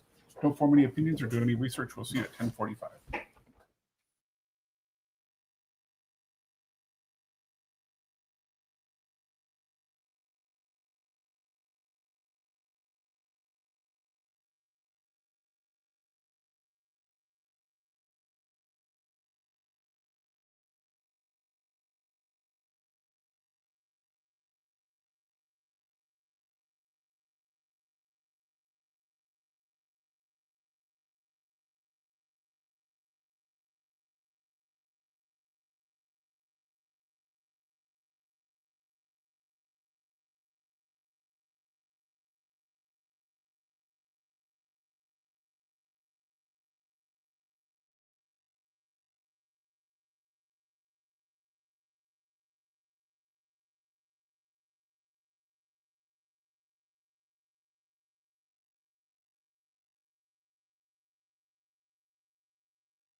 Are they on a break or lunch, y'all?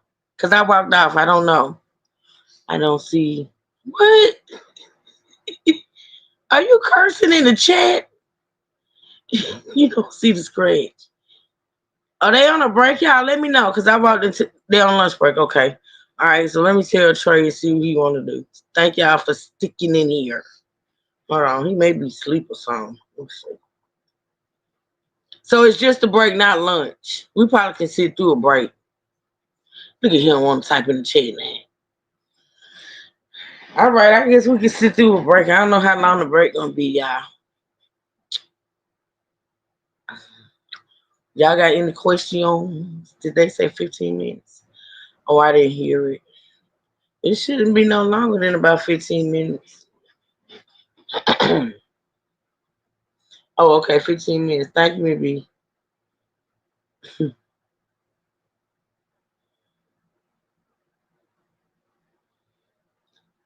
D2 might be gone. Let me see. Did he leave me a message? Or did he just leave? I think he just left. Oh no, he up here. He up here. Somebody ain't up here. Oh, there we go. What y'all think so far? What y'all think so far? What's gonna happen? Is she gonna get her money? Yay or nay? For getting her ass whooped.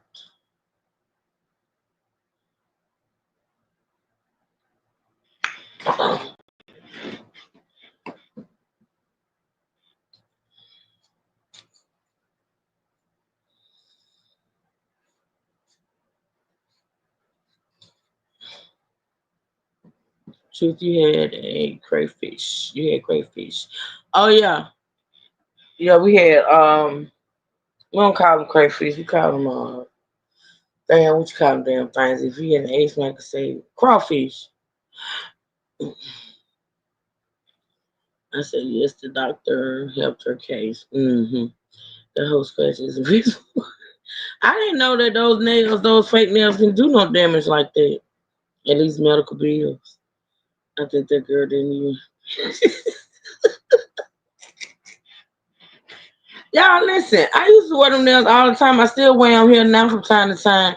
More not than often, but they don't scratch like that. I'm trying to figure out what the hell Cardi B had going on with her nails. The doctor testimony will put me to sleep. Oh God.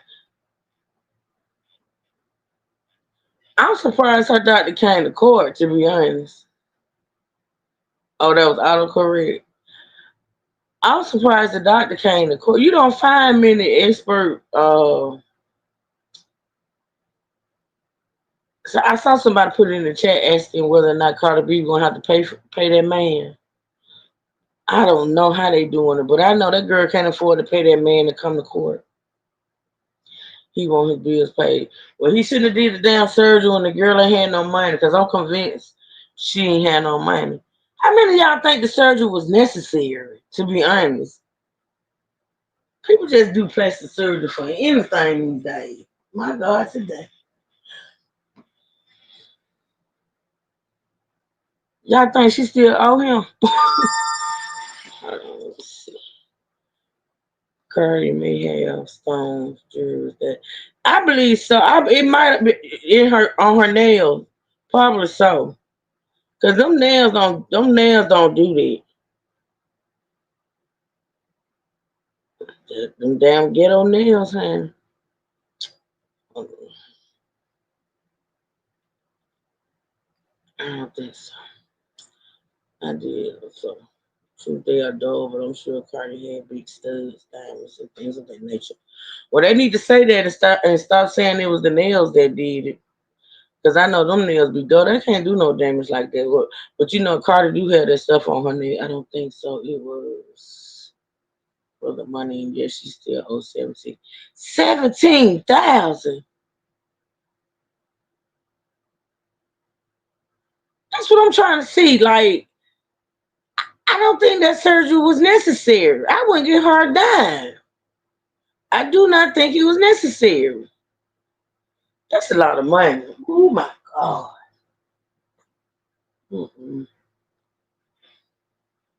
That's why that doctor's day need to be paid, and his testimony probably help.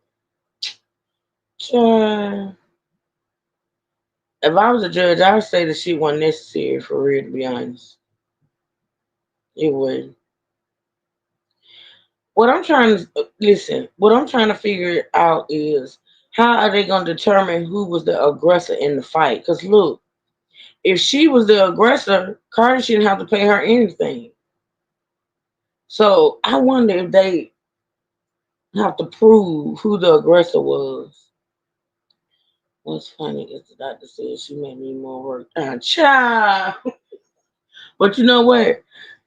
As unnecessary as that shit be, them plastic surgeons don't care. They want people like her to keep coming back and paying them money for bullshit. That's crazy. That is crazy. The only reason that doctor showed up because it was Cardi B she suing. I don't know too many people that can get their plastic surgeon in court like that. Money grab. That's all it is. In my opinion. I think it is keep it cute, but like I say, I blame Cardi. You shouldn't put yourself in them situations, girl. You got too much money. Cause I promise you, if I ever see you breathe on me hard, I'ma sue. Just because you got money. But that's what people do though. If that girl had been in a fight with anybody else other than Cardi B and had got scratched, and that's all it is a scratch, she wouldn't be in court. She would not be in court. Child. That's crazy.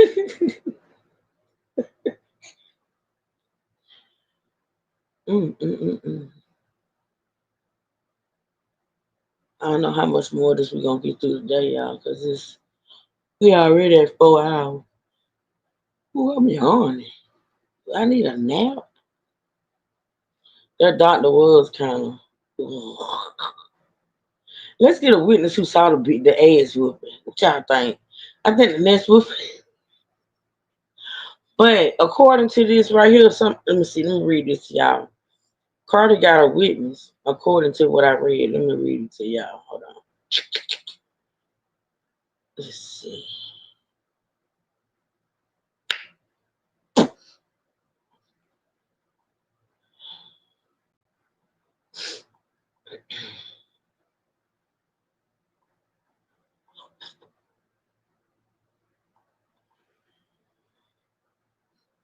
Where's that?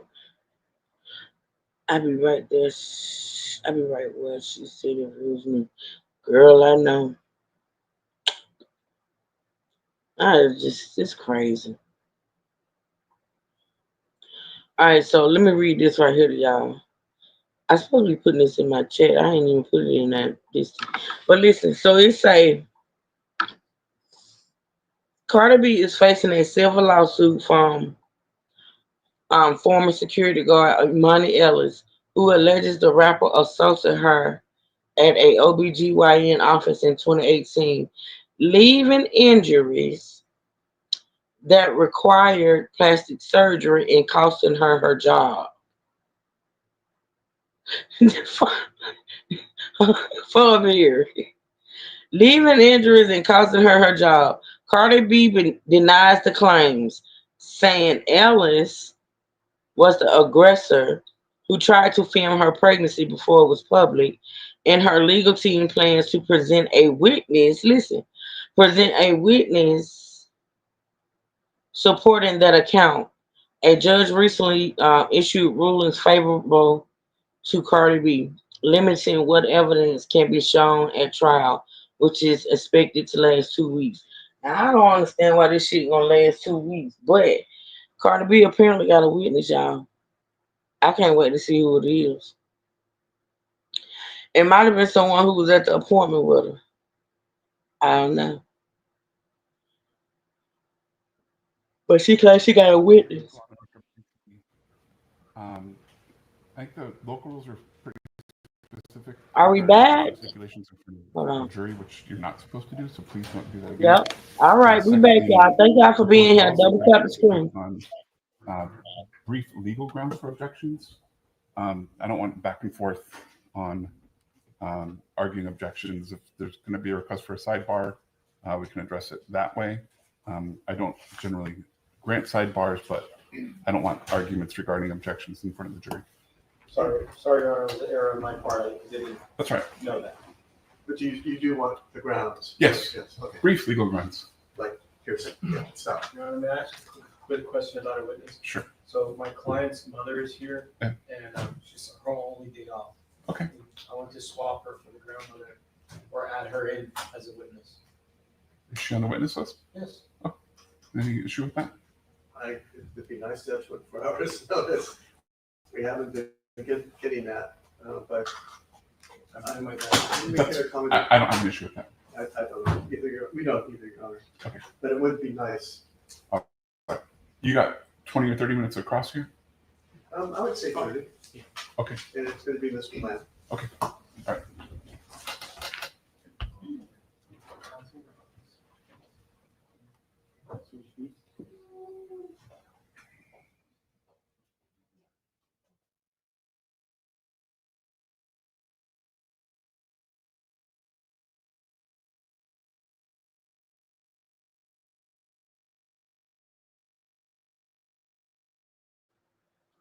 That's crazy. For what though? For what though? But I don't see where her getting in the fight, to be honest, y'all. I really don't know how workers comp work. I've never been on it. But I don't think her fighting is actually considered to be a workers comp claim. What y'all say?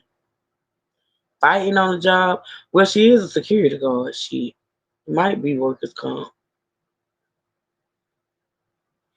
Might be workers comp. She did get her ass whooped on the job. And her mom on the list for what? The hell?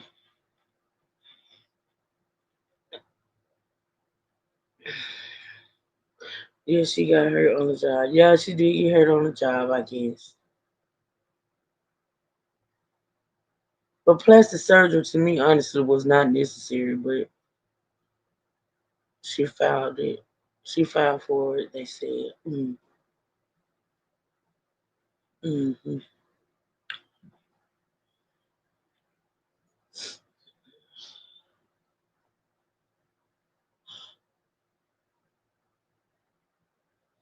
Oh, they still breaking. This is ridiculous. Oh, they're going to bring the jury back in.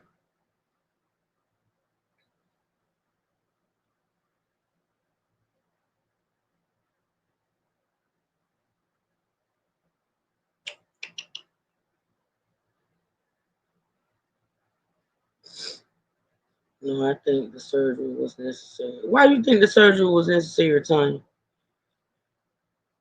Why do you think it was necessary? Oh, you said no, I don't think that. Okay. I missed that whole word. Okay, you said you don't think. I don't either. I think she did. I don't. Can't say why people do what they do. Okay, looks like they're coming back out. They dragging this out. Cardi, go ahead and throw the girl. That's what I said, Natasha. She's spending money for bullshit. Like, for real. What she paying them lawyers, she could have gave that girl and been done with it. Did she just drop an album or something? Did you just drop some music, Cardi? You should be touring. Lord. But I guess she said, I ain't paying that wench nothing.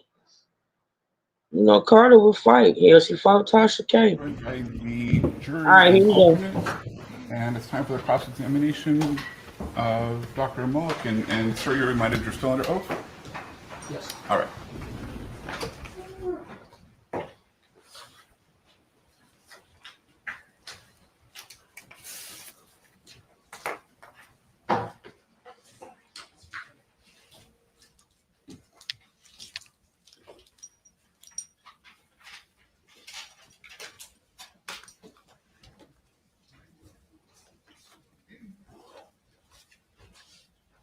Did plaintiff come to you for evaluation or treatment in 2018?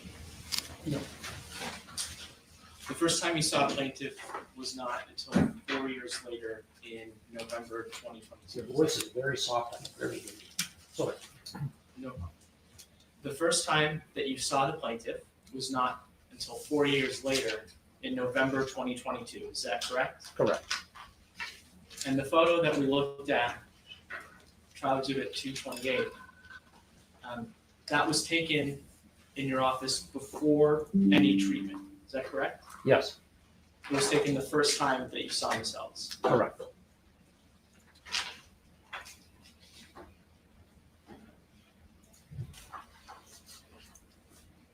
Could you please open the white binder to exhibit 4?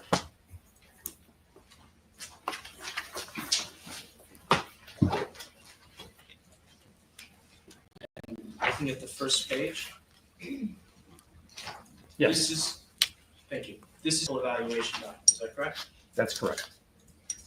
Everything on the first page of this document was reported to you or your staff by Ms. Ellis, is that correct? Yes, So for example, you're not diagnosing Ms. Ellis with headaches or depression. correct.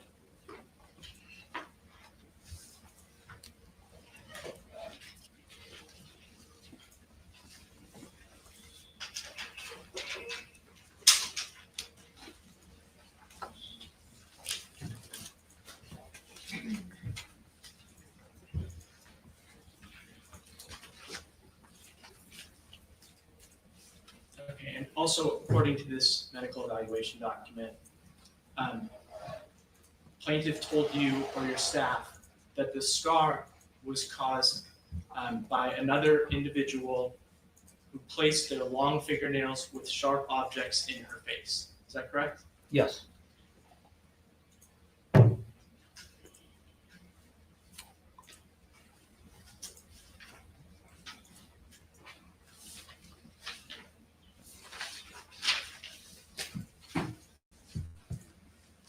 Did you ask Ms. Ellis about other possible causes of the scar?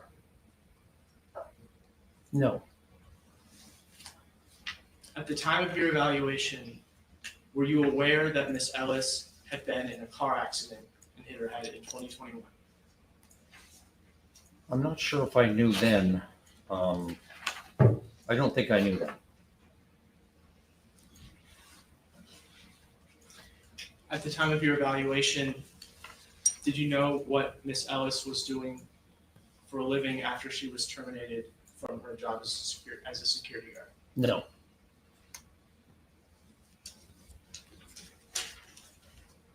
Do you recall answering my questions in your deposition in this case? yes, You were under an oath to tell the truth in that deposition, is that correct? correct. Do you recall testifying at your deposition that, based on your examination, the most plausible explanation for plaintiff's scar is that a right-handed person struck downward on plaintiff's left cheek with both the index finger and the middle finger? Objection, Ms. Dixon, testimony is overruled. Yes, roughly. I still believe that to be true.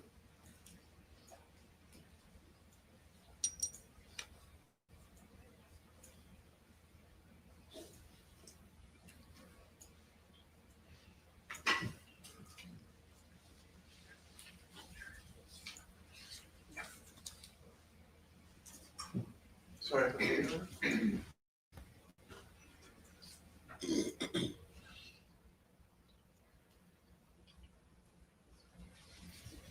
Sorry, Red. In your previous answer, you testified that that was roughly what your testimony was at your deposition.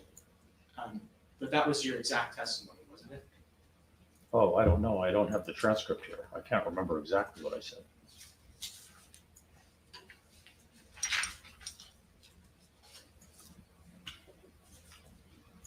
Could we please look at the deposition transcript from page 76, line 9 to page 77, line 3? Do I have that anywhere? Do you know? It'll appear on the. Ah. Any question? Yeah, I don't have the transcript. Yeah, I introduced one. This one I don't have. It was, we tried to get it from their court reporter, but they didn't get it to us. I haven't seen objections in the deposition, so go ahead. Thank you, Your Honor.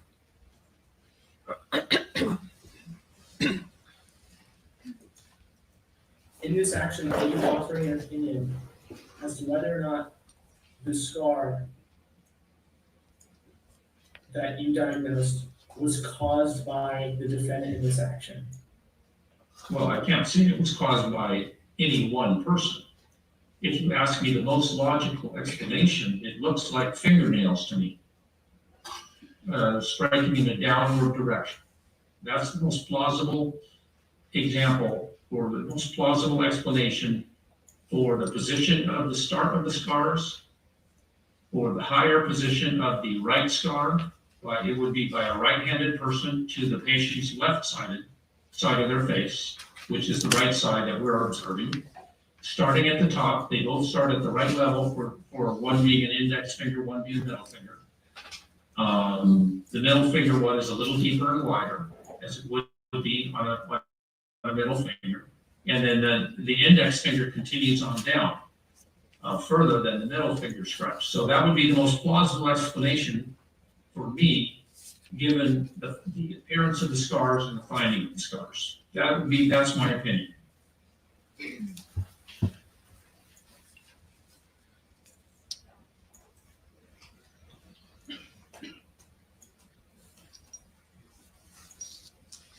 The only treatment that you provided to Ms. Ellis was 2 sessions of microneedling, is that correct? Yes. And that was in 2023? I'd have to check about the dates, but I believe so. Microneedling involves the use of a device that looks a little bit like an oversized pen, is that correct? Well, pens don't look that way. It has a head on it that reciprocates. It has a motor in it. So it's not really like a pen. It's something that you hold cylindrically shaped. Yeah, you hold it in your hand, yeah. And during each of those microneedling sessions, you moved that device 5 times across the 2 centimeter area that you're describing as Ms. Ellis' scar, is that correct? Well, I also did areas to the periphery of that as well. So there was as I explained to you in the deposition, there was, and showed on the photograph, there's a larger area of changes of the skin, which I would characterize as scarring. So I did those areas as well. So it wasn't just on the main scar, it was also on the area to the periphery of that scar. It was not, the microneedling procedure was not done on the plaintiff's entire face, though, is that correct? No. I'm sorry, we had a double negative there. Triple. You said it. Triple negative. Thank you, Your Honor. Let's see if I have it. Did you do it over? Yeah, thank you. Did you use the microneedling device on the plaintiff's entire face? No.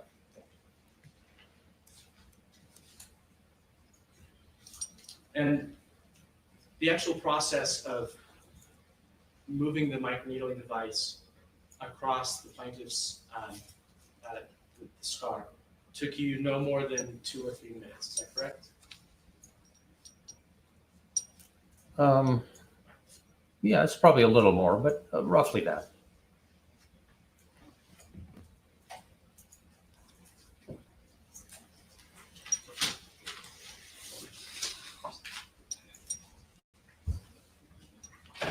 Neo Surgery Center is your business, is that correct? That's correct. You're the sole owner? The sole owner, yes.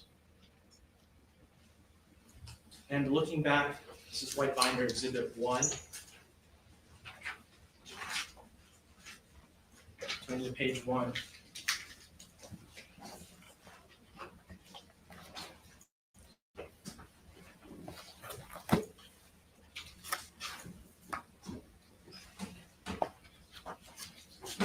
Which binder, blue or white? White. Oh, okay.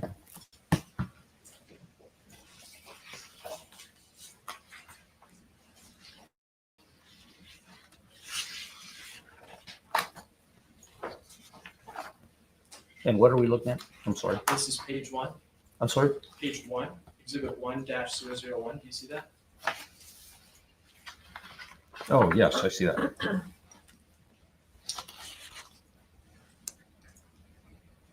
Did you create this document? No, Is it correct that the total amount of charges in this case between you and your neosurgery center is $17,500? yes, And I believe you testified earlier that $1,500 of that amount was for your initial evaluation. Is that correct? that's correct. That leaves a combined total of $16,000 for the 2 microneedling sessions. Is that correct? Yes. And that's $8,000 per microneedling session.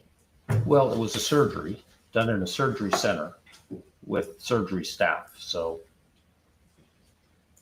it wasn't really a microneedling session. It was a surgery. I'll move to strike as non-responsive. Granted. Please disregard the past response. Your fee was $8,000. Scratch that. The combined total was $8,000 per microneedling session. Is that correct? Do you mean just for the microneedling or for the preparation of the patient and the postoperative care of the patient?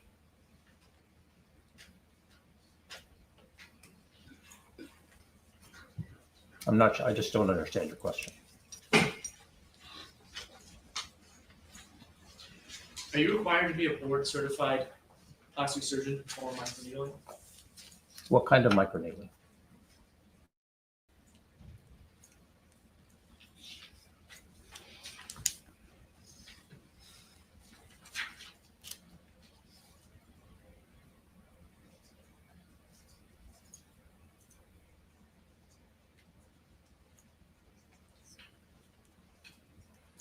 Do you recall testifying at your deposition that a nurse practitioner or physician's assistant can perform medical microneedling, the type of procedure that you performed in this instance?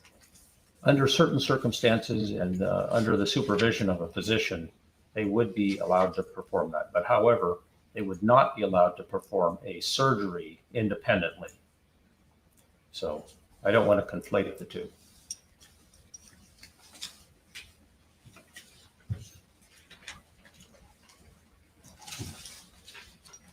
You also testified at your deposition that there's no particular formula that you use to calculate this $16,000 fee. Is that correct? Well, it's based on my experience as a medical director for 25 years of what the usual and customary fees are for these procedures. So it's not just randomly chosen.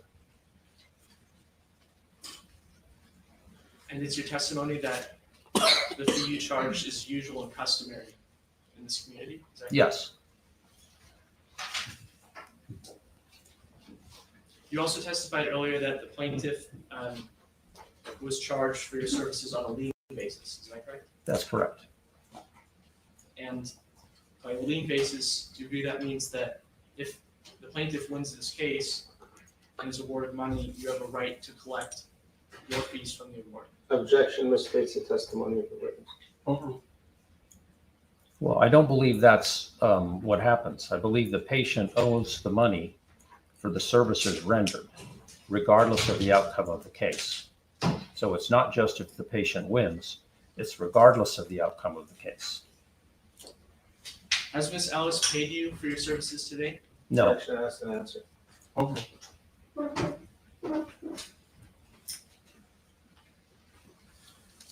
If Ms. Ellis had come to your office as a patient who didn't have a pending lawsuit and had the exact same procedure done and paid for it then, would you have charged less money than you charged in this case? Well, there were many aspects of her presentation that would not be found in a typical cash paying patient. For example, the hypersensitivity of her injury and the nature of her scarring.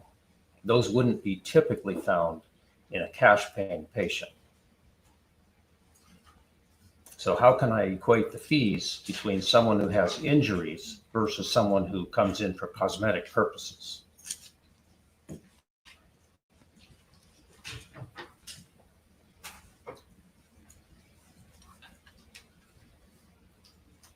You can't scratch that.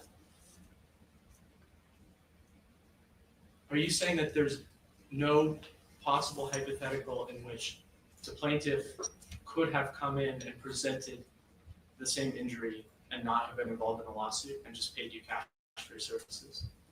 Do you mean pay cash or pay cash 3 years later? Paid cash. On the spot? Yeah.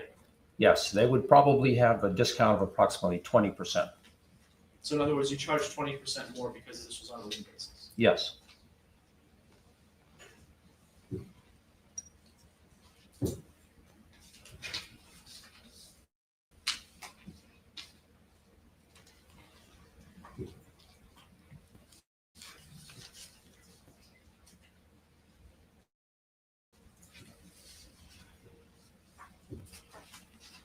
No further questions. Oh, sorry. One, two.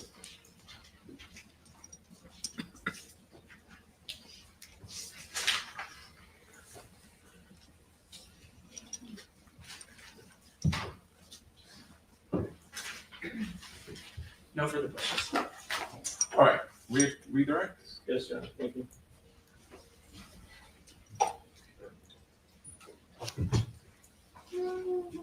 All right. Dr. Mulliken, you testified about the injury being caused by a right-handed person or left-handed person. Objection, mischaracterizes the testimony. Assistant. Does it, well, strike that.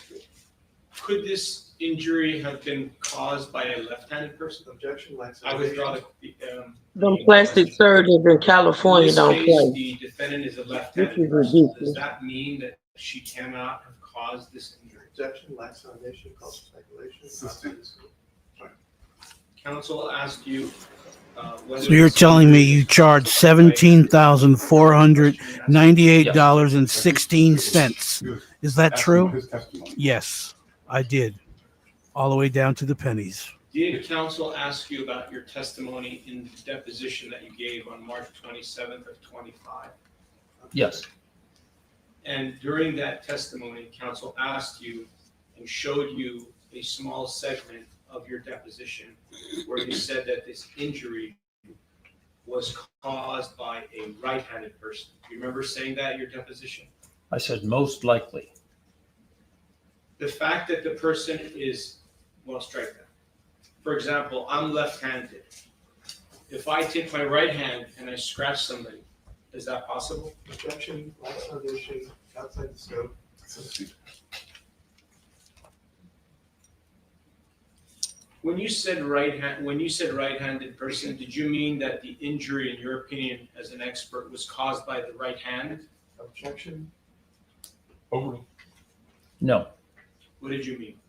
Well, if it's on the left side of the face, the most likely explanation is that it was done by the right hand of the perpetrator, for want of a better word.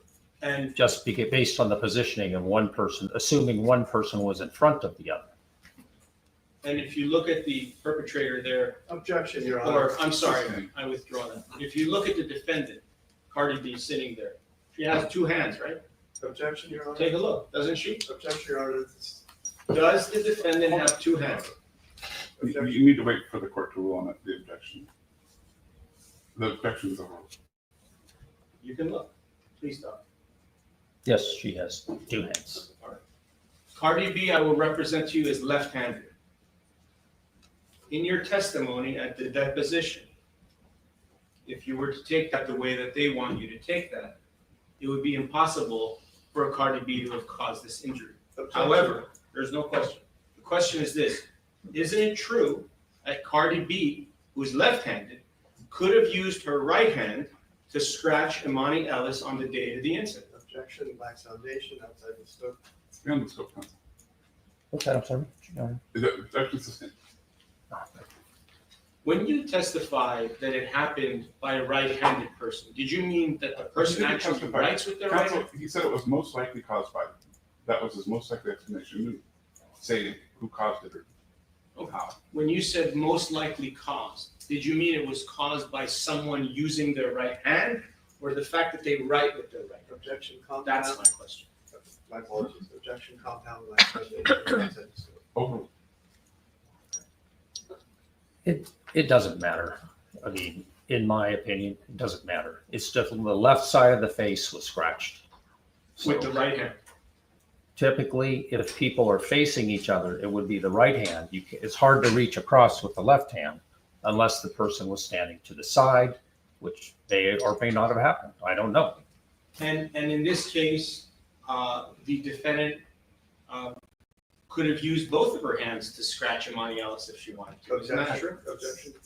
He's not a causation expert, I don't think, right? No. Okay, so let's stop talking about causation. Okay, sorry.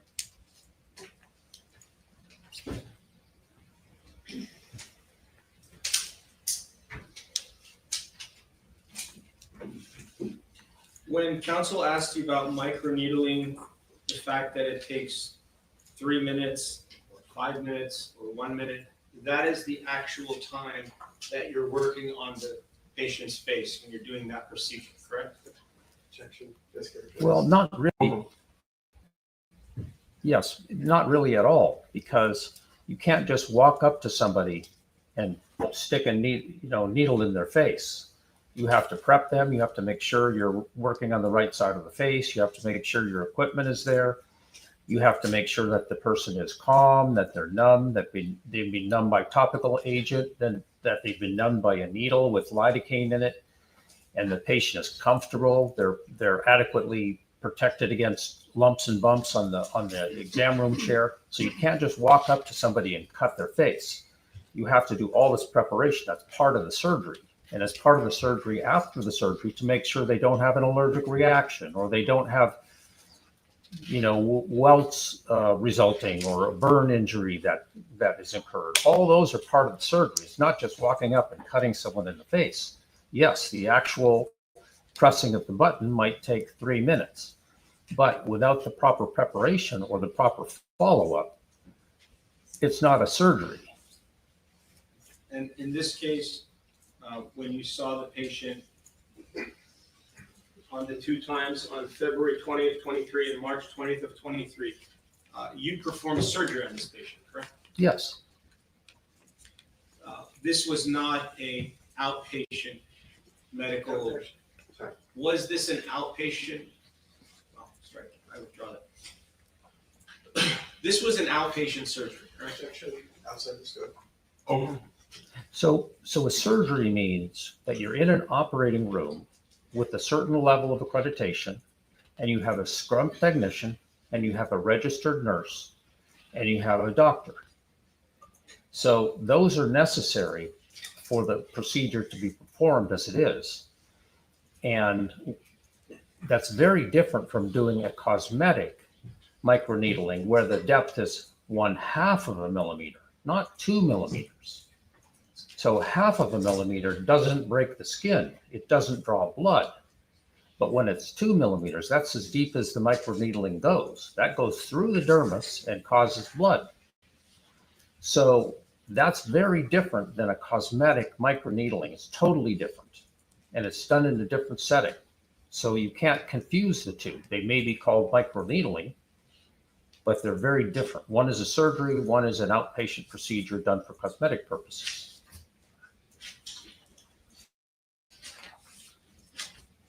And for the 2, if you can look at your exhibit book number 4 in the white binder. Yes. 4-005 or 4-006. That's a 2-page document which says operative note.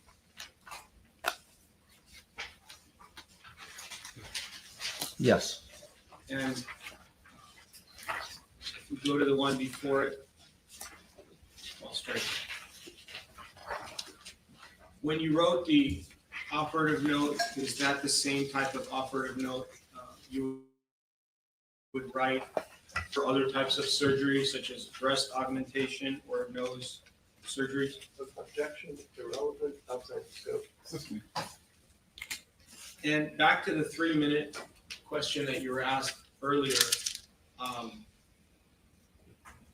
From the 3 minutes, if we were to subtract the 3 minutes out of the whole procedure from the start to finish, how much time elapsed when Imani Ellis came to your office and left? If you understand the question. Estimated at 2 to 3 hours. 2 to 3 hours? Yes. And you were required to use your operating room during those 2 to 3 hours? Yes, the operating room or the recovery area. And you used local anesthesia? Use topical anesthesia first and then local anesthesia. Okay, and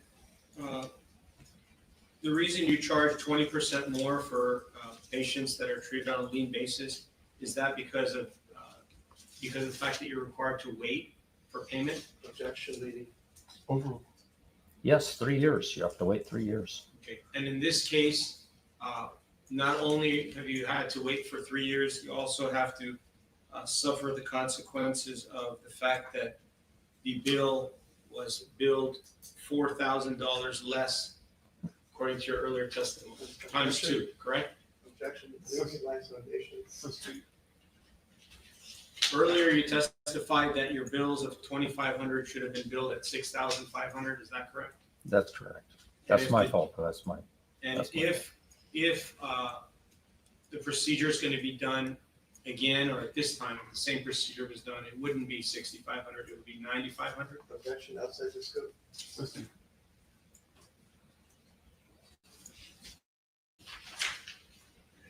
And at this point, Ms. Imani Ellis owes you $17,500 for the 2 surgeries and the office visit that she had with you and all of the paperwork and reports that you've created related to this case. I believe so, yes. Thank you. All right, recross? All right, any questions from the jury? You want to write those out?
I think these questions are fine to ask. Judge, I'm sorry, can I add one? Sure.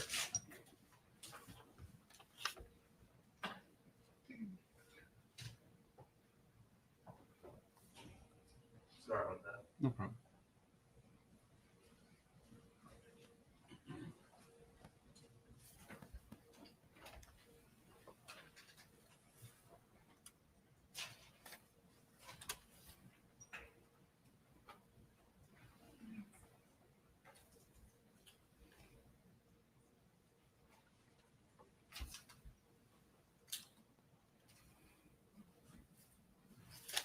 All right, some of these overlap, and so I'll try and combine them.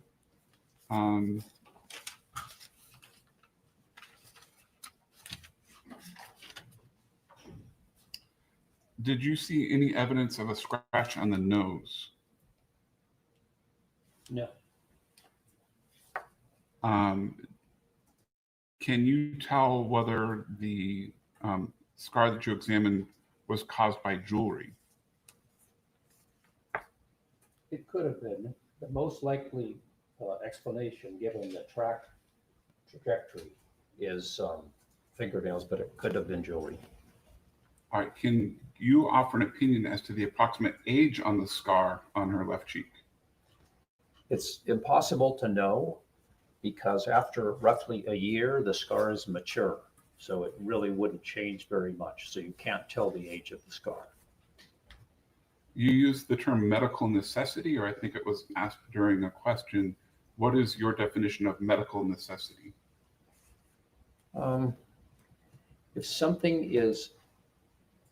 If the patient is likely to derive a benefit from a procedure, then you could say there is medical necessity. If they're likely to derive a benefit from it. Generally, can a scar form without breaking the skin?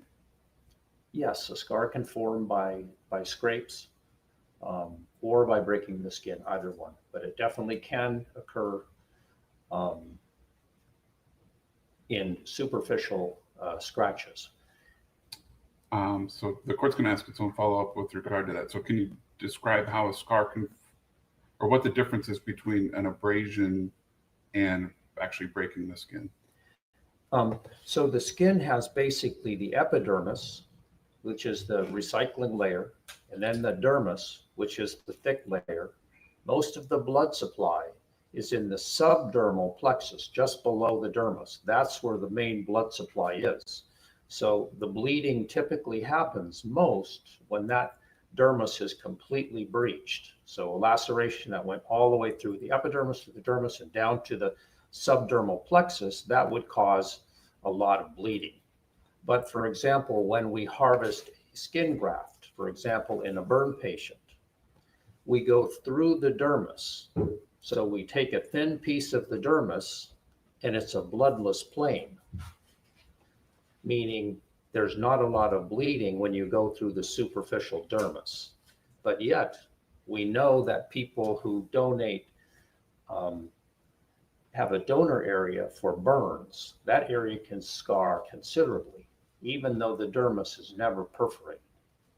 So yes, a minimal dermal injury may not bleed, but can produce scarring.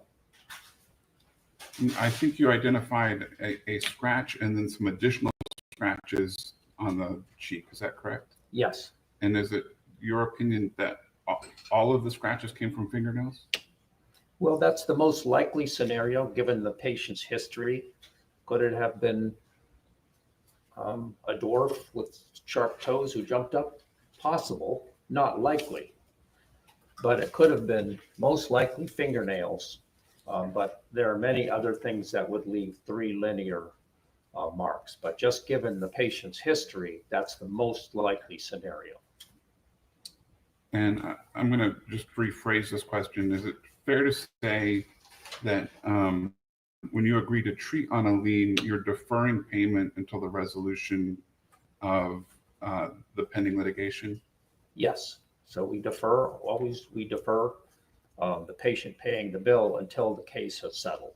but it's fair to say that at least according to the terms of the lien, that the patient is responsible regardless of the outcome of the litigation. Yes, the patient is responsible for the bill. All right, thank you.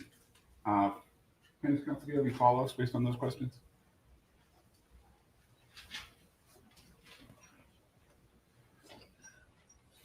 Just one.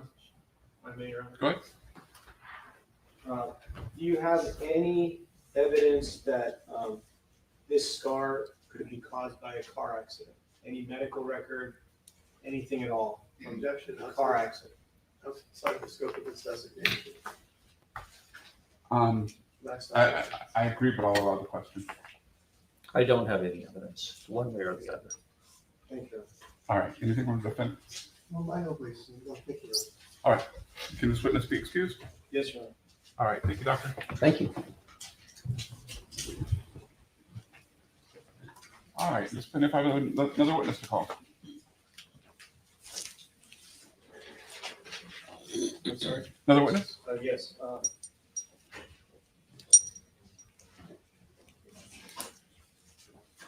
Your Honor, plaintiff is calling Imani Ellis's mother as the next witness. Does she have a name? That's right. Ms. Schmidt, what's the first name? Leanne Schmidt. All right. Thank you.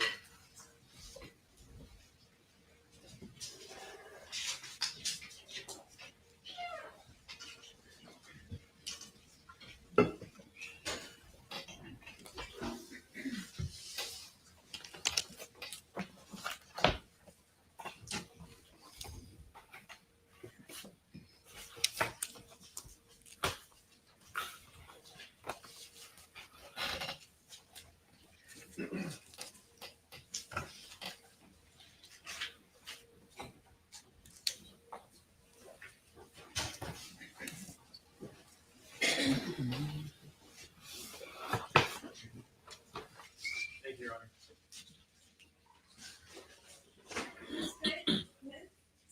Schmidt. Go ahead and raise your right hand, please. Do you solemnly state that the testimony you may give in the cause now pending before this court shall be the truth, the whole truth, and nothing but the truth, so help you God? I do. Thank you. May I please have you state and spell your first and last name for the record? Leanne Schmidt, Leanne, last name Shmidt. Great, thank you. You may take this seat. Please watch your step.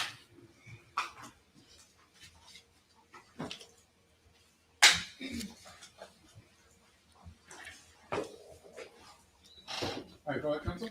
Thank you, Your Honor. Good morning, Ms. Schmidt. Good morning. You are Imani Ellis's mother? Yes, I am. You gave birth to her, correct? I did. She's not adopted, is it? No, she's not. And how many kids do you have? I have a total of 5 kids. She's the first? Imani is the eldest. Did she live with you up until a certain period of time? She lived with me from the time she was born until she was age 19. Did Imani Ellis, during her time with you from 0 to 19, ever have one fight in her life? Never. Did she ever assault and batter anybody? Never. Did she ever hit anybody? Never. Scratch anybody?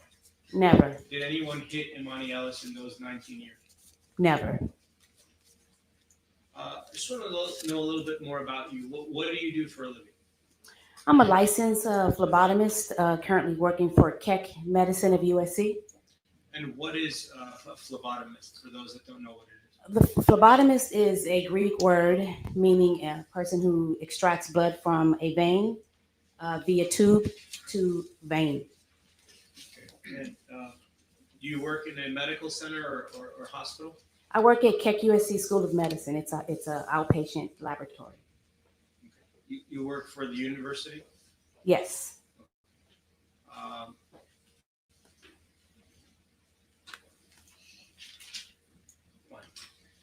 As far as, are you aware of the facts of this case? Yes, I am. What is your understanding of it? Why are we here today? Objection, Assisting. Do you have any information about an assault and battery that occurred to Imani Ellis? Objection, hearsay, last one. Counselor, unless she was there. Were you there? I was not, Were you there in spirit? of course. Okay. Um, What is your understanding about your daughter's profession in 2018? What was her profession, your understanding? Objection, hearsay, last one. I'm not sure where this is going on, so I want to move on. Was Imani Ellis a security guard from 2014 to 2018? Yes, she was. And how do you know that? Objection, hearsay. Overruled. You may answer. Can you repeat the question, please? Was Imani Ellis a security guard from 2014 to 2018? Yes, she was. And how do you know that? I was there when she went on her interview, not physically there, but she did notify me of the interview and she notified me of her hire date. And was her plan to continue in security and law enforcement? Objection, hearsay. Counselor, why don't we move on to what she knows, not what she was told? Do you know if Imani Ellis was interested in being a police officer in the future? Sustained. Did you notice some changes in Imani Ellis after this incident of February 24th, 2018? Yes, I did. What were the changes that you noticed? I noticed changes in terms of a lot of anxiety, a lot of depression, and just her general well-being has changed dramatically. Were you advised, we'll strike that. Did you notice after the incident that Imani Ellis had a scar to her face? I did. And where was the scar? The scar was located on the left side of her face. And after she left your home when she was 19, when the incident occurred, she was approximately 25 years old, correct?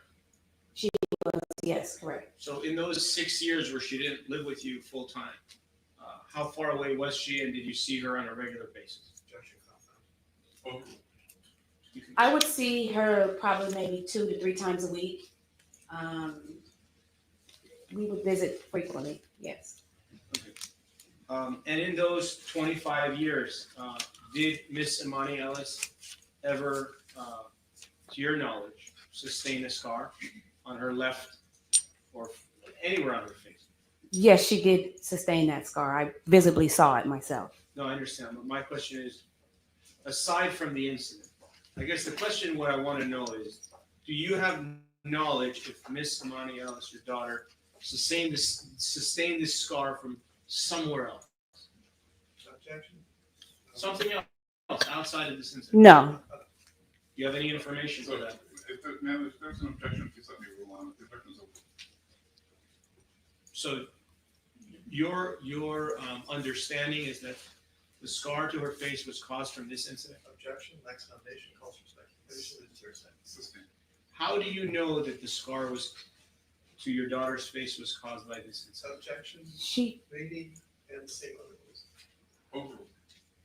You can answer.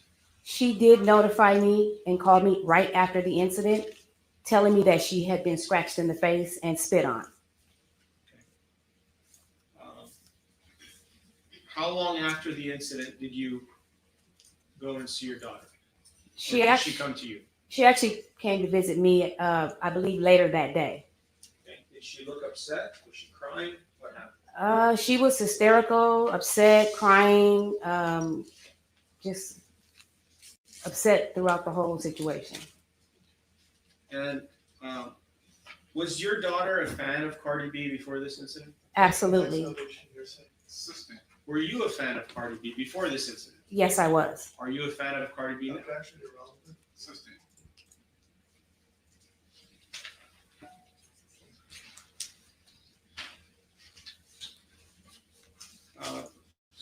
When you said that your daughter was spit on, did your daughter tell you that? Did you see that? How did you learn that? She got her mischaracterized as a testimony and false hearsay and Max Foundation.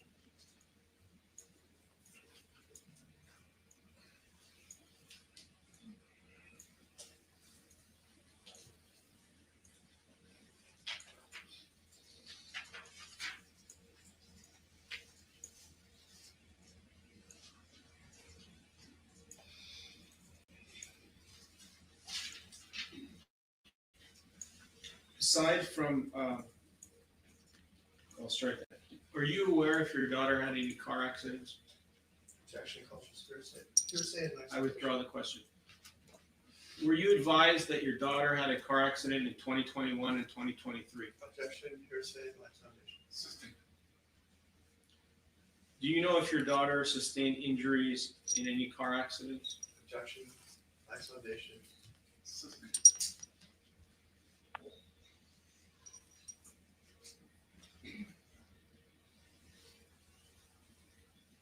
Earlier, you testified that your daughter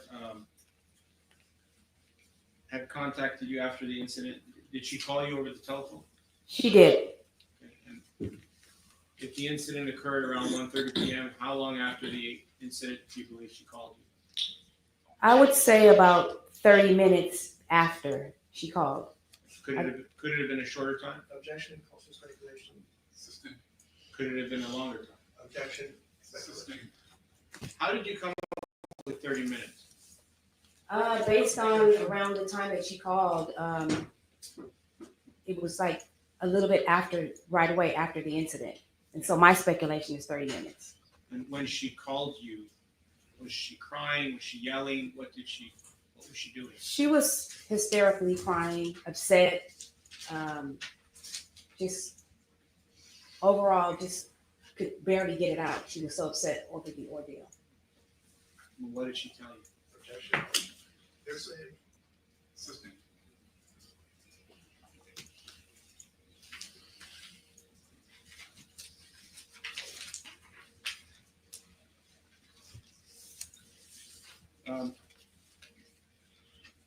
Just so we're clear, your daughter is now 32? Correct. In these 32 years, have you seen your daughter fight physically with anybody? Not one fight, not even in school. Okay. Would you consider her a peacemaker? Objection, Life Foundation, cultural speculation. You can. Absolutely. And why is that? Imani is a very compassionate person. I believe that she has very good, she has very good character in terms of having a sense of sensitivity to others and how they feel. Do you know what Imani Ellis does with her time now as far as work? Objection, Life Foundation, hearsay.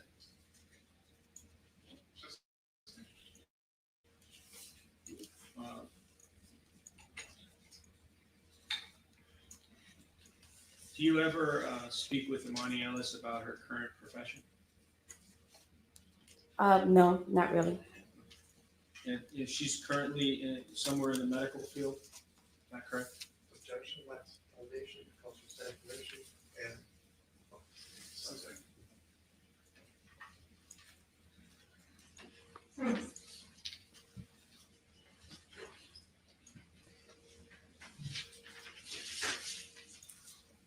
Earlier, you testified that Imani Ellis was spit on. Where did you learn that information? objection. Sorry. Have you ever seen Cardi B before today? On television, How many times? too many to count. More than 5? Yes. More than 50? Objection, relevance. When you saw her in television, isn't it true that her nails are always very long? Objection, Life Foundation, cultural speculation, and relevance. Does if you look at the defendant now, you see her fingernails? Yes. Would you consider those short, long, or medium fingernails? Objection. Short. Life Foundation. Did you, when you saw Cardi B, did she ever have fingernails that size? No, they were always very long, How long? 2 to 3 inches long. So what you see now is not normal, correct? Correct. No further questions. All right, Brian. Thank you, Your Honor. Ms. Schmidt, just a few questions. You love your daughter, right? Absolutely. And you're here to help her, right? Yes. And you believe her. Yes. And you believe her even if you don't need evidence to believe her, do you? I believe her. Okay. Were you aware that when she was, when this happened, 2 days after the alleged incident, that your daughter wrote her boss and admitted yelling and cursing, well, yelling at Cardi? Can you repeat the question, please? Objection, hearsay.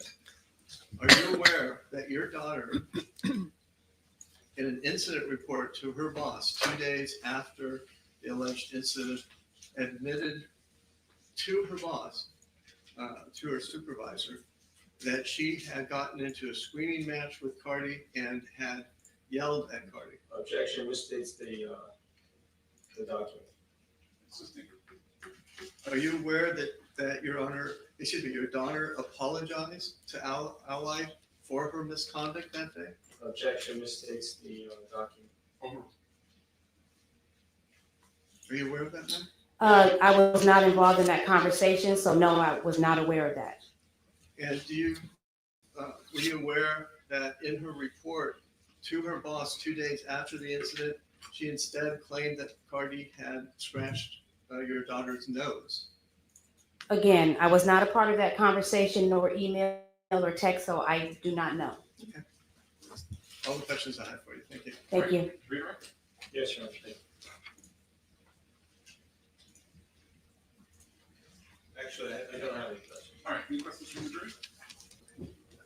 All right, can this witness be excused? Yes, Your Honor. All right, thanks for coming down, man. Thank you. All right, does plaintiff have another witness to call? Yes, Your Honor. Plaintiff calls Diane Schmidt. Can this witness stay here now that she's testified? If she's not going to be recalled. She might be recalled, Your Honor. What's that? She might be recalled, yes. I didn't know. Thank you. I will get her, Your Honor.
Thank you. Please stand right next to the court reporter.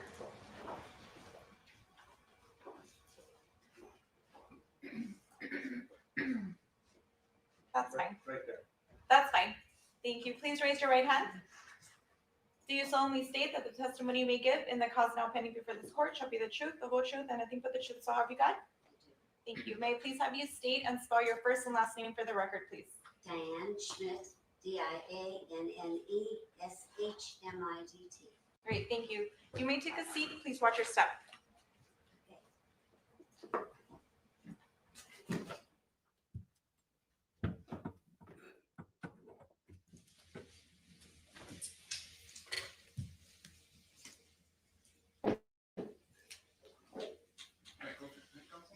Thank you, Your Honor. Good morning, Ms. Schmidt. You're Imani Ellis's grandmother? I am. You live in Las Vegas? I do. And what did you do for a living before you retired? I work for City National Bank For how many here years? in LA. How many years? Probably 12 years, 13 years. I retired from there. Did you, you are, no, I'm sorry.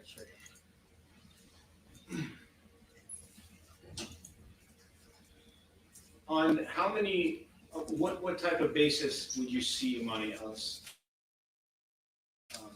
Oh, over the last years? She tries to come see me every month. unless business takes her other way, elsewhere. She's there almost every month.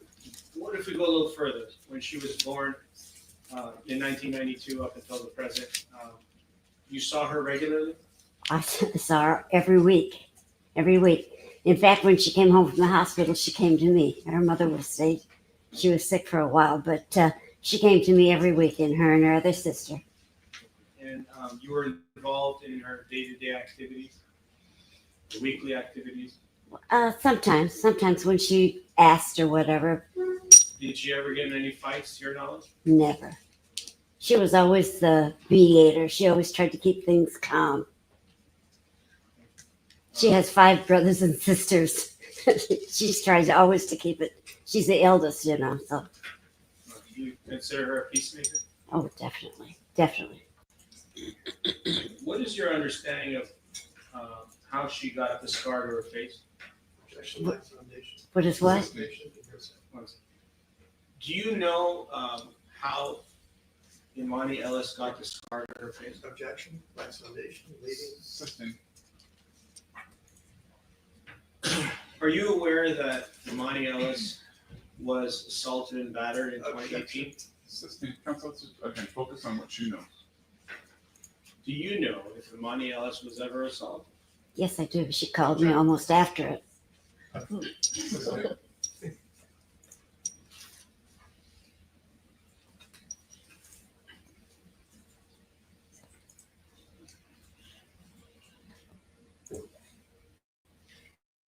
What are some of the changes? Well, strike that. Did you notice a change in Imani Ellis in some point in her life? Well, after this incident, she was depressed. She was really disappointed.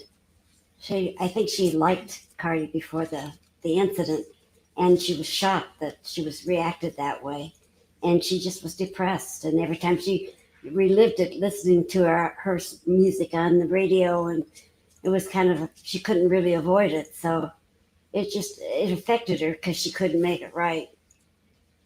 And the incident you were just telling us about, when approximately did it happen, to your knowledge? Well, it was right after my birthday, but it was, I don't know what the year was, but it was a long time ago. When is your birthday? February 16th. If I told you the incident happened on February 24th of 2018, would that refresh your Yeah, recollection? that sounds pretty clear. I don't know. You said 2018? Yes. Yeah, that's about right. And you noticed a change in your granddaughter after 2018, Yeah. right after your birthday? Yeah. Did you see the scar to Imani Ellis's face after February 24th of 2018? Objection, Wax Foundation, leading. You can answer. I can't? Yeah, I did. She was, she's a pretty girl. She wants to maintain her face, and it was like felt it damaged her face, and she was trying to make that right. All right. Now, let's take it from birth, 1992 up until February 24th of 2018. Okay. In that time period, did Imani Ellis, to your knowledge, ever sustain a scar to anywhere on her face? Not that I know of. Did you ever see a scar during that Never. time frame? And after this incident on February 24th of 2018, you with your own eyes saw the scar to her face? Oh yeah, I saw it. Okay. And when she got plastic surgery from Dr. Mulliken, did it improve? Objection, Oh. Wax Foundation. You can answer. Yeah, he was actually a very good surgeon.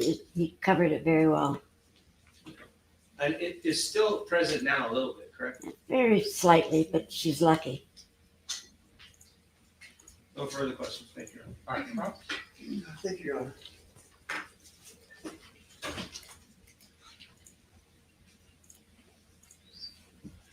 Hello, Ms. Schmidt. Hello. My name is Peter Anderson, and I just have a few questions for you. Thank you for coming in. I take it you love your granddaughter, correct? Yeah. And you're here to help her, right? Well, if I can. Thank you. And I apologize for objecting. It's one of the things that I have to do in order to I be a lawyer. understand. I you know. understand. Thank you. I appreciate that. And you don't need evidence to believe her. I mean, you either see it or you don't. Okay. Um, you know she was employed as a security guard, right? Hmm. And Yes, but That's a yes. yes, yeah, sometimes it's hard for the court reporter if someone says, okay. So you knew she was employed as a security guard, and you know that she was fired after the alleged incident with Cardi. Objection misstates the testimony. Consistent. Well, let me go back. You knew that she was employed as a security guard, right? Yes. And were you aware she was fired? Objection calls for speculation. Over. But You can answer the question. Were you aware that she was fired as a security guard? it was my understanding she was told that she was going to be fired Um, by Cardi. Were you aware that at the time, 2 days after the incident, she apologized to the security guard company for her own misconduct that day of the alleged incident? I told you she's a person that tries to make sure everything is straightened out. So she apologized for what she saw as a disturbance, I think. Were you aware that she apologized to the security company that employed her for her own misconduct? Objection calls for speculation. Did she ever tell you that? No, I didn't discuss that with her. Did she ever tell you that she told the company that employed her that Cardi scratched her on her nose, not her cheek? Objection misstates the document. Over. She didn't tell you that, did she? What? She didn't tell you just that. she was like, her finger was all over her face. So I mean, it could be land anywhere. Okay, but you only saw a scar, you say, On her cheek. On her cheek. You never saw any scar on her nose, did you? No, not on her nose. I didn't. Did you notice the scar on her nose, ma'am? No. Okay, thank you. I'm sorry, I couldn't hear you. Oh. And I think that's all the questions that I have for you. Thank you. All right, you're right. Yes, Your Honor. Thank you.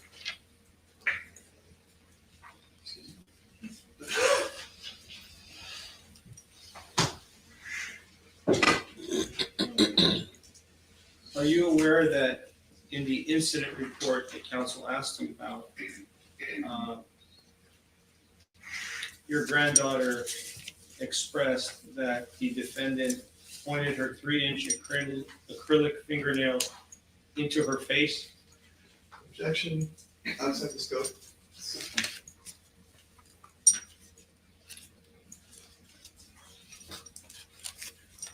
Are you aware in the incident report, which counsel represented that your granddaughter apologized, are you aware that she apologized for being belittled? Objection. I'm sorry. Objection that this characterizes the document outside the scope. Are you aware that she apologized for being called? Counsel, I'm not sure established that she knows anything about that statement. Do you know things about the statement, like the different words that were used against your granddaughter? Objection. Hearsay. Argumentative. Are you aware that your granddaughter was called the N-word? Objection. Counsel, can I have anything further? I'm sorry, Your Honor? Do you have anything further? Yes.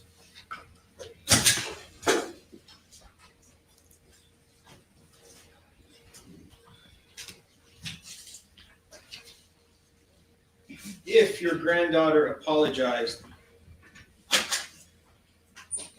could she have been apologizing for her part of the incident? Objection. Last sentence. Isn't it true that in every incident there's two parts? Objection. And people are responsible for their Counsel, side she's of a the fact story? witness. Do you have any questions about facts?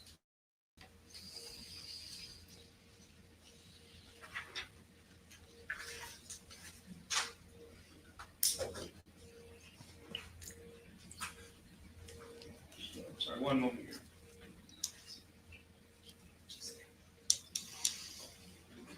That's all, Your Honor. Thank you very much. All right, any recross? I know you're thinking. All right, questions from the jury? You want to write that out, please? Do I?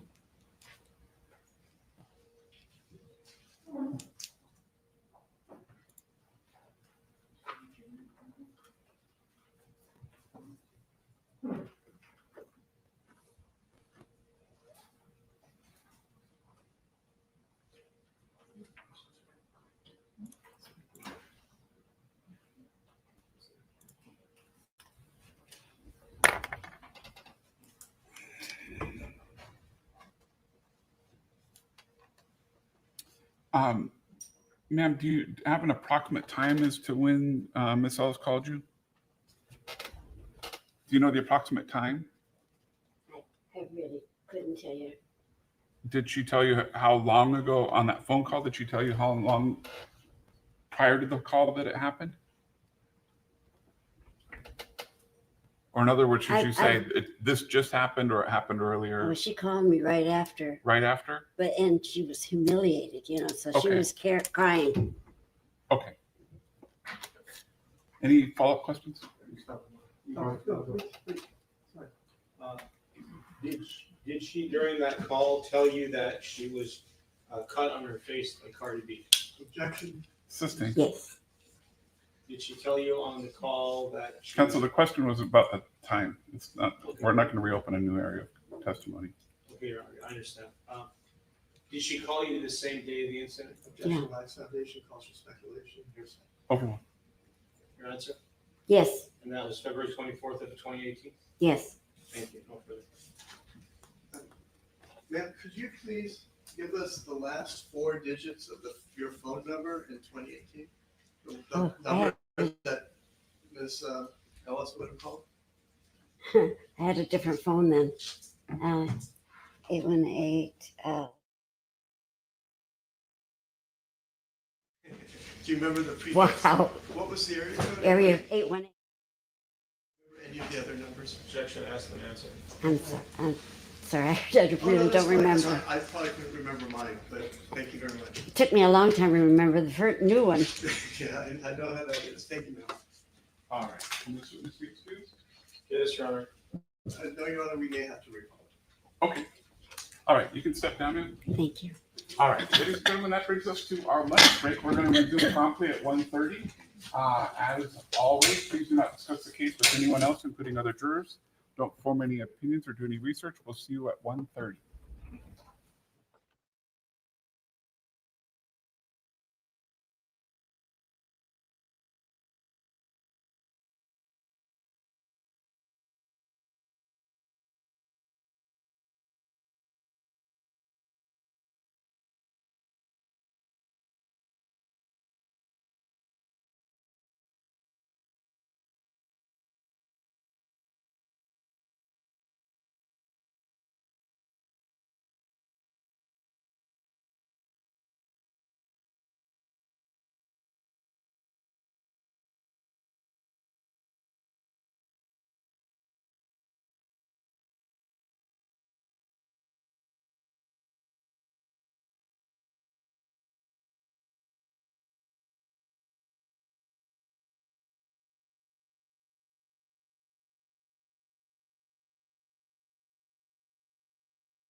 Okay.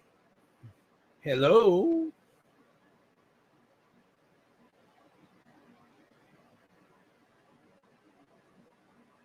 Hello.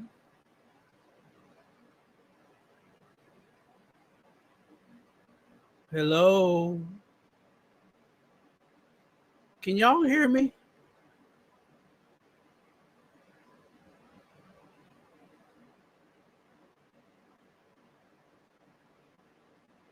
I know, but are we on break?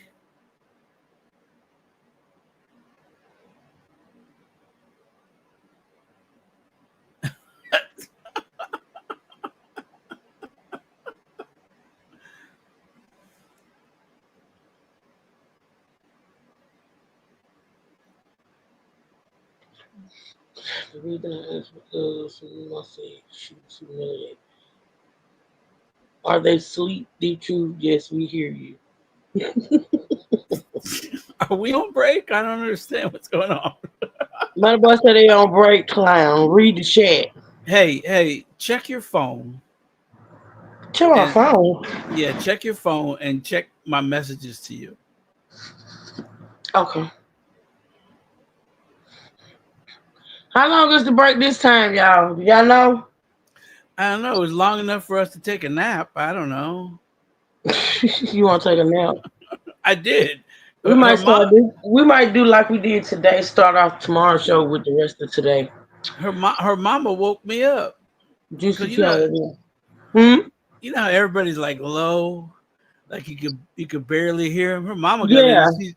Her mama got in there and she was like, "Hello, yeah, okay, you're right. My daughter, she did my daughter wrong. Yeah." I was like, "Damn, who's this loud bitch?"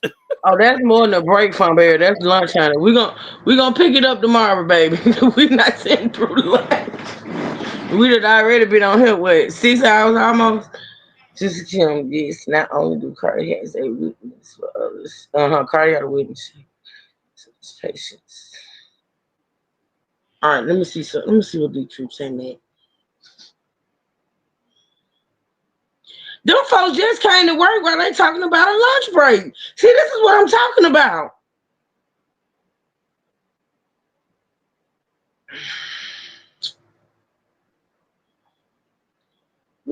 Okay, what is this? A thumbnail? No, look. Oh, hell no. Did you? Why you put your ears on that later? See you tomorrow, Trey. I'm finna end it. Y'all, I'm gonna show y'all what DQ sent me tomorrow. DQ, you wrong for that. You are dead wrong for that. You dirty. That's what you was over there doing. That's what you was over there doing.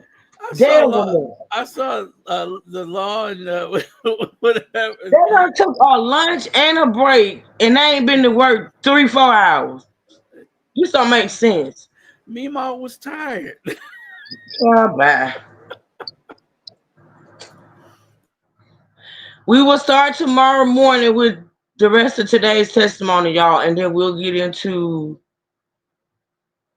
Wait a minute. Yeah, we will start tomorrow with today's testimony, and then we'll get into tomorrow's testimony when it starts. Okay, I hope that made sense. He sent me a picture where he put them ears on Cardi B like Dr. Spark. I still say Dr. Spark. Y'all say Spark. Thank you, Natasha. California is 3 hours behind. From Barry, I know that, but in any time, they just got to work. They just got to work. They worked for 2 hours and then went to lunch. That sounds they like just got to work. Yeah, that sounds like California. Thank you, Lady Marie. Thank y'all. I appreciate y'all. Listen, we'll be back in the morning, y'all. Let me take me a nap, and then we may be on the T channel in a couple of hours. I love y'all so much. I appreciate y'all. Thank y'all for supporting. Thank you, D True. Thank you, Trey. I'll see y'all later. We'll be back in court tomorrow. Court is in recess. Them people just got to work. All right, y'all. Y'all be safe, be blessed, never stress. And until next time, Truth Seeker stand up and we out. Y'all be good. Okay.